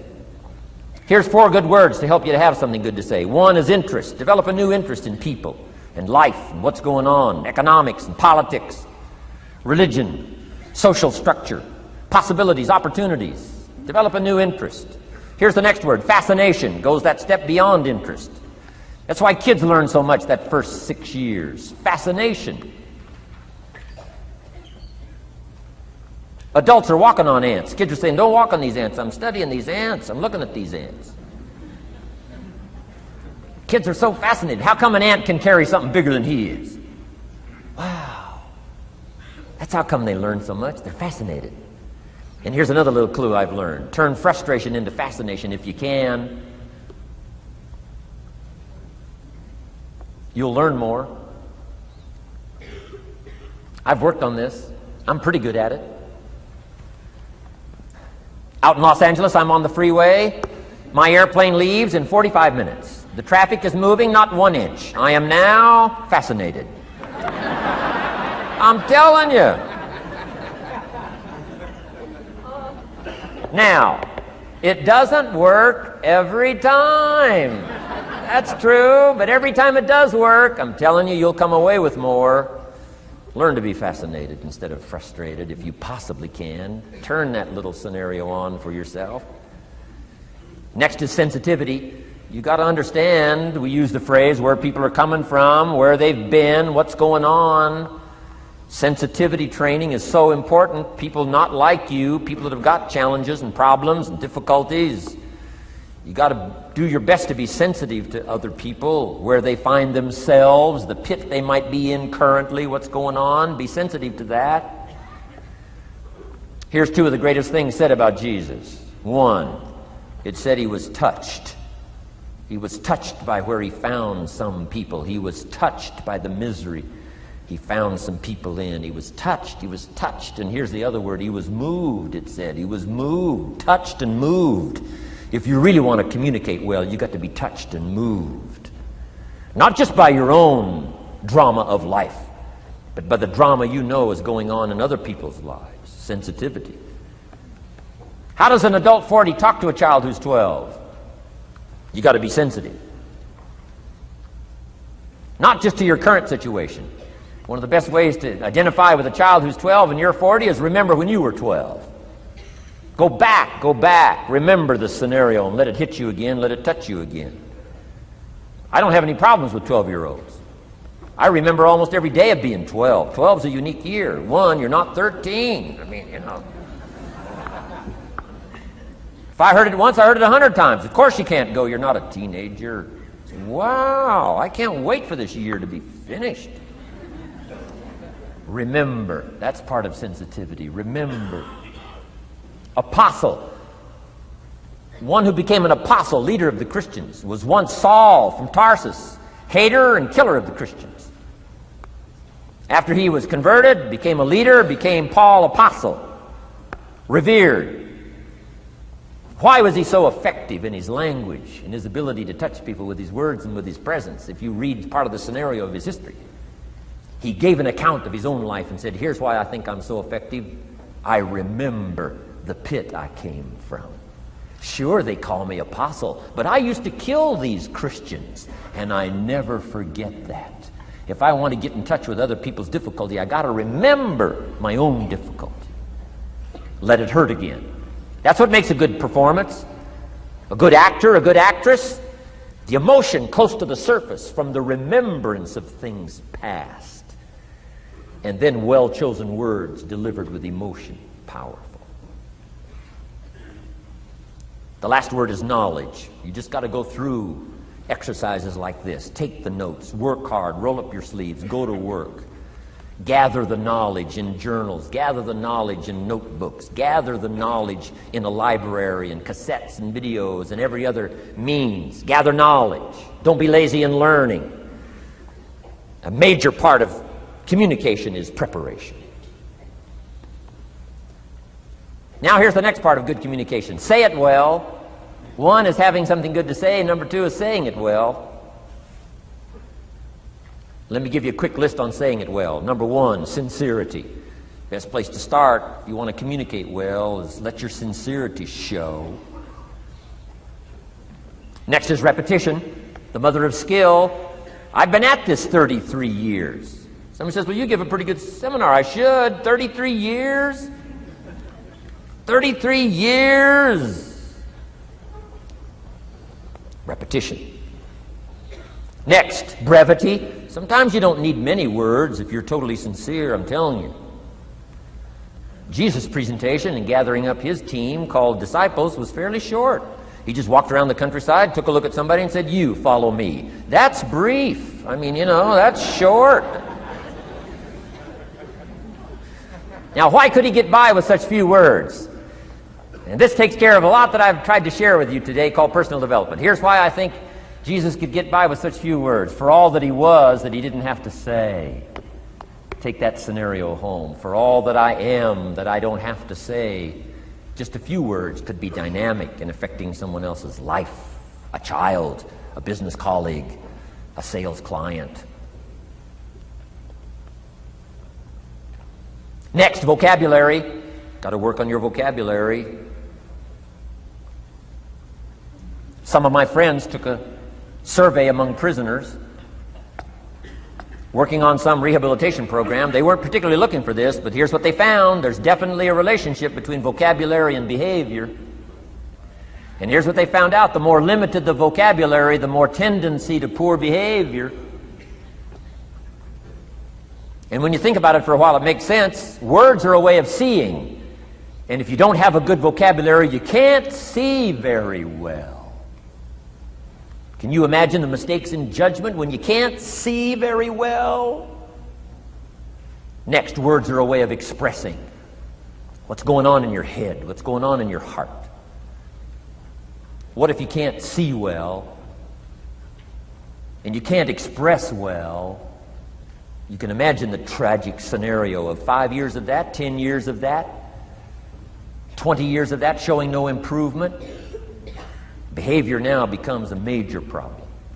And that person's world gets smaller and smaller and smaller. Why? They can't see and they can't express.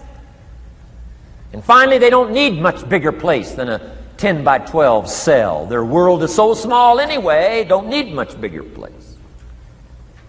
I'm asking you to stretch your vocabulary. I used to put words up on a 3 by 5 card. I drove a lot back in those days, but at the end of the day, I'd mastered 2 or 3 words. My oldest daughter, Linda, with my grandkids, starts the day with what's called the word for the day. She writes it on a chalkboard, the word for the day. And the kids memorize that word and the meaning of the word. And every once in a while during the day, she'll say, "What's the word for the day?" The last day I was there, the word was superficial. Natalie's 4, Nathaniel's 5. And several times during that day, Linda, my daughter, would say, "What's the word for the day?" Natalie would say, "Superficial." And she would say, "Nathaniel, what does that mean?" "On the surface." Several times during the day. "What's the word for the day?" Superficial. "What does it mean?" "On the surface." If you were to ask my grandkids, "The last time Grandpa was here, what was the word for the day?" I'll bet you they'd probably know. Superficial. On the surface. Word for the day. Why not learn a word a day? Why not add to your vocabulary so you can see more, see better, and express better? Put out in words what's in your heart, what's in your soul, what's in your mind. It's important. So say it well. Here's number 3. Number 1 was have something good to say. Number 2, say it well. Here's number 3. Read your audience. These are just simple concepts now. You've got to add some of the details, but that's what I'm mainly good for, is concepts. Read your audience. If you're talking to a child, you've got to study the face of the child. You've got to study a little body language. You've got to study what's going on. So you'll know whether to shift gears, come on a little stronger, ease off a little, might be too strong, search for another illustration, soft, strong. A lot of that is dictated by reading your audience. When I first started lecturing, I had some challenges here. I was so absorbed in my notes, lecturing like this. I'm telling you, in those early days, the audience could have left and I'd kept right on going. I didn't know what was going on down here. I didn't know what was going on over here. I didn't have any idea what was happening over here, whether I should come on a little stronger, ease back. I didn't know. I couldn't read my audience. So, read your audience. A prospect, read. Now let me give you some ways to read. Number 1, by what you see. Body language tells us some things. How to shift gears, whether to go on, whether to stop. If you're talking to somebody and they're leaning toward the door, that means you gotta hurry, right? They're not gonna be here long.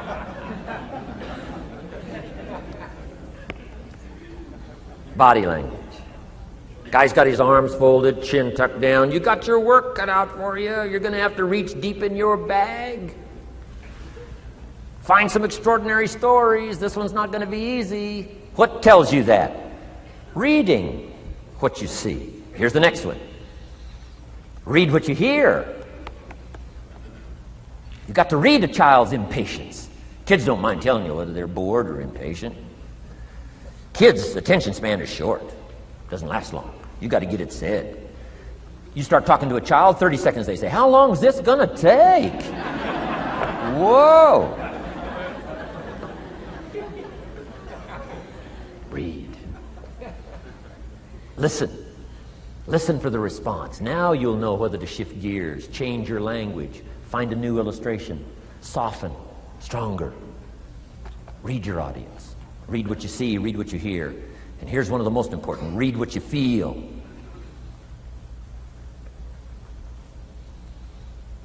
Now, women are probably better at this than men when it comes to picking up emotional signals. Men, they can see, and men, they can hear, but it takes a little training for a man to pick up those emotional signals that are so important so you don't say the wrong stuff.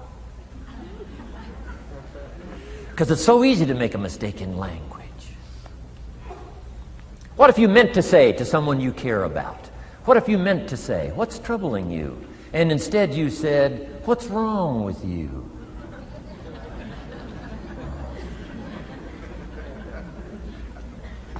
communication.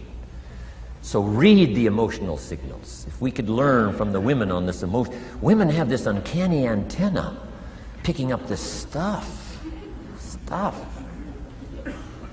Woman says, doesn't feel right. I mean, what does that mean? It doesn't feel right. It doesn't feel right. Whoa. Women have got it, though. Seems to be built in. Especially danger. Women pick it up quicker than men. It's built in, I think. Way back, right? Man was the provider. Mama was the protector at home. So she picked up this scenario of danger, I think, these signals. But they are good. In the middle of the night, Mama wakes up. The baby cries. Mama wakes up. Papa sleeps. The faintest cry. Mama's awake. Or she nudges her husband and says, go look, something isn't right. He says, what do you mean it isn't right? She says, no, go look. He said, hey, everything's okay. She says, go look. He says, okay. And he gets out of bed, goes downstairs. The front door is open. How did she know that? We don't know. I mean, she just knows. She just knows. But I'm telling you, it's so valuable in communication to be able to pick up the emotional signals as well as what you see and as well as what you hear. It's so important. But women are good. Ancient scenario says this: there are shepherds and there are sheep and there are wolves. What a good life scenario. But it doesn't stop there. This ancient scenario says also, some wolves are so clever, they've learned to dress up like sheep. Now you got to have a woman. Got to have a woman. Man says, looks like a sheep, talks like a sheep. Woman says, ain't no sheep. Take my word for it. They know.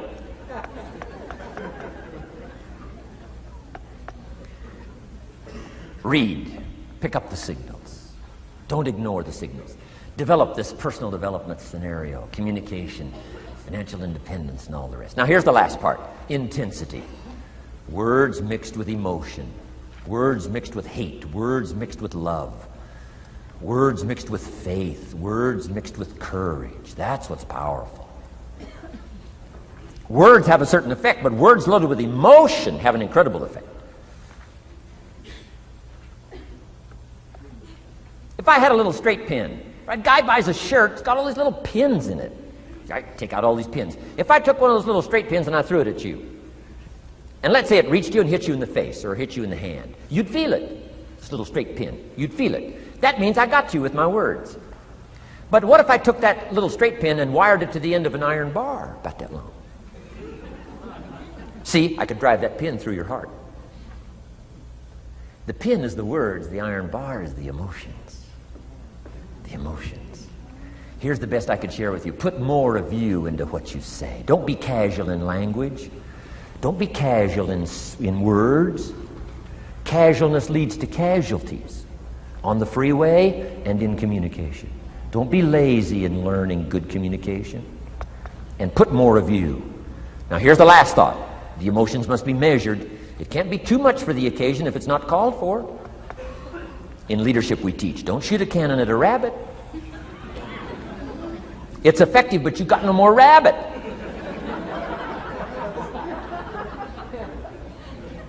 So here's some of the most powerful scenario in communication. Here it is.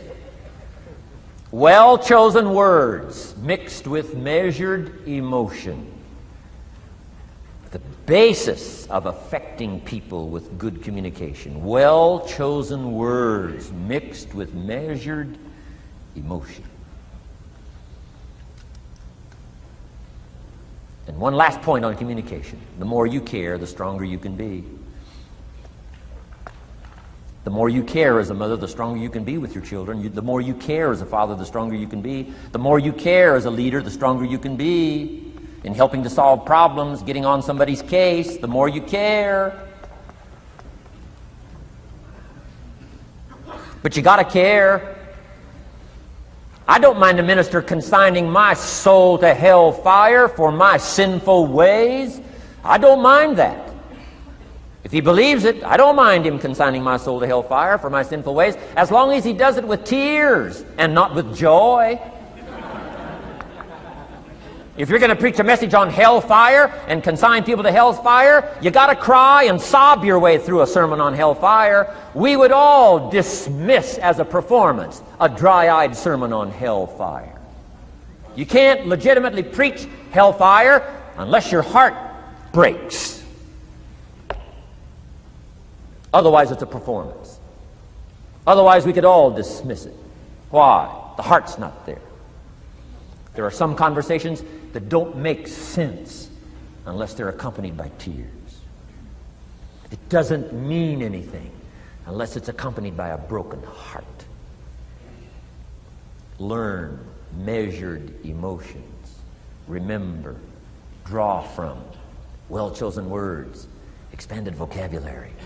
Be interested and fascinated. Pull all this together. I'm telling you, your ability to touch other people will grow day by day, week by week, month by month, year by year. Here's my last subject. It comes in two parts. First is the negative part. And I got just a couple of tips for you on negative. There wouldn't be positive without negative. It's part of the life scenario. Ancient script says it best. There's a time to laugh.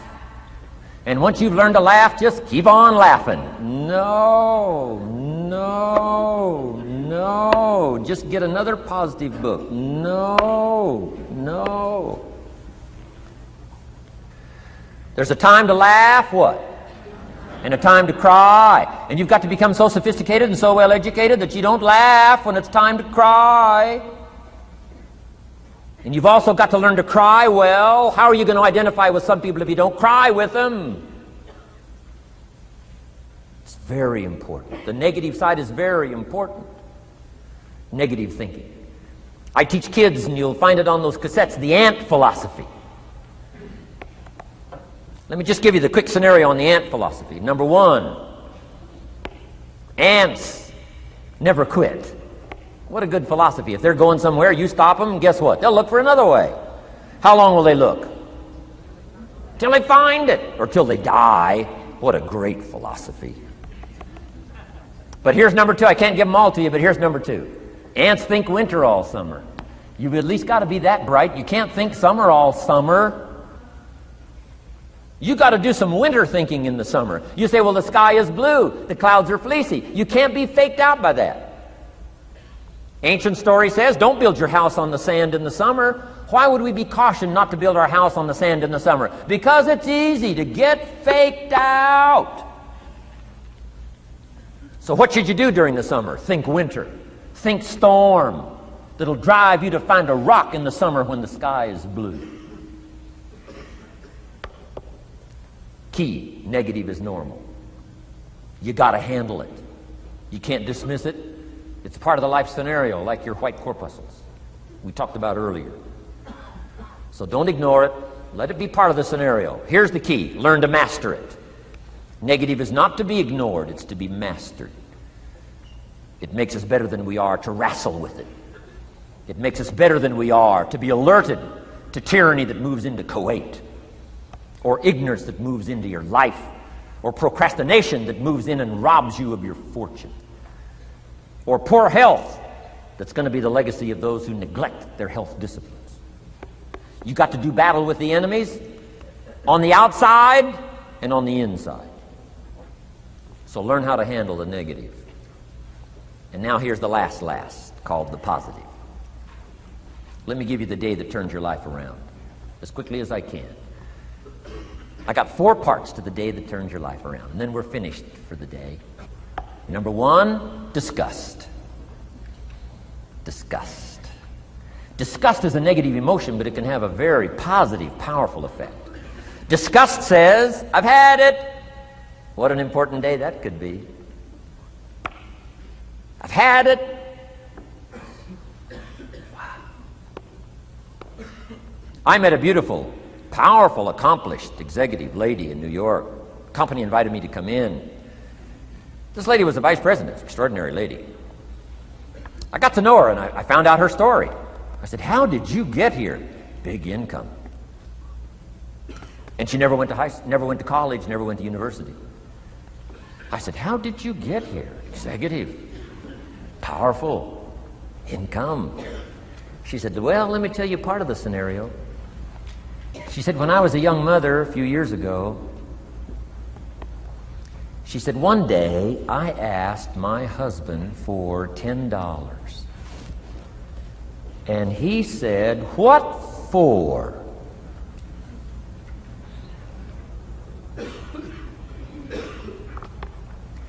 She said, before that day was over, I decided I would never, ever ask again. She said, I started studying opportunity, found it, took the classes, put myself through the schools, did the scenario. Now I'm vice president. I make a lot of money. And she said, I kept my promise. I've never, ever had to ask again. It's called a life-changing day. The day you say, enough is enough. Now, if you can add an act to your disgust, it helps. A man takes a shotgun to his car, blows out every window, destroys every tire, puts 100 rounds in it, and says, I've driven this embarrassing thing for the last time. And then he saves it. He saves it. And later when somebody says, how did you become rich and powerful? He says, let me show you this car. One day I'd had it up to here, I blew it to smithereens. Enough is enough. Powerful. Here's the last three. Next is decision. Decision making is a life-changing day. If you went home today and in the next few days cleaned up a list of decisions, it could furnish enough inspiration for the next 5 years, 10 years. What an inspiring day, the day you can bring yourself to decide. And here's the third one, desire, wanting to bad enough. Who knows the mystery of that? We don't know. But here's something I do know. Sometimes desire waits for a trigger, waits for something to happen. Who knows what the happening may be? A song, the lyrics, a movie, the dialogue, a seminar, a sermon, a book, an experience, confrontation with an enemy, a conversation with a friend who finally levels with you. Whatever the experience it is, it's so valuable. And here's my best advice. Welcome all experiences. You never know which one is going to turn everything on. Don't put up the walls. The same wall that keeps out disappointment keeps out happiness. Take down the walls. Go for the experience. Let it teach you. And here's the last one. Resolve. Resolve says I will. Two of the most powerful words in the language. Benjamin Disraeli said, nothing can resist a human will that will stake its existence on its purpose. Shortly put, I'll do it or die. Best definition of resolve I got from a little junior high girl, Foster City, California. I'm going through some words one day. I got to this one and I asked the kids, who can tell me what resolve means? Some didn't know, some tried. Interesting. The last one was the best. Little girl about 3 rows back, she said, I think I know, Mr. Rohn. I said, what? She said, I think resolve means promising yourself you will never give up. I said, that's the best I've ever heard. She's probably giving seminars somewhere today, right? I mean, that's the best I've heard. I asked the kids, how long should a baby try to learn how to walk? How long would you give your average baby? Before you say, hey, enough's enough. No. Any mother in the world would say, you're crazy. My baby is going to keep trying what? Until. What a magic word. I want you to write it down. Until. Promise yourself you'll read the books until your skills change. You'll go to seminars until you get a handle on it. You'll listen to it until it makes sense. You'll go for it until you understand it. You'll practice it until you develop the skill. Never give up until. However long that is, step by step, piece by piece, book by book, word by word, apple by apple, walk around the block, go for it. Don't miss the chance to grow. and resolve that you'll pay the price until you learn, change, grow, become. Then you'll discover some of life's best treasures when you pay that price. Now here's my last word to you. As leaders in the community, I'm sure you are. Parents, the greatest challenge of leadership is parenting. Whether you're in sales or management, wherever I've found you today, I want to give you, from my heart to you, what I wished you would do from this seminar today. And if I've inspired you to do this part here, among all the other things I've talked about, I would have considered it worthwhile to leave my family, fly away from my home, drop down into Fort Worth, Dallas, and spend one of my very precious days with you. If I can accomplish this, it'll all be worthwhile. It comes in two parts, and here it is. One, learn to help people with their lives, not just their jobs. Learn to help people with their lives, not just their skills on the job. Touch people with a book, touch people with a poem, touch people with some words. Don't fail to say something that could be meaningful. Help people with their lives, help them set their goals. Help them with their dreams, help them with the future, help them with errors, help them with mistakes. Help people. Help your kids not just get along, not just hang in there, not just try to hold the family together. Try to build lives with communication, build lives with setting goals. Help your kids with their lives, not just their homework, their lives. And here's my last one for you personally, because I'm probably one of the best examples of this standing before you in this auditorium today. Here it is. Ancient script says, if you work on your gifts, they will make room for you. If you work on your gifts, they will make room for you. Wow. Look where my gifts have brought me today, to this room. A chance to invest in this many lives.